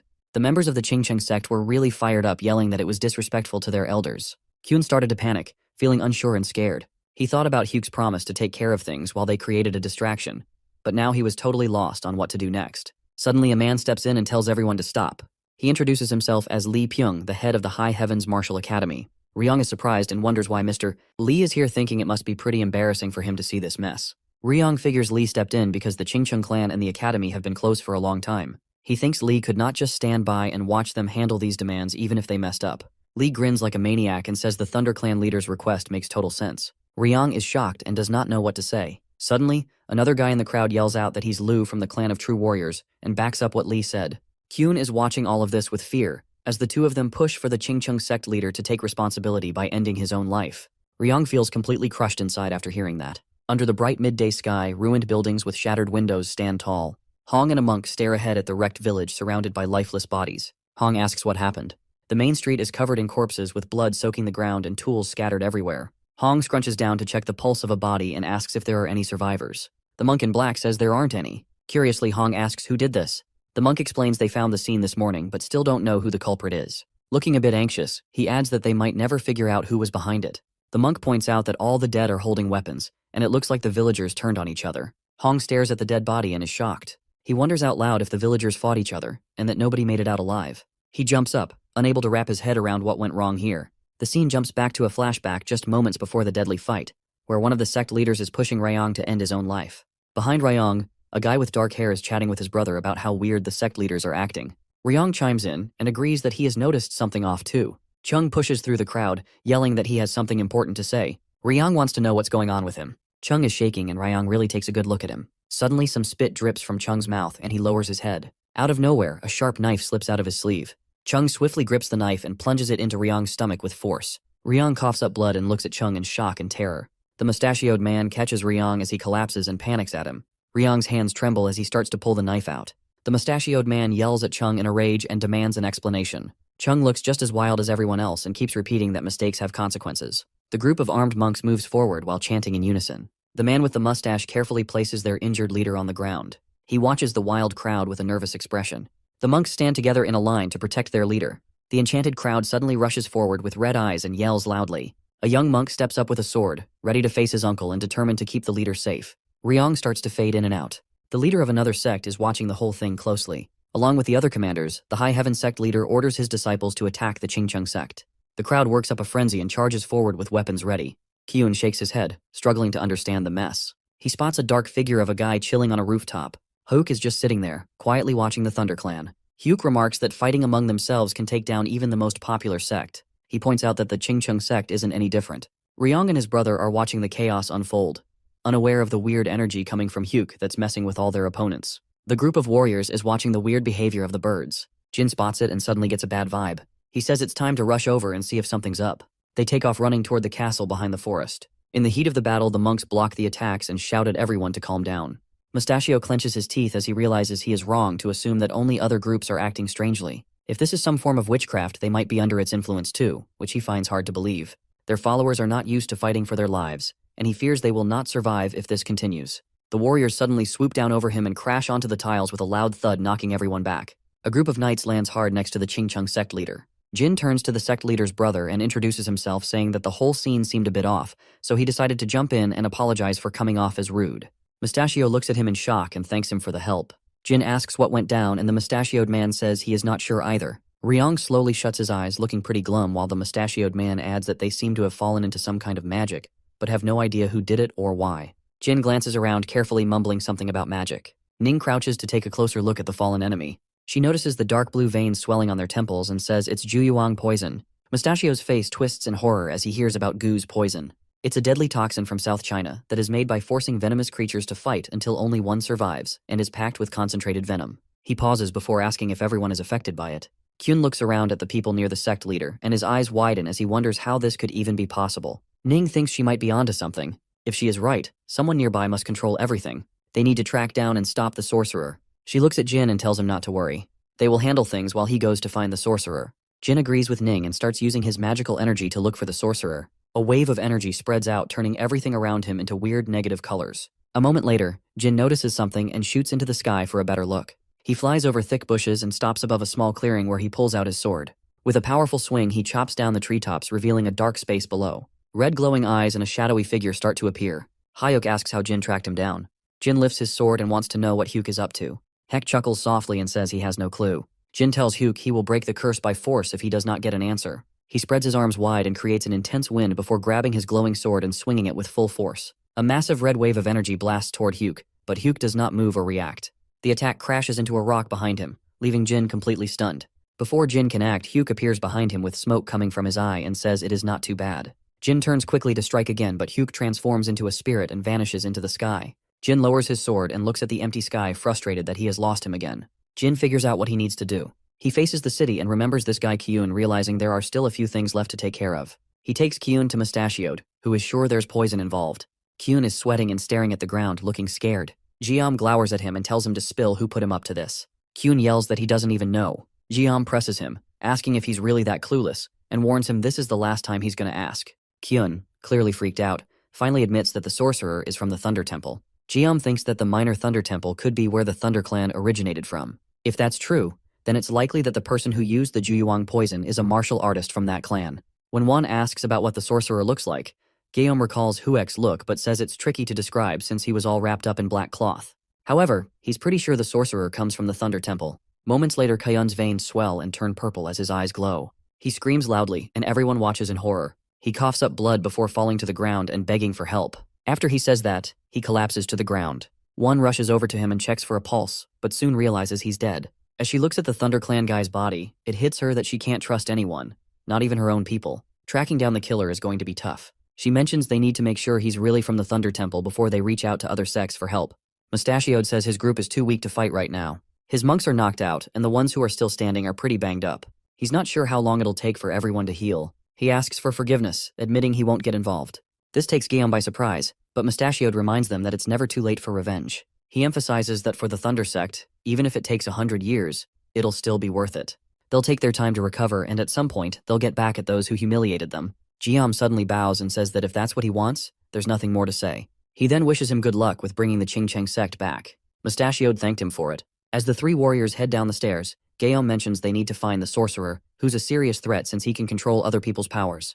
They can't let him get out of hand. Sowoon points out it's been a while since he got away, so tracking him down might not be easy. She spots some blood from the nasty sword wound she gave him, a wound no regular doctor could handle.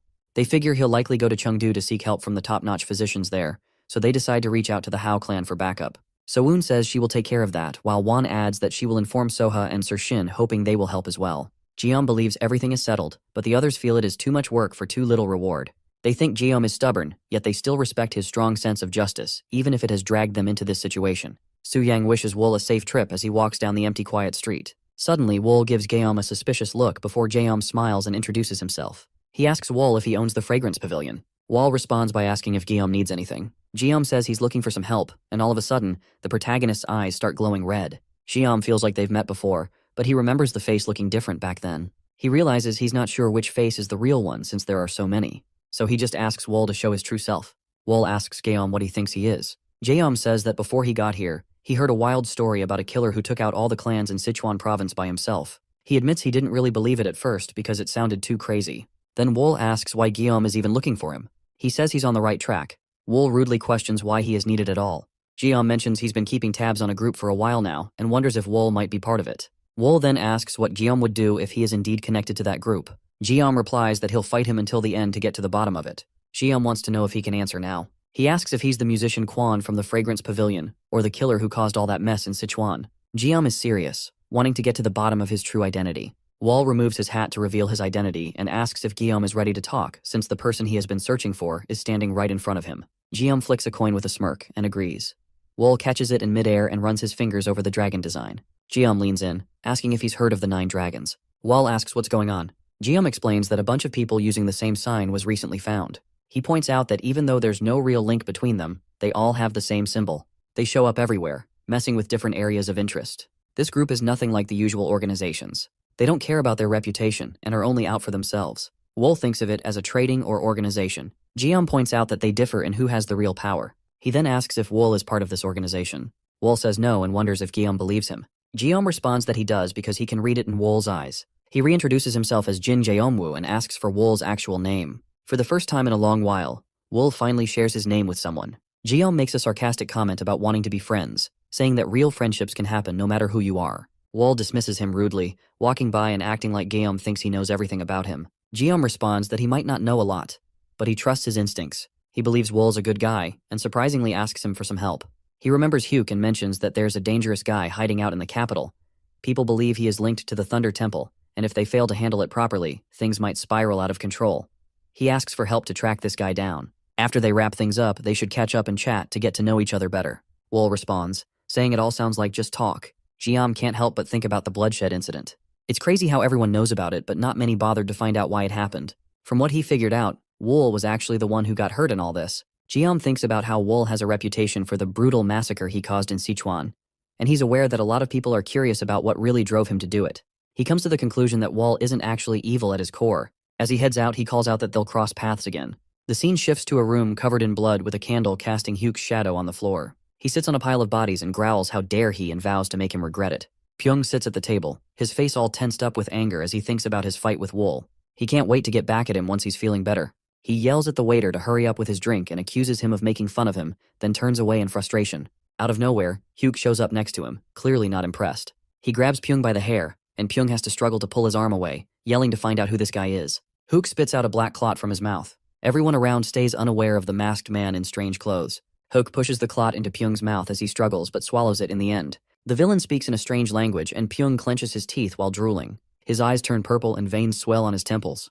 Hyuk says it's time to chill and the others chime in, vowing to get back at someone. Hyuk just laughs and says that revenge feels pretty great.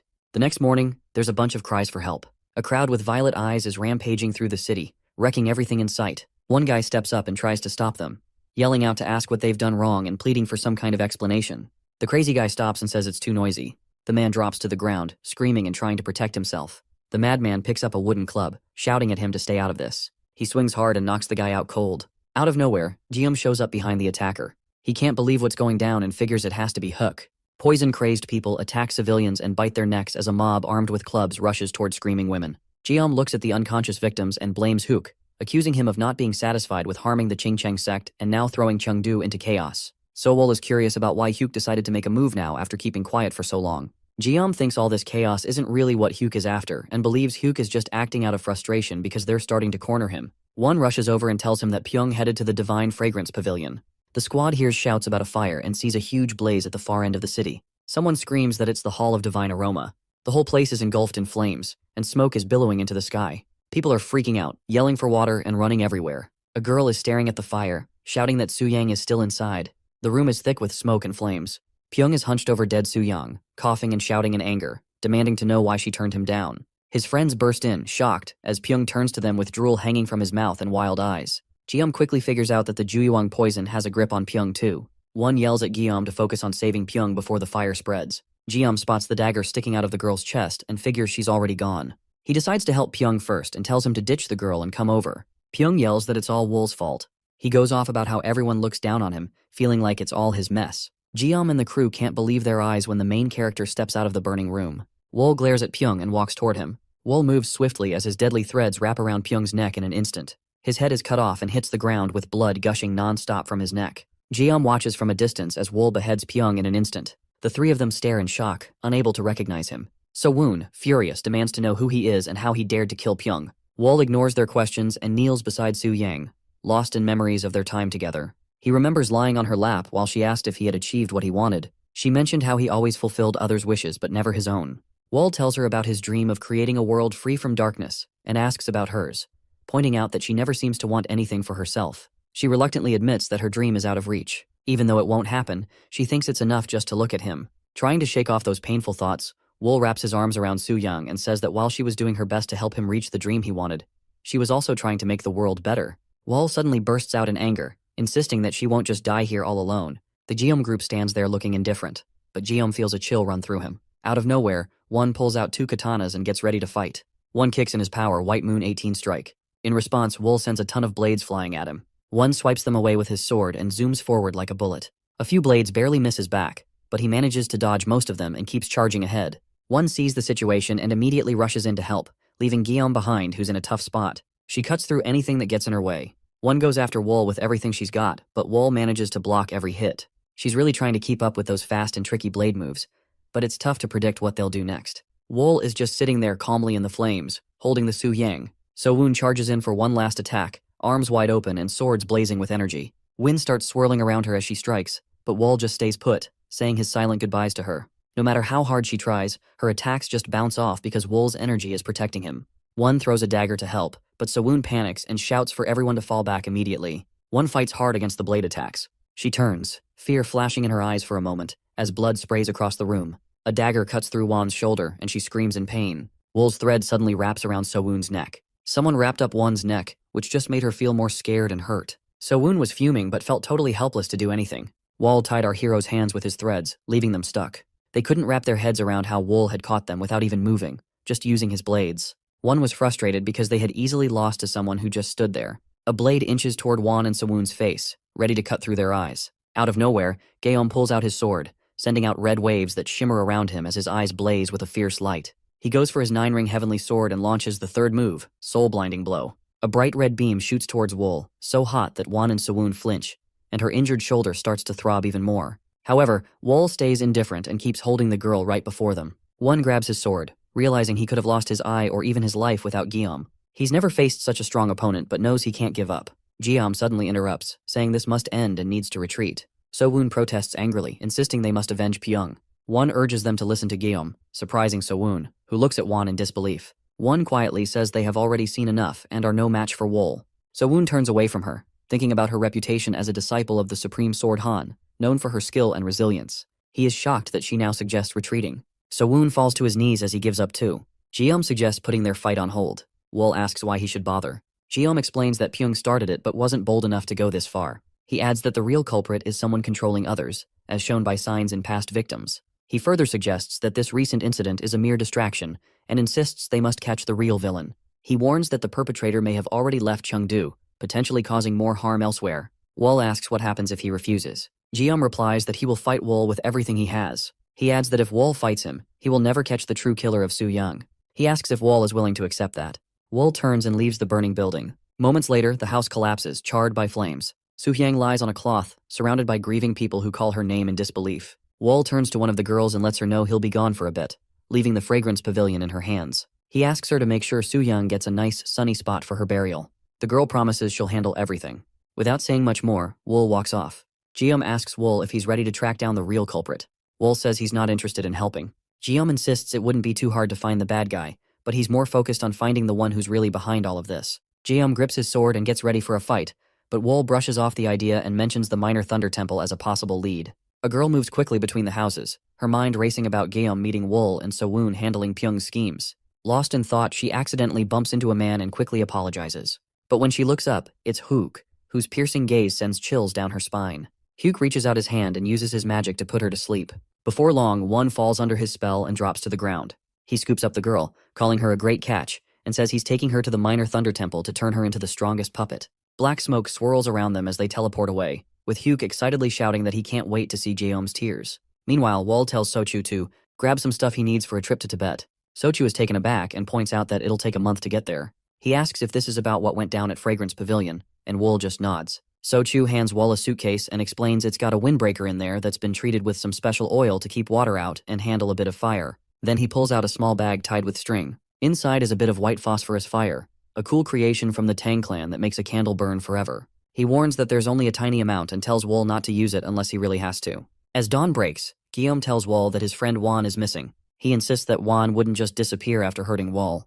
Wool mentions he hasn't seen her since their last encounter. Guillaume clarifies he's not blaming him but thinks the same person who took Won is behind this. Guillaume thinks Hook is behind Pyong and is stealing Won to get back at him. He asks if Wool would help out. Wool responds that he actually killed Pyong and tried to take out his crew, so he's not really interested in lending a hand. He reminds everyone that Pyong wrecked their estate and hurt their people first. Wool tells Guillaume not to waste time and suggests they can chat more later. The enemy's at the Minor Thunder Temple, and he needs Wool's help to track him down. As they're heading out, Guillaume checks if Wool can really find the bad guy. Wool says to stick close but keep out of the way, adding that Guillaume will be fine as long as they're both breathing. He declares that no one will escape from him. In a blood-stained room, Wool and Guillaume find corpses. Guillaume can't believe what's happened and is pretty upset about it. Wool checks out the bodies and puts his hand on the ground, talking in riddles about the house. He thinks the guy behind this might track them down, but warns that he's been keeping an eye on them, especially if the culprit is looking to get back at them. Wool can't stop thinking about the enemy who's been watching Pyong, who's hurt and all alone away from the group. Guillaume looks out the window while Wool checks out the floor. He spots some bits of iron, leather, and cotton lying around. As he picks up a piece of leather that's all oily, Wool thinks out loud that the enemy is probably making their way through the Western Highlands. While he examines the leather, Guillaume asks if it's really smeared with oil. Wool explains that treating leather like this is good for humid weather. Guillaume figures that must mean the enemy is heading toward the snowy areas. Wool says the Western Mountains are the only snowy spots between Sichuan and Tibet. Guillaume and Wool start walking, with Guillaume moving ahead of Guillaume. Guillaume decides they must head to the Western Mountains and confirms this with Wool. As they stroll along, they stumble upon a dead horse and a guy, both bleeding out. Guillaume looks around and agrees with the guy that the enemy probably made a getaway by boat. Getting closer, the group sees tracks leading into the water. Wool takes a closer look at the prince, trying to figure out as much as he can. Wool shares 2 bits of news. The good news? One is still alive, which puts a smile on Guillaume's face. But then Wool adds the bad news. The enemy knows they're on their way. The boy hands Guillaume a blanket and says it'll help with the snow. Guillaume asks how about him, and the boy opens a small box, saying he has something special before putting a veil over himself. In a snowy forest, Hyuk trudges through, leaving heavy footprints. While holding Wan, he pauses, sensing someone really skilled is tracking him. He looks around, wondering who in Sichuan could be that tough. Hyuk turns and remembers how someone stopped him from using the Pyong to pit the Guillaume group against each other. He realizes that even though he's trying to hide his true self, Wol sees right through him. Wol is also a shadow dweller like Hyuk, but he's way stronger and more dangerous than he seems. Has Wol picked up on Hyuk's presence? Hyuk figures he could totally escape if he were on his own, but he has to move quicker with someone needing protection. Once he gets to Tibet, he's heading straight for the Minor Thunder Temple. Wol and Guillaume trek through the snow and finally reach Tibet. Guillaume admits he wouldn't have braved this cold without Wol. Guillaume thinks that after traveling with Wol a little, he observes that their only common interest is martial arts. Still, they are entirely different, as Wol's senses are as sharp as blades. What is the level of the person who single-handedly destroys the Qingqing and Ame sect? Guillaume remembers the crazy fight he had with Wol and figures he probably knows a ton of techniques he hasn't even seen yet. It kind of freaks him out, but he's also curious about what else Wol can pull off. Wol mentions that something's headed their way. Suddenly, a group of armed warriors shows up in front of them. Guillaume recognizes them as those notorious mountain bandits known for robbing and killing without mercy. He grabs his katana and says they're about to clash. Wol tells him to take care of it. Wol steps aside and mentions that the strong winds can easily cover the tracks, so he's leaving a trail for Guillaume to follow. Guillaume, ready to go, tells Wol to head out and promises he'll catch up soon. With that, Wol takes off running at full speed. Meanwhile, Guillaume starts walking toward the bandits to kick things off. Back in the city, Sowoon is grinding his teeth, remembering his fight with Wol, feeling like there's nothing left he can do. Someone knocks on the door and asks if they can come in. It's Sir Shin with Soha, and they check in to see how he's doing. They tell him not to bother sitting because they are here to introduce Hong Yushin from the Hao clan. He is watching the current clan members in Chengdu. Sowoon gives him a nod. Hong says he's got something important to share, so he swings by late. Sowoon asks what's so crucial. Hong goes on about the assassin Wol, who's traveling with Mr. Guillaume. He mentions that Wol is really dangerous. They try to dig up some info on him but come up empty-handed. Hong explained that they wanted Sowoon's help to deal with any potential threat that Wol might bring. He brings up that Sowoon got seriously hurt by Wol and asks if he can spill the details. Sowoon agrees to help but isn't sure how helpful he'll be. When Hong presses him, Sowoon admits he's confused about how he ended up losing to Wol. One wakes up in Tibet and looks straight ahead, trying to piece together where it all went off course and how she can push back. To her, Wol seems more like a force of death than an actual person. She glances at Wol, surprised he's still sticking with her. Hoke suddenly halts, picking up on the girl's breathing and heartbeat speeding up. He looks around but sees nothing unusual, just an empty stretch of land. He wonders if he's missing something. Deciding to take a tougher route, Hook hopes to force Wol to show himself. Wol catches sight of several pictures of Hyuk carrying a girl and can't figure out how that's happening. But he decides to make his own move. The girl is impressed by how Wol seems to anticipate Hyuk's every move. She realizes that as Wol keeps up with him, Hyuk takes one step, but never seems to lose sight of him. The girl thinks Hyuk can't see Wol, as no one can see behind them. Though Wol's steps seem ordinary, Hyuk still can't spot him. Frustrated by the feeling of being followed, Hyuk stops and uses magic to force Wol out of the shadows. Hyuk can't help but wonder why this guy is slowly tailing him. If it's about that Hall of a Fragrance pavilion thing, he could have made his move by now. He figures Wol is probably more interested in the woman he's holding.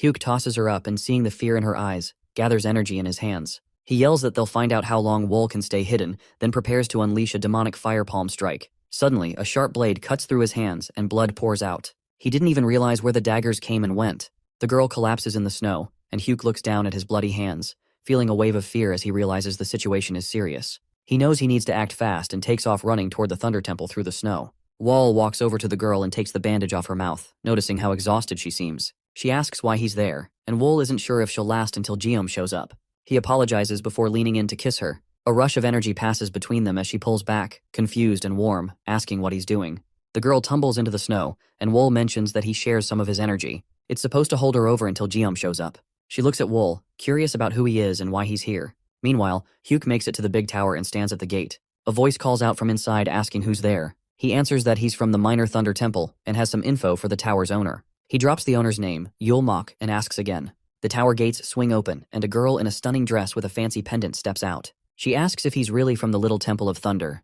Hyuk bows and tells her his name. She laughs and says she's heard about him, the amazing hunting dog raised by a senior monk. She wants to know why he's come to see her. Hyuk replies that someone is after him and will be there soon. He warns her that the pursuer is skilled and good at sneaking around, so they must get ready. Mok chuckles, finding it hilarious that a hunter is going after a hunting dog.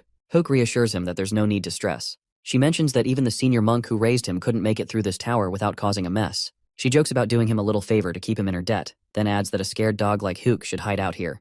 He nods and says he's cool with staying for the night.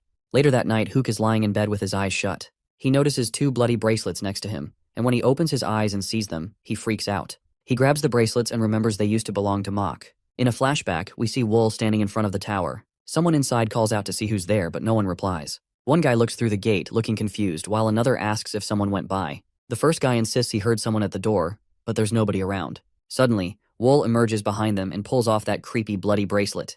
Fast forward a bit, and Hugh nervously looks at his bangs, thinking it's too dark and quiet now.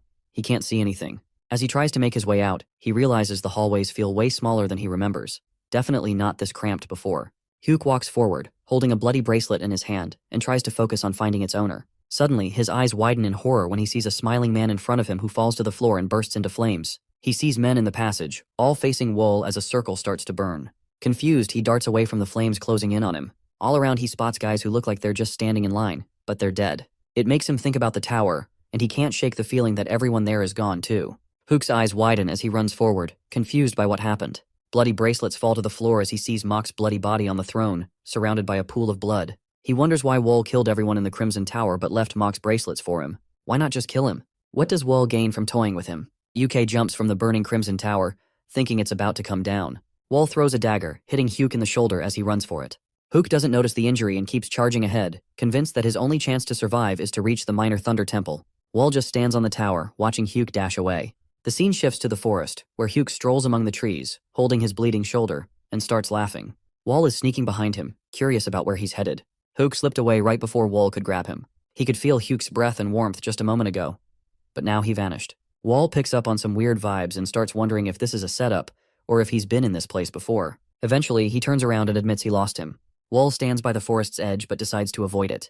He can't shake the feeling that the forest is unfriendly, and almost seems to want him gone. Wool senses spells meant to mess with a traveler's mind. He feels strong energy from a nearby temple, likely the Hidden Thunder Temple, an important yet elusive place in Tibet. Wool figures if he keeps exploring, he'll eventually uncover its secrets. Moving away from the forest, Wool reflects that this is his usual approach. He finds himself in a small town, wandering the street and scanning for hints about the Thunder Temple. As Wool walks, he notices the townspeople staring but keeping their distance. The streets are oddly quiet, like they're avoiding outsiders. Suddenly a boy sneaks up behind him with a rock, darts around a corner and throws it hard.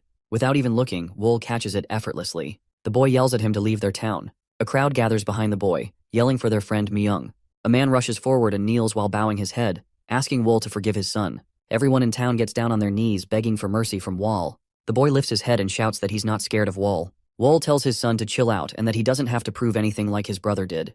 The boy insists he's not afraid, even though they turned his brother into a freak. Wool then asks about the people who took his brother. The boy jumps up and yells that he doesn't know, but thinks it's folks like Wool from that Thunder Temple. Wool's expression changes when the boy mentions the Thunder Temple. He urges him to keep talking.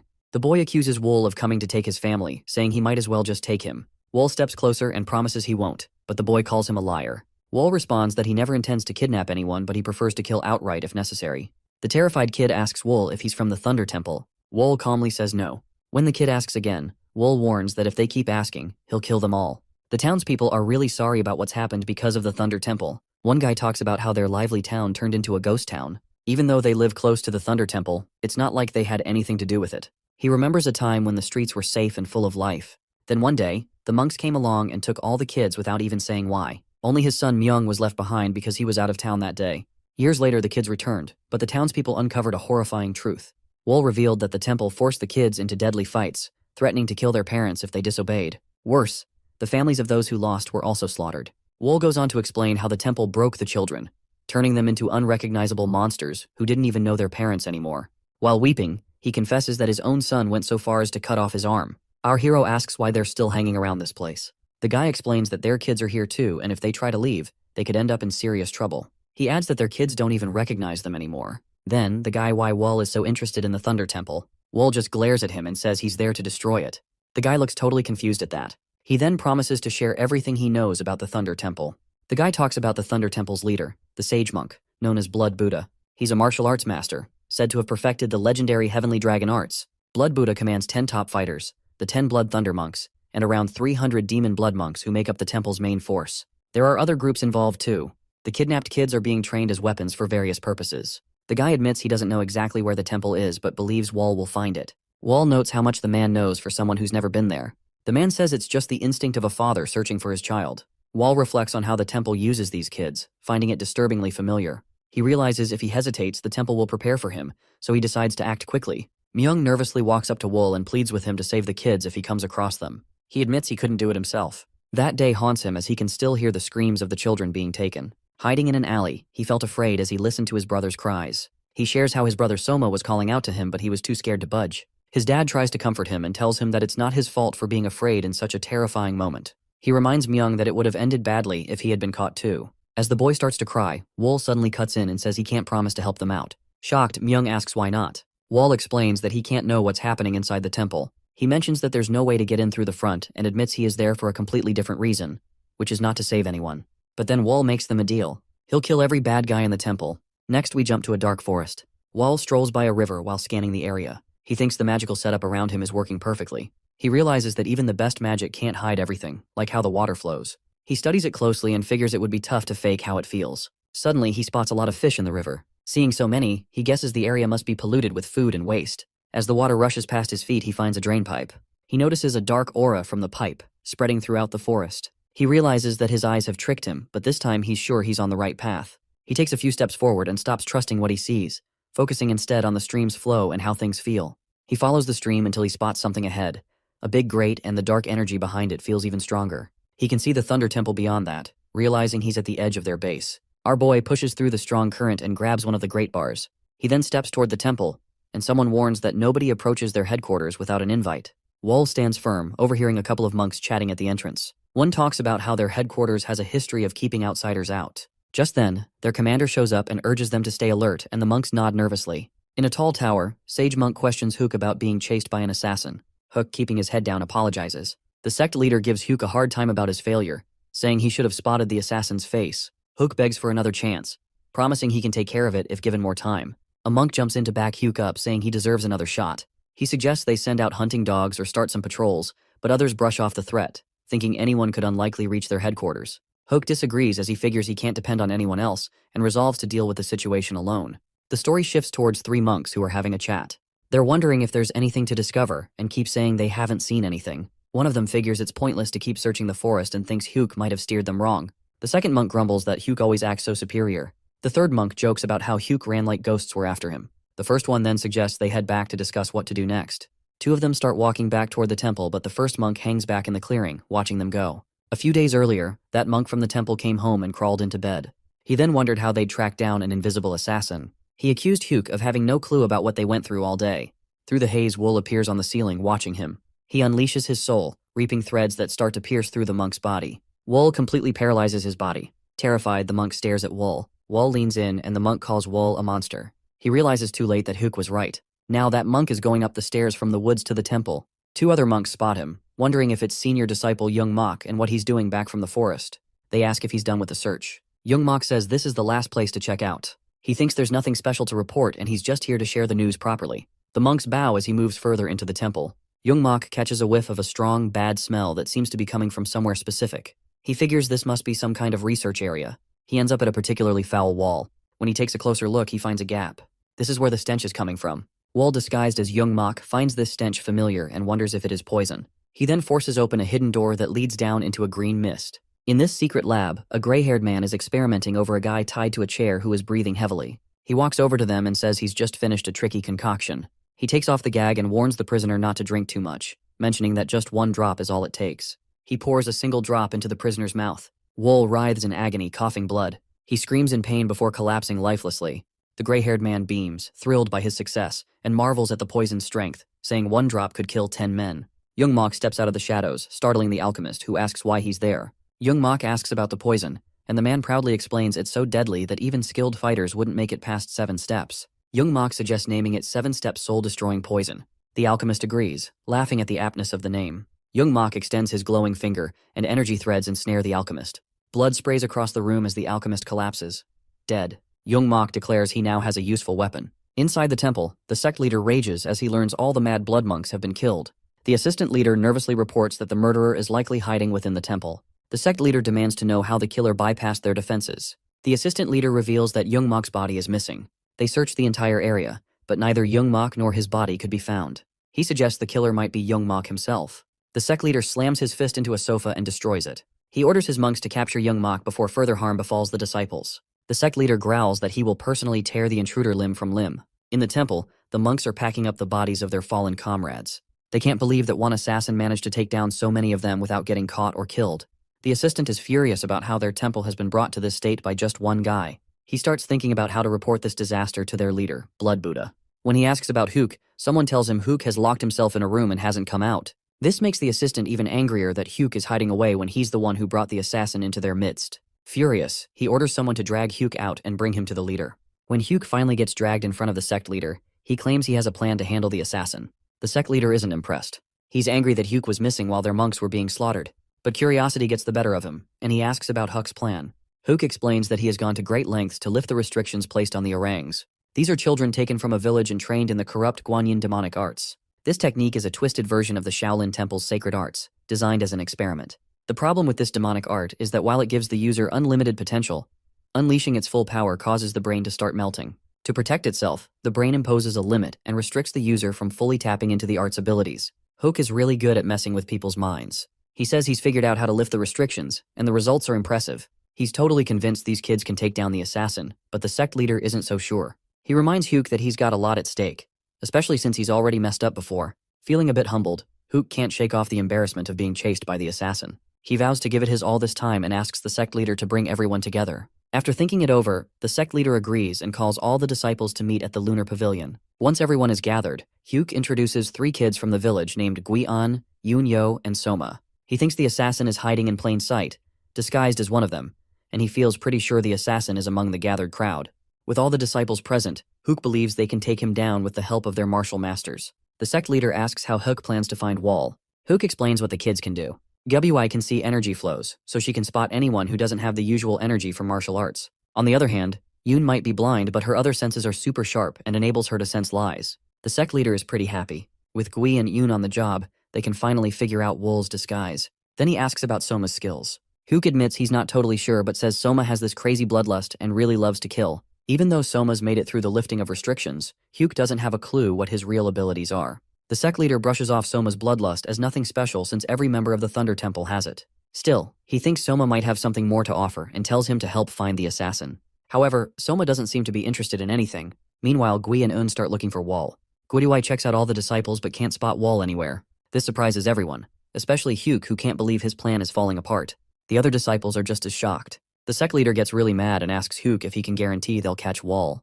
Hook argues that the kid's abilities can't be wrong and suggests Wall might be hiding out somewhere else. Just then, Soma confidently jumps in and says Wall is right there in the pavilion. He rushes over and points at someone, revealing that he is right. Wall has been disguised as the sect leader's assistant this whole time. Soma asks if he can kill Wall. His bloodlust is at its peak and he is ready to strike. Soma pulls out all his weapons and goes all out against Wall, who's still pretending to be the assistant. But he's totally shocked when none of his hits connect. Hook starts to get the feeling that Wall is actually the owner of the Thousand Fragrance Pavilion. Soma feels unsettled because no matter what he does, he cannot land a hit even though Wall does not move at all. Gui watches in confusion and starts to realize that Wall isn't just sitting still. He's actually using some kind of thread-like energy to dodge every single attack. Meanwhile, Wall stays super calm and effortlessly avoids all the chaos around him with his soul-reaping threads. He looks completely unfazed while everything around him is going nuts. Wall asks Soma what his name is, and Soma's a bit thrown off but finally tells him. Then Wall brings up Soma's brother, Myung, which totally surprises Soma. He can't believe Wall knows his brother. Wall explains he ran into both Soma's brother and their dad in the village where Soma grew up. When the sect leader catches wind of this, he gets really mad. He furiously calls Wall a bastard and shouts for everyone nearby to kill him. Wall becomes angry, as he is clearly irritated by being interrupted during the conversation. He tells Soma to jump and then prepares an attack aimed at the disciples. In a split second, he lets loose a fire attack that sets the whole place ablaze and triggers a huge explosion. The disciples freak out as the heat becomes unbearable. Chaos erupts as some try to take on Wall, while others scramble to put out the flames.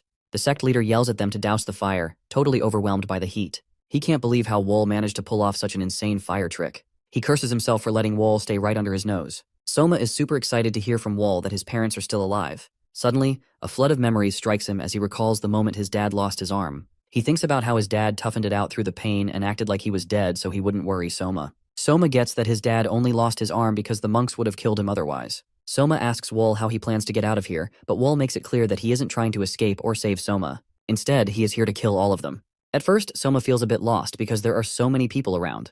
But when Wall reassures him about the plan, Soma gets more and more pumped up. His bloodlust kicks in and he's fired up to join Wool in the fight. Hook steps up to Soma, blasting him for what he sees as betrayal. Soma fires back, reminding Hook that he was never really with them in the first place. He tells Hook they were just slaves to the monks. Gui and Yoon also chime in, saying they want to back Wall too. They don't remember their families like Soma does, but they're not going to forgive the monks for all the crap they've been through. Hook gets really mad and looks ready to attack, but Wall is quicker and uses his threads to tie up Hook's hands, leaving him completely frozen. Wall coldly tells Hook that it's just not his turn yet. The sect leader watches the chaos, his monks screaming for help as flames engulf them. Monks burn alive before his eyes. One of them mentions that the sect leader should probably make a run for it, saying the fire is getting way out of hand. The leader refuses to leave without the assassin who has deceived them and slaughtered their disciples. The monk is freaking out, saying they need to get out now or they'll all get burned alive. He argues they can always go after Wall later, but first, they have to survive this. The sect leader is getting more and more furious as he thinks about how the kids turned on him, even after Hook said he had them under control. Watching the chaos happen right in front of him is too much to handle. He decides he won't just sit by anymore. He decides he must kill them all. He launches a massive attack, sending a huge wave of energy straight at Wall. Wall just stands there watching as the blast comes in. It wrecks the entire pavilion, leaving serious marks on the ground. But when the dust settles, neither Wall nor the kids are anywhere to be found. The leader begins to wonder where they could have gone. His disciples are just as confused and start looking for any sign of them. One of them throws out the idea that the leader's crazy strong attack might have turned them to dust, leaving nothing behind. But the leader is convinced that Wall is still out there and tells his disciples to keep searching for him. Meanwhile, Wall and the kids run toward a specific location, and Wall carries the corpse of a dead monk. Blood drips from the body, leaving a trail behind them. The sect leader and his crew follow the blood trail, which leads them straight to the law pavilion. A monk starts to guess that Wall and the kids must have been hurt pretty badly by the leader's earlier attack and hid out there. He tells the leader that a team has already gone inside, but the leader decides to go in himself. Hook suddenly figures out where they are and remembers why the law pavilion is important. It's the spot where the crazy blood monk used to mess around with poison along with his guys. Hook warns everyone not to go in, but it's too late. As the inside disciples stroll down the hallway, thick poisonous gas bursts out from a door and spreads like wildfire. Anyone who breathes it in drops dead in seconds. When the sect leader arrives, his disciples are already down for the count. The poison keeps spreading, throwing the remaining monks into chaos. Everyone's shouting not to inhale it. The sect leader jumps into action, using his powers to trap the poison. Thanks to him, the other disciples get a moment to catch their breath. But just as he stabilizes the situation, a sudden deadly attack strikes and cuts through the air, taking the heads of several of his disciples. The sect leader stands speechless as he looks around in confusion. Soma and his friends finally face him. Ready for the moment Soma has waited for his entire life to take revenge. Earlier, Wall and Soma walked with the kids to the pavilion. Soma grew impatient and eager to start killing. However, Wall urged him to stay calm and obedient. Carrying the corpse, Wall deliberately left a trail of blood to make the monks follow, and believe the blood was his. Wall mentioned that he didn't want to let the monks just die without a fight. Instead, he had this plan to draw them into the pavilion and make sure they'd meet their end with some poison. Soma complained in disappointment, because he couldn't kill them immediately. Wall assured Soma that not everyone would die from the poison and told him to save his energy for the real fight. He promised Soma could go all out once the weaker ones were dealt with. Fired up by this, Soma's bloodlust grew. Now Soma, Gui, and Yoon are more than ready for revenge. Soma doesn't care if he dies as long as he gets what he wants. Gui and Yoon are fired up, while Soma savors the chaos around him. The sect leader is putting all his effort into keeping the poison under control. Once he gets a grip on it, he decides to use the Samadhi divine fire to burn off the toxic mist. With the poison now under his command, he prepares a devastating attack and declares that it's time for all of them to perish. A huge explosion goes off, turning the pavilion into a pile of rubble. The force of the blast leaves a big crater in the ground. Hook, watching from a distance, is shocked and wonders what just happened. He spots his leader standing in the middle of the chaos and tells the other disciples to jump down and help him out. They leap into the pit, thinking their leader has taken care of the bad guys. This attack shows just how powerful the sect leader is, and he figures his enemies have been wiped out. Still, he can't shake off a feeling of unease. His instincts prove right when Soma suddenly pops up from the shadows. With unparalleled speed, Soma rushes past the leader and slices through the necks of nearby disciples before dashing toward the remaining ones. The disciples try to fight back, but Soma's speed and intensity make him a total powerhouse. Gui and Yoon jump in, slicing through enemies with serious determination. Even with their help, they're still facing a ton of disciples. In his bloodlust, Soma relishes the chaos and cherishes every moment of vengeance. The sect leader is fuming as he looks over the battlefield. Wall sees his chance and tries to bind the leader's neck with his soul-reaping threads, but the leader just rips through them like they're nothing. Daggers come flying at him, but he flicks his arm and deflects them without breaking a sweat. He taunts Wall, asking if that's all he's got. Hiding in the shadows and invisible, Wall just watches quietly. But the leader senses him and rushes in, claiming he knows exactly where Wall is. He throws a massive punch, but Wall, cool and collected, easily blocks it. Wall gets his daggers ready for another go. The leader sees it coming and thinks it's too obvious. He grabs the daggers right out of the air and crushes them to dust. Without missing a beat, he charges at Wall, who pulls out his weapon, which is a windbreaker given to him by Sucho with secret blades inside. Wall starts to spin the windbreaker, creating a strong gust, and charges at the sect leader.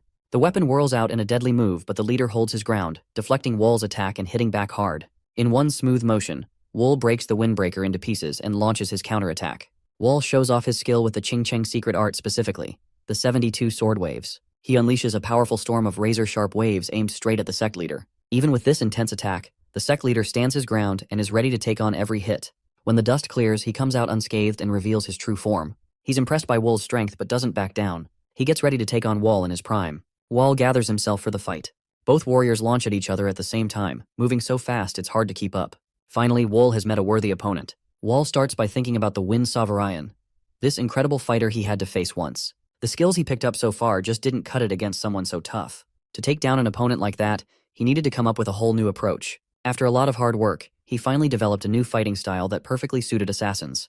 When he goes up against the sect leader, Wall tries to hit him with a quick attack, but the leader blocks it like it's nothing. Wall realizes that trying to overpower the leader won't work. Instead, he decides to dodge the leader's moves by a tiny amount.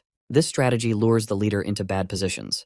But he knows that this is a risky strategy. The closer he gets to the leader, the more dangerous it becomes. The leader's enhanced aura can shatter bones and rip through flesh even with a graze. A direct hit could end Wall's life. Even with that, Wall moves in a bit and uses his soul-reaping threads to fake being vulnerable. He tricks the sect leader into thinking he's actually landing some hits, even fabricating the sight of blood loss. Wall knows the sect leader isn't going to be easily tricked because this guy is a seasoned martial artist and can feel when something's off. But Wall hopes that if he keeps feeding him little lies, the lines between what's real and what's fake will start to blur. He lands a punch on the leader's face, but it's pretty weak. The leader laughs it off, saying that Wall's out of gas and his attacks are just sad. He insists that in the end, Wall's just a lowly assassin. But Wall isn't bothered by the insults. He's actually enjoying how his plan is unfolding. The leader is totally stepping into his trap. Feeling overconfident, the sect leader gets ready to unleash his biggest and most powerful move. Wall sees it coming because it is the kind of attack that reveals a fighter's weak spot. The predictable strike that happens when someone believes they have already won. Dodging swiftly, Wall closes the gap and drives his bare hand into the sect leader's chest. The leader asks Wall what he thinks is going to come out of such an attack. Wall responds by activating his body demolition technique, unleashing a force that begins to burn the sect leader from the inside out. Wall explains that while the leader's aura can protect his exterior, it cannot defend against destruction from within.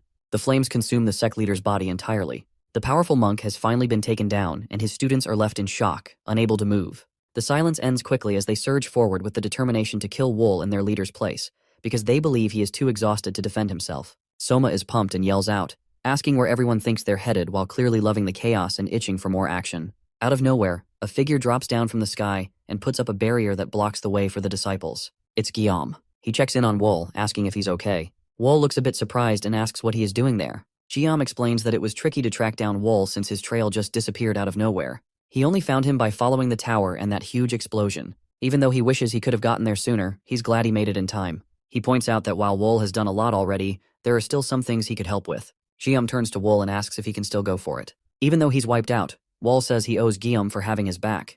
Guillaume says it feels great to finally be fighting together. Even though their leader is down, the fight isn't over yet. Wall and Guillaume are ready as the last of the enemies gear up to attack. Hugh watches in shock as the chaos unfolds below. Wall and his crew have taken out the last of the disciples with scary efficiency. Guillaume tells Wall that the job's done and calls him a friend, but Wall quickly shuts that down, saying they're definitely not friends. Guillaume is not bothered by Wall's refusal and reveals he saved Juan and sent her to Chengdu. Wall is surprised and asks how Guillaume managed to find him without leaving tracks. Guillaume admits that tracking is not his strength, but says he tried to copy Wall's methods and is just glad he arrived in time. Noticing how worn out Wall looks, Guillaume comments that he seems pretty drained. If he had been any later, Wall might not have made it, and they'd still have that debt hanging over them. Guillaume can't help but be amazed by the power of that sage monk and wonders just how strong Wall really is. Guillaume suggests they head back to Chengdu, but Wall says he's not done yet. They end up setting the whole temple on fire and just watch it burn to the ground. Meanwhile, Hugh runs for his life and tries to escape as fast as he can. He's totally panicked, thinking about where to go next. With the Thunder Sect gone, he remembers Patala Palace as a safe spot and figures that Wall wouldn't come after him there. As he weighs his options in a frenzy, he suddenly feels something behind him. When he turns around, he sees Wall's threads zooming toward him. Freaking out, Hugh tries to duck behind a tree and feels a moment of relief. But the threads wrap around him anyway, pinning him down. Now he's stuck and completely helpless, starting to feel really sorry for himself as tears fill his eyes. He begs Wall for death. The threads tighten, crushing him mercilessly. As his life slips away, Hugh mutters that he's finally free. When the sun rises behind the mountains, Soma, Gui, and Yoon take in the incredible view. Yoon turns to Gui and asks who she thinks would win in a fight between Wol and Guillaume. Gui thinks it would be Wol, but Yoon argues that Guillaume with his solid strength like an iron tower would be tough to beat. 6. She says Wol is like a sharp needle while Guillaume is like a heavy hammer. Over on the other side, Guillaume asks Wol if he's ready for what's coming. Wol says he's in top shape. Guillaume then points out that no matter how it goes down, this fight will settle their score about Pyong. Wol shrugs it off, saying he couldn't care less if Guillaume remembers the debt or not. Guillaume really isn't a fan of leaving debts unpaid. He gives a nod of thanks to Wol for agreeing to sort things out this way, but Wol just shrugs it off, saying he's only on board because he's got something he wants to figure out. Soma and the others are watching with excitement as both warriors get ready to go at it. Without wasting a moment, Wol and Guillaume charge toward each other and their duel will definitely shape up to be epic. The streets of Chengdu are buzzing with activity as vendors shout out to customers, haggling over their goods and creating a lively scene. An old innkeeper is handed a bunch of books by a passerby, and he's so grateful that he invites the guy to chill at his inn. Not far away, a yellow-haired guy listens in on their conversation, but he is not interested in the book and is only looking for some fun. He walks away in annoyance, grumbling that he just wants to enjoy Chengdu. As he's wandering around, he spots a young woman named Yoon, and his mood shifts as he watches her. Curious, he decides to follow her to see where she's going. Yoon walks with a clear aim until she reaches a nice-looking house. She opens the door and steps inside. The yellow-haired guy, still intrigued, checks out the place and notices it looks fancy. Seeing there are no guards around, he climbs the wall and sneaks in. In the courtyard, he's surprised by how little security there is until Soma pops up behind him. The guy freezes in shock as he realizes Soma must have been watching him. Soma coolly asks who he is, but there's a dangerous sparkle in his eyes. The guy nervously asks if Soma lives here. He nods, then wants to know why the guy is trespassing. When Wol brings up the girl he saw coming in, Soma's mood changes to angry. He grumbles about how annoying it is that pests always show up whenever Yoon goes out and gets ready to deal with the intruder. Later that evening, Soma waits eagerly for dinner as his stomach growls with anticipation. Outside, guards are quietly carrying away the yellow-haired guy's lifeless body. Wol watches Soma and suggests he be patient, asking how he feels about their situation. Soma grins and says that this place feels more like home than even his family ever did. Hearing this, Wol feels glad to hear that. Soma notices a letter in Wol's hand and jokingly remarks that it might be from the person at the Iron Tower. Wol opens the letter, reads the beginning, and starts with a message to a beloved friend, but quickly closes it. Soma grows curious and asks him to read it out loud, but Wol brushes it off, not really interested. Instead, he changes the subject and mentions that dinner tonight will be a special freshwater fish dish made by the chief steward. Soma's face lights up at the thought, and Wol tells him to eat as much as he wants. While Wol stays pretty reserved, Soma is enjoying the moment and feeling thankful. Before heading out to grab Gui and Yoon for dinner, Soma turns to Wol and sincerely says thanks for saving him and his friends. He admits that now he gets why Guillaume thinks so highly of him. Wol downplays it and calls Soma's words nonsense, but underneath his tough exterior, there's a quiet recognition of the bond they've built.